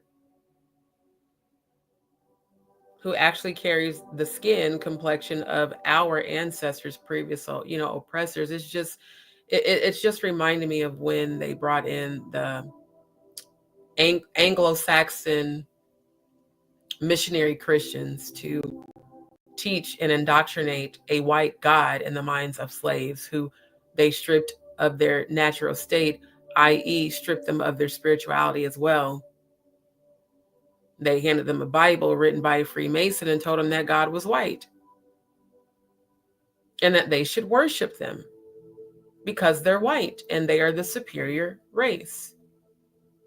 And in every Black church I grew up in and visited and that we traveled to, every Black church had a white Jesus in there. Praise white God, just like Uncle Ruckus said. Slaves. I guess I really am a vanity slave. I know my ancestors is turning in their grave, Kendrick Lamar. Or we can be optimistic like the Sounds of Blackness. We could rise above the fuckery, but we can't rise above the fuckery if we're always goddamn fighting and tearing each other down and trying to one up each other and trying to compete where they can't compare and crabs in a bucket. Fuck it, I don't want to see you win, so I'm not going to support you because I see you winning. I'm gonna watch all your content and never like, share, or subscribe or comment, but I'm gonna obsessively watch it every fucking day. So I think my job for my melanin community is to bring all of the education and knowledge that I've been telling people for decades to my platform.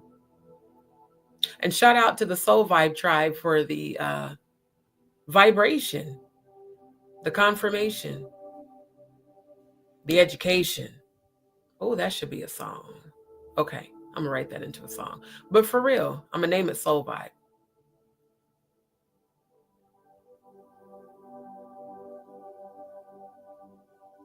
You know, I just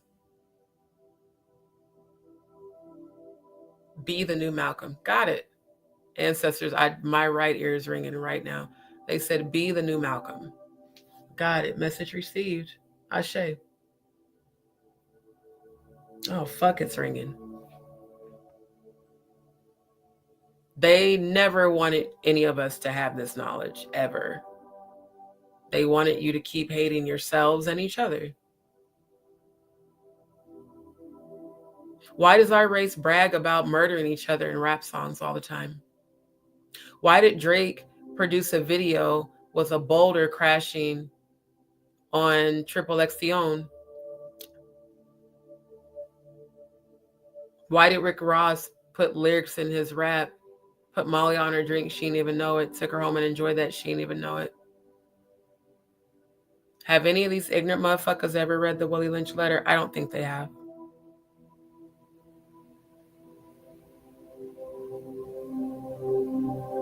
To actually read the full letter will break your heart. Truly, it'll break your heart. But it also gives you some insight as to why you might think and act the way that you do, because you don't know any better because of your ancestors. Now, on that note, I want to definitely go ahead and give my reaction to, again, our good sis, the Jaguar Wright, live at the 2024 Sheen Magazine Awards. I love the subtitle, A Queen Returns to Her Throne. It's always been there, but I love that. A queen returns to the throne. Absolutely. All right, fam, I'm going to mute the 963 and let's get into it.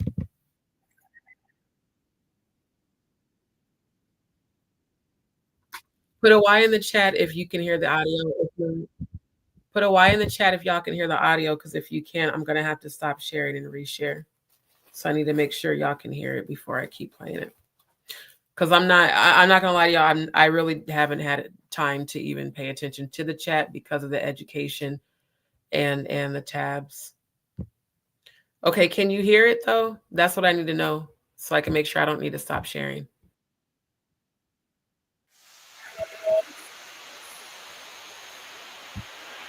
Okay, then let me stop sharing real quick and I'll reshare.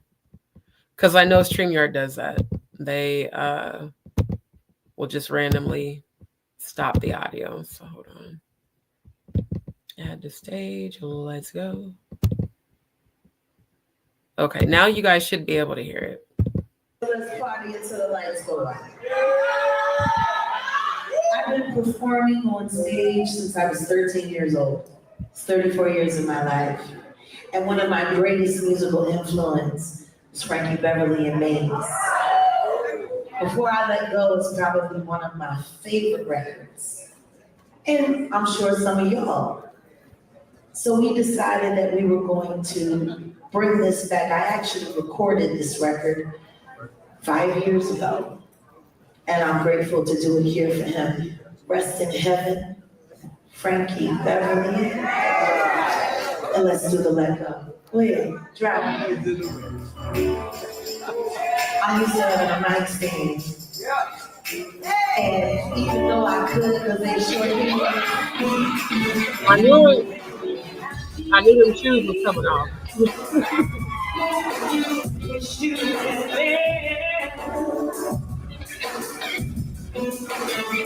You think I'm shy,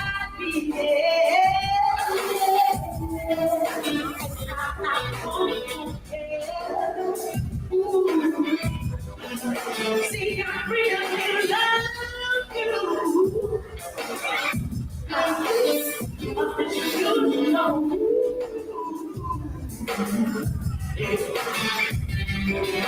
I just wanna make it right, baby. Go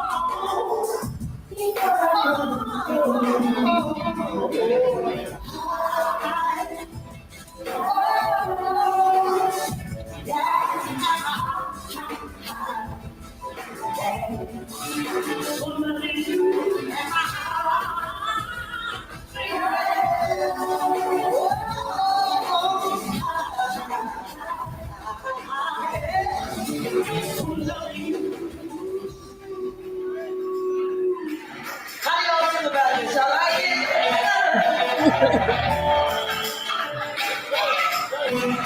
Now we've been together for years. Almost so very long. I can't understand it. Baby, tell me how we go wrong. Now listen, I know it's foolish, no. Did you know?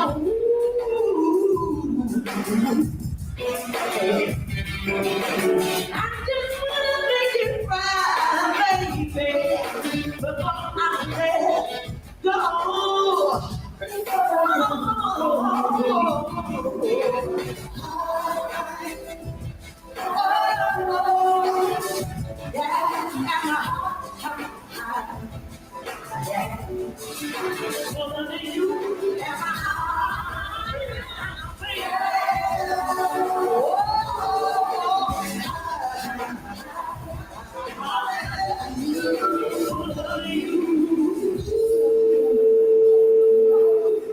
Trying to make it with you.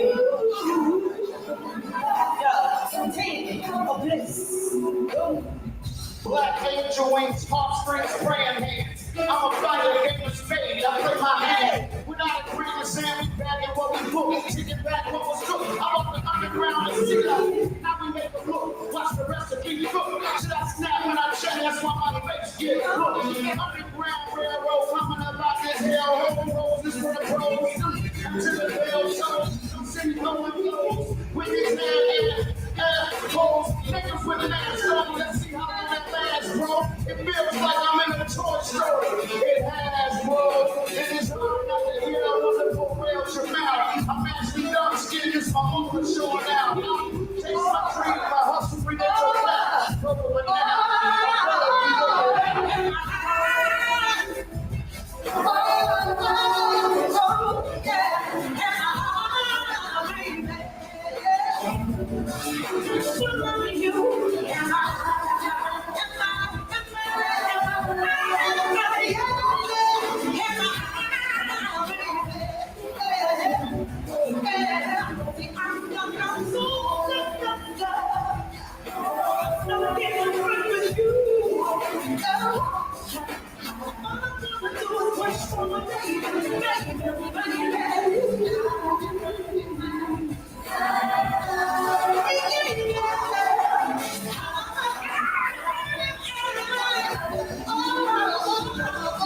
You better hit everyone in the front.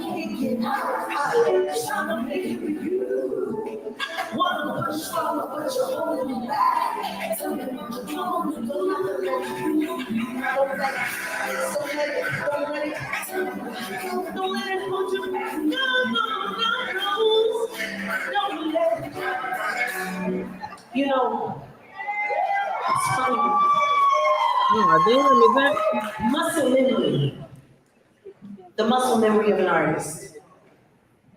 I don't care how long it's been. You can still do it. Killer Mike proved it. Who else from my generation wants to help them?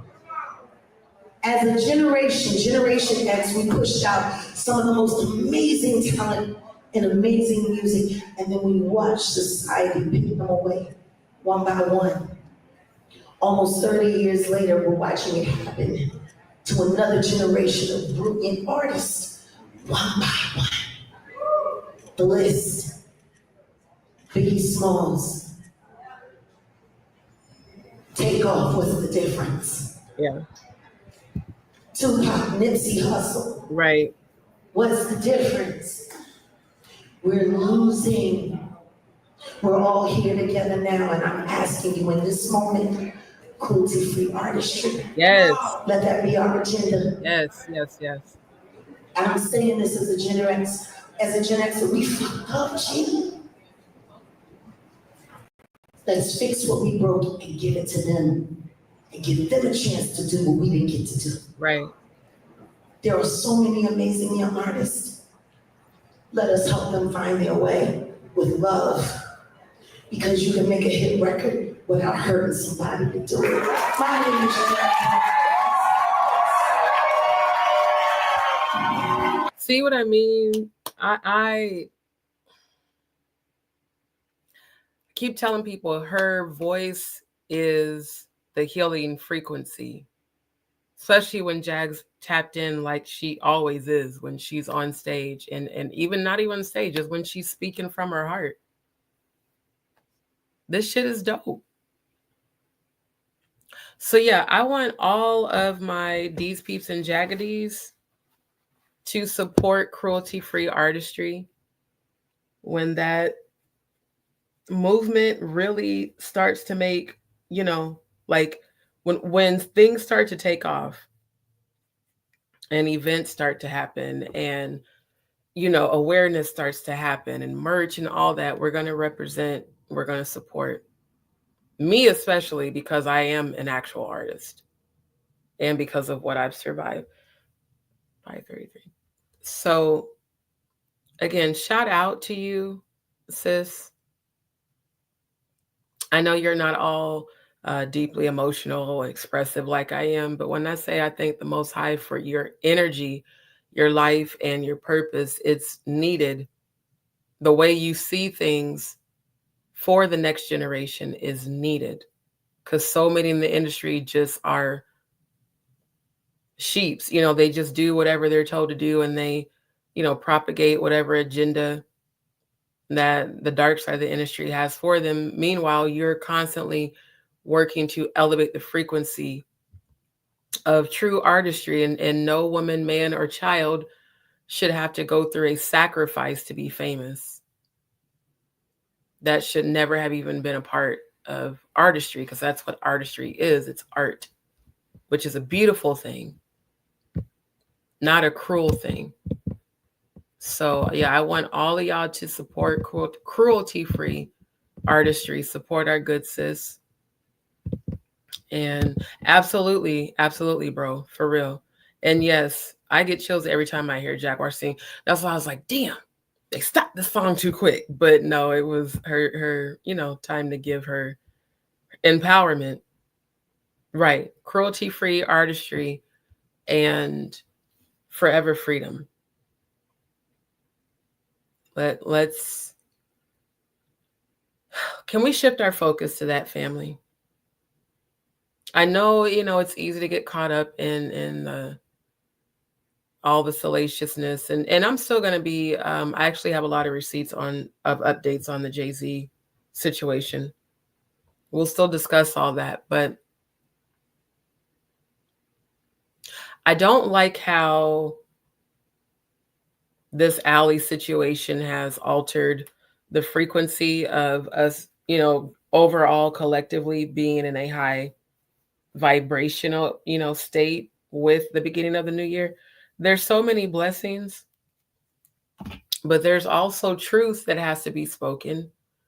and curses that have to be broken. Oh, bars. Turn that into a song. There's things that we need to do as us, as this generation. She was right when she said Gen X fucked up because we were following what we were told, But now we have the power,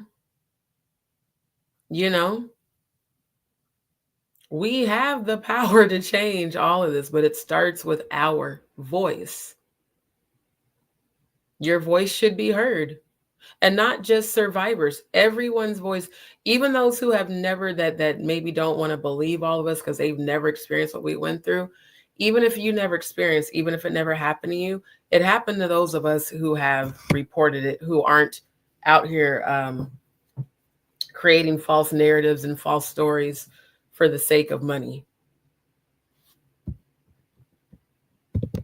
And for those who asked, not just now, but in my comments earlier, my Cash App and PayPal is scrolling across the bottom of the screen. People keep asking me about how to donate. At the end of the day, you guys, like, us speaking our truth is the only way to save the children. Us speaking our truth is the only way for other survivors to feel comfortable to come forward. Otherwise, they never will. Think about it. The more they see people attacking Jaguar, the less likely they're going to be to come forward. That's the whole entire agenda. I've been seeing it for years, not just starting with Pierce Morgan. The moment I saw her get body slammed on the pavement over 6 years ago, I knew right then and there, they are willing to do whatever it takes to stop the truth from coming out. They don't care. They don't care about your life. They don't care if you live or die. Especially when you're a truth teller, just like Kat said. He said they hate you and, they'll make everything miserable, but you still got to speak your truth, especially if you really are an advocate and you really want to help. I don't know why is it? You know what? I'm about to get off. It doesn't matter. So I'm just saying, like, I would rather see us focus on Operation Rescue the Kids. I'm never going to repeat that bullshit hashtag. Oh, say the children. No, rescue the children. Action words. Let's start the implementation and planning of rescuing the children that the government are trying to still hide. Let's continue to bring awareness by speaking our truth out against it. And when people do come for us, let's gather whatever evidence we need and then leave it at that. Because a lot of this shit is distractions, like a motherfucker. It's just straight up distractions. So I am grateful for everybody that tuned in tonight. And, again, because I was so deep in the presenting, when I'm presenting, I'm not on this screen, on the actual StreamYard, screen to see the comments. So, if there's anything important that I missed, just put a comment under the live after it ends. Not everything is always going to be pretty, you guys. I try to keep the vibration high on here. I forgot to put the music back on. I try to keep the music and the energy and the vibration high. But a part of high vibrational is truth. And when truth has been being hidden and fought tooth and nail to not be revealed, and people are stealing people's moving trucks and threatening to unalive them and their children. When shit gets that deep, that's when you're hitting the nail on the head. Someone's getting bothered by the truth because they're used to living a lie and capitalizing off of it. And I don't understand the pocket watching from Aaliyah. All these people jumped on YouTube to hustle motherfuckers out of money. The real ones are still actively looking for solutions. And entrepreneurs need income to survive, just like all you 9-to-5ers that are willing to work your entire life away to make another person wealthy. That's your choice and you're right. But those of us that are entrepreneurs, Our desire is to create our own brands and businesses and empires so that we don't have to rely upon another company that may just decide. I really love massaging my scalp with this comb. That may just decide, oh, you're no longer of use to us, so you're done. I'm going to speak my truth as long as I'm breathing. And I'm going to expose the truth as long as I'm breathing. And I'm going to educate and do everything I can to keep my vibration high and to raise the vibration of those who join me and watch me on this platform. And above all, I always celebrate melanin excellence because of who I am and where I come from. I remember, I don't call them friends anymore, but a former friend couple where the lady is white and her husband's Mexican, and she was telling me about this time she went to a black church out here and how they just kept saying black power, and I felt like they were being racist. I said, so wait a minute, us celebrating overcoming everything we've overcome is racist? Well, I'm just saying I'm not black, so why do I have to hear black power? How many centuries did niggas hear white power? How many years did slaves, and not even just slaves, during the civil rights movement, did my people live in fear of a white devil putting a burning cross in their fucking front yard, or just blatantly setting their house on fire while they're in it? Churches too. So I wish a motherfucker would tell me not to celebrate my melanin excellence and my ancestors because it makes you uncomfortable. That means you have some residual racism down in your blood if that shit bothers you. Because it wouldn't bother me if a Hispanic person said, I'm celebrating my people. That's what's up. Or if any other race said, I'm celebrating my people. Celebrating your people is different from white supremacy. I'm more superior and better than you, and you're less than me, and we got to buck break you with a horse. You know, that's some diabolical shit for your ass. If anything is racist and cruel, it was that, and still is to this day. So yeah, this melanin in my skin, I love it. And I'm going to celebrate it every chance I get. And I'm going to promote natural beauty within our people every day. The fact that I can run this massaging comb through my hair, which is wavy, fine, and also kinky, I love it.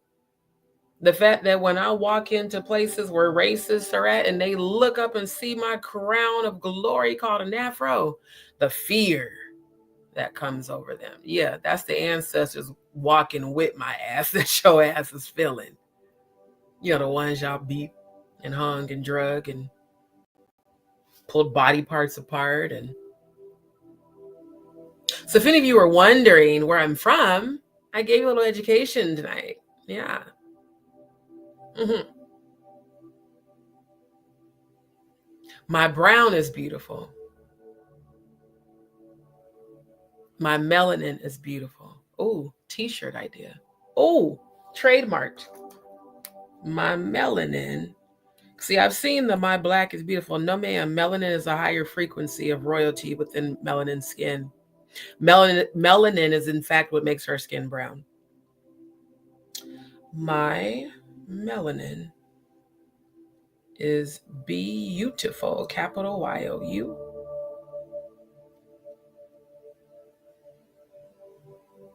I love the skin I'm in. It amazes me when downloads, even for my own self, comes. And then my melanin is royalty. That's 3 different t-shirt ideas, all in a matter of seconds. Trademarked.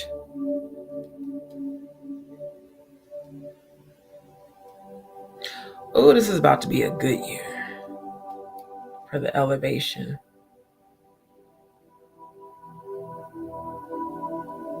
I'm just now seeing notifications.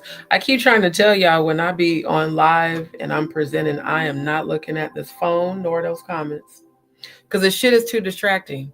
So I'm not finna do that. If anybody catches a replay, they'll see your comments in the replay. I do appreciate you engaging, but what y'all have to understand is the ADHD of it all, that I'm still, still have some, still mastering that. I can't keep flipping from screen to screen to look at all y'all comments if I'm educating. If I'm in a zone, I'm in a zone. So, thank you to everybody that did engage. But it's more important for me to focus on what I'm saying than y'all's comments. That's just the honest to God truth. So I want everyone, I hope from this live, you leave with some sort of education. I hope with this live, you leave with some sort of your frequency elevated. And there are 3 different live performances that I found of Jaguars that I do want to review later tonight. And, and also I found a couple more clips of Cat Williams I want to give a reaction to. And then the original Men in Television from A Living Color. So like tonight will be more of that. But after I was watching, and like I said, I didn't even get a chance to fully watch the whole live, but I got through about 3.5 hours. I was like, yo, I have got to speak on all this shit tonight. So I guess maybe that's why I wasn't awake when she was on live, because I was supposed to speak about it tonight. That makes sense. Well, this morning, rather. It's like almost 6 a.m. Speaking of that, y'all, I gotta go. Because I'm tired of going to bed at 8 and 9 o'clock in the morning and then waking up damn near in the evening. Plus, I need to go to the bathroom. But I do want to thank everybody that did tune in tonight. Thank you so much. JagaDz and DzPeepz. Shout out to the Mod Squad. Shout out to Jay Mizek. Shout out to Sister Shonda. Shout out to Nick, Mountain Goat Production. Shout out to Andrew in the building, bruh. I've been missing you. I'm so glad you're back. And wow, there's a shit ton of comments. What I'll probably do is, because sometimes I do go back and watch the replay to make sure that the audio is straight. If I watch my own replay and see your guys' comments in the replay and anybody had a specific question or comment or something to say, then, I'll respond to it. But family, I love you very dearly. I appreciate you all. Shout out to the DzPeepz. Shout out to everybody that subscribed tonight. Thank you so much and welcome to D's World. And here you will get a little bit of everything. I'm like that box of the gourmet chocolates with all the different flavors that you don't know you're going to get, but you're always going to get 1000% real and authentic. That I can guarantee you. So I might be outspoken about sexuality, and I might be outspoken about freaky shit. I might be outspoken about spiritual shit. I might be outspoken about deception. I might be outspoken about, the fuckery of all of the... Oh, shit. Okay. Yeah, I'm definitely tired. My leg just grazed the inside of my tray, and I thought it was an ant. I'm definitely getting off this. I need to go sleep. But for real, you never know what you might get on my channel, but what you will get is the truth. That I can tell you. You won't get nothing fake. Anything I talk about, as y'all can see, I'm going to bring up the receipts and show you. But yeah, I'm going to continue to bring awareness on all these things. And we win, you guys. Like I said, I've seen all those kids in the premonitions yesterday and today getting rescued. And that makes my heart feel very good. So yeah, Operation Rescue the Kids in motion. I will keep you guys posted. And y'all have a very blissful and beautiful day. Thank y'all for tuning in.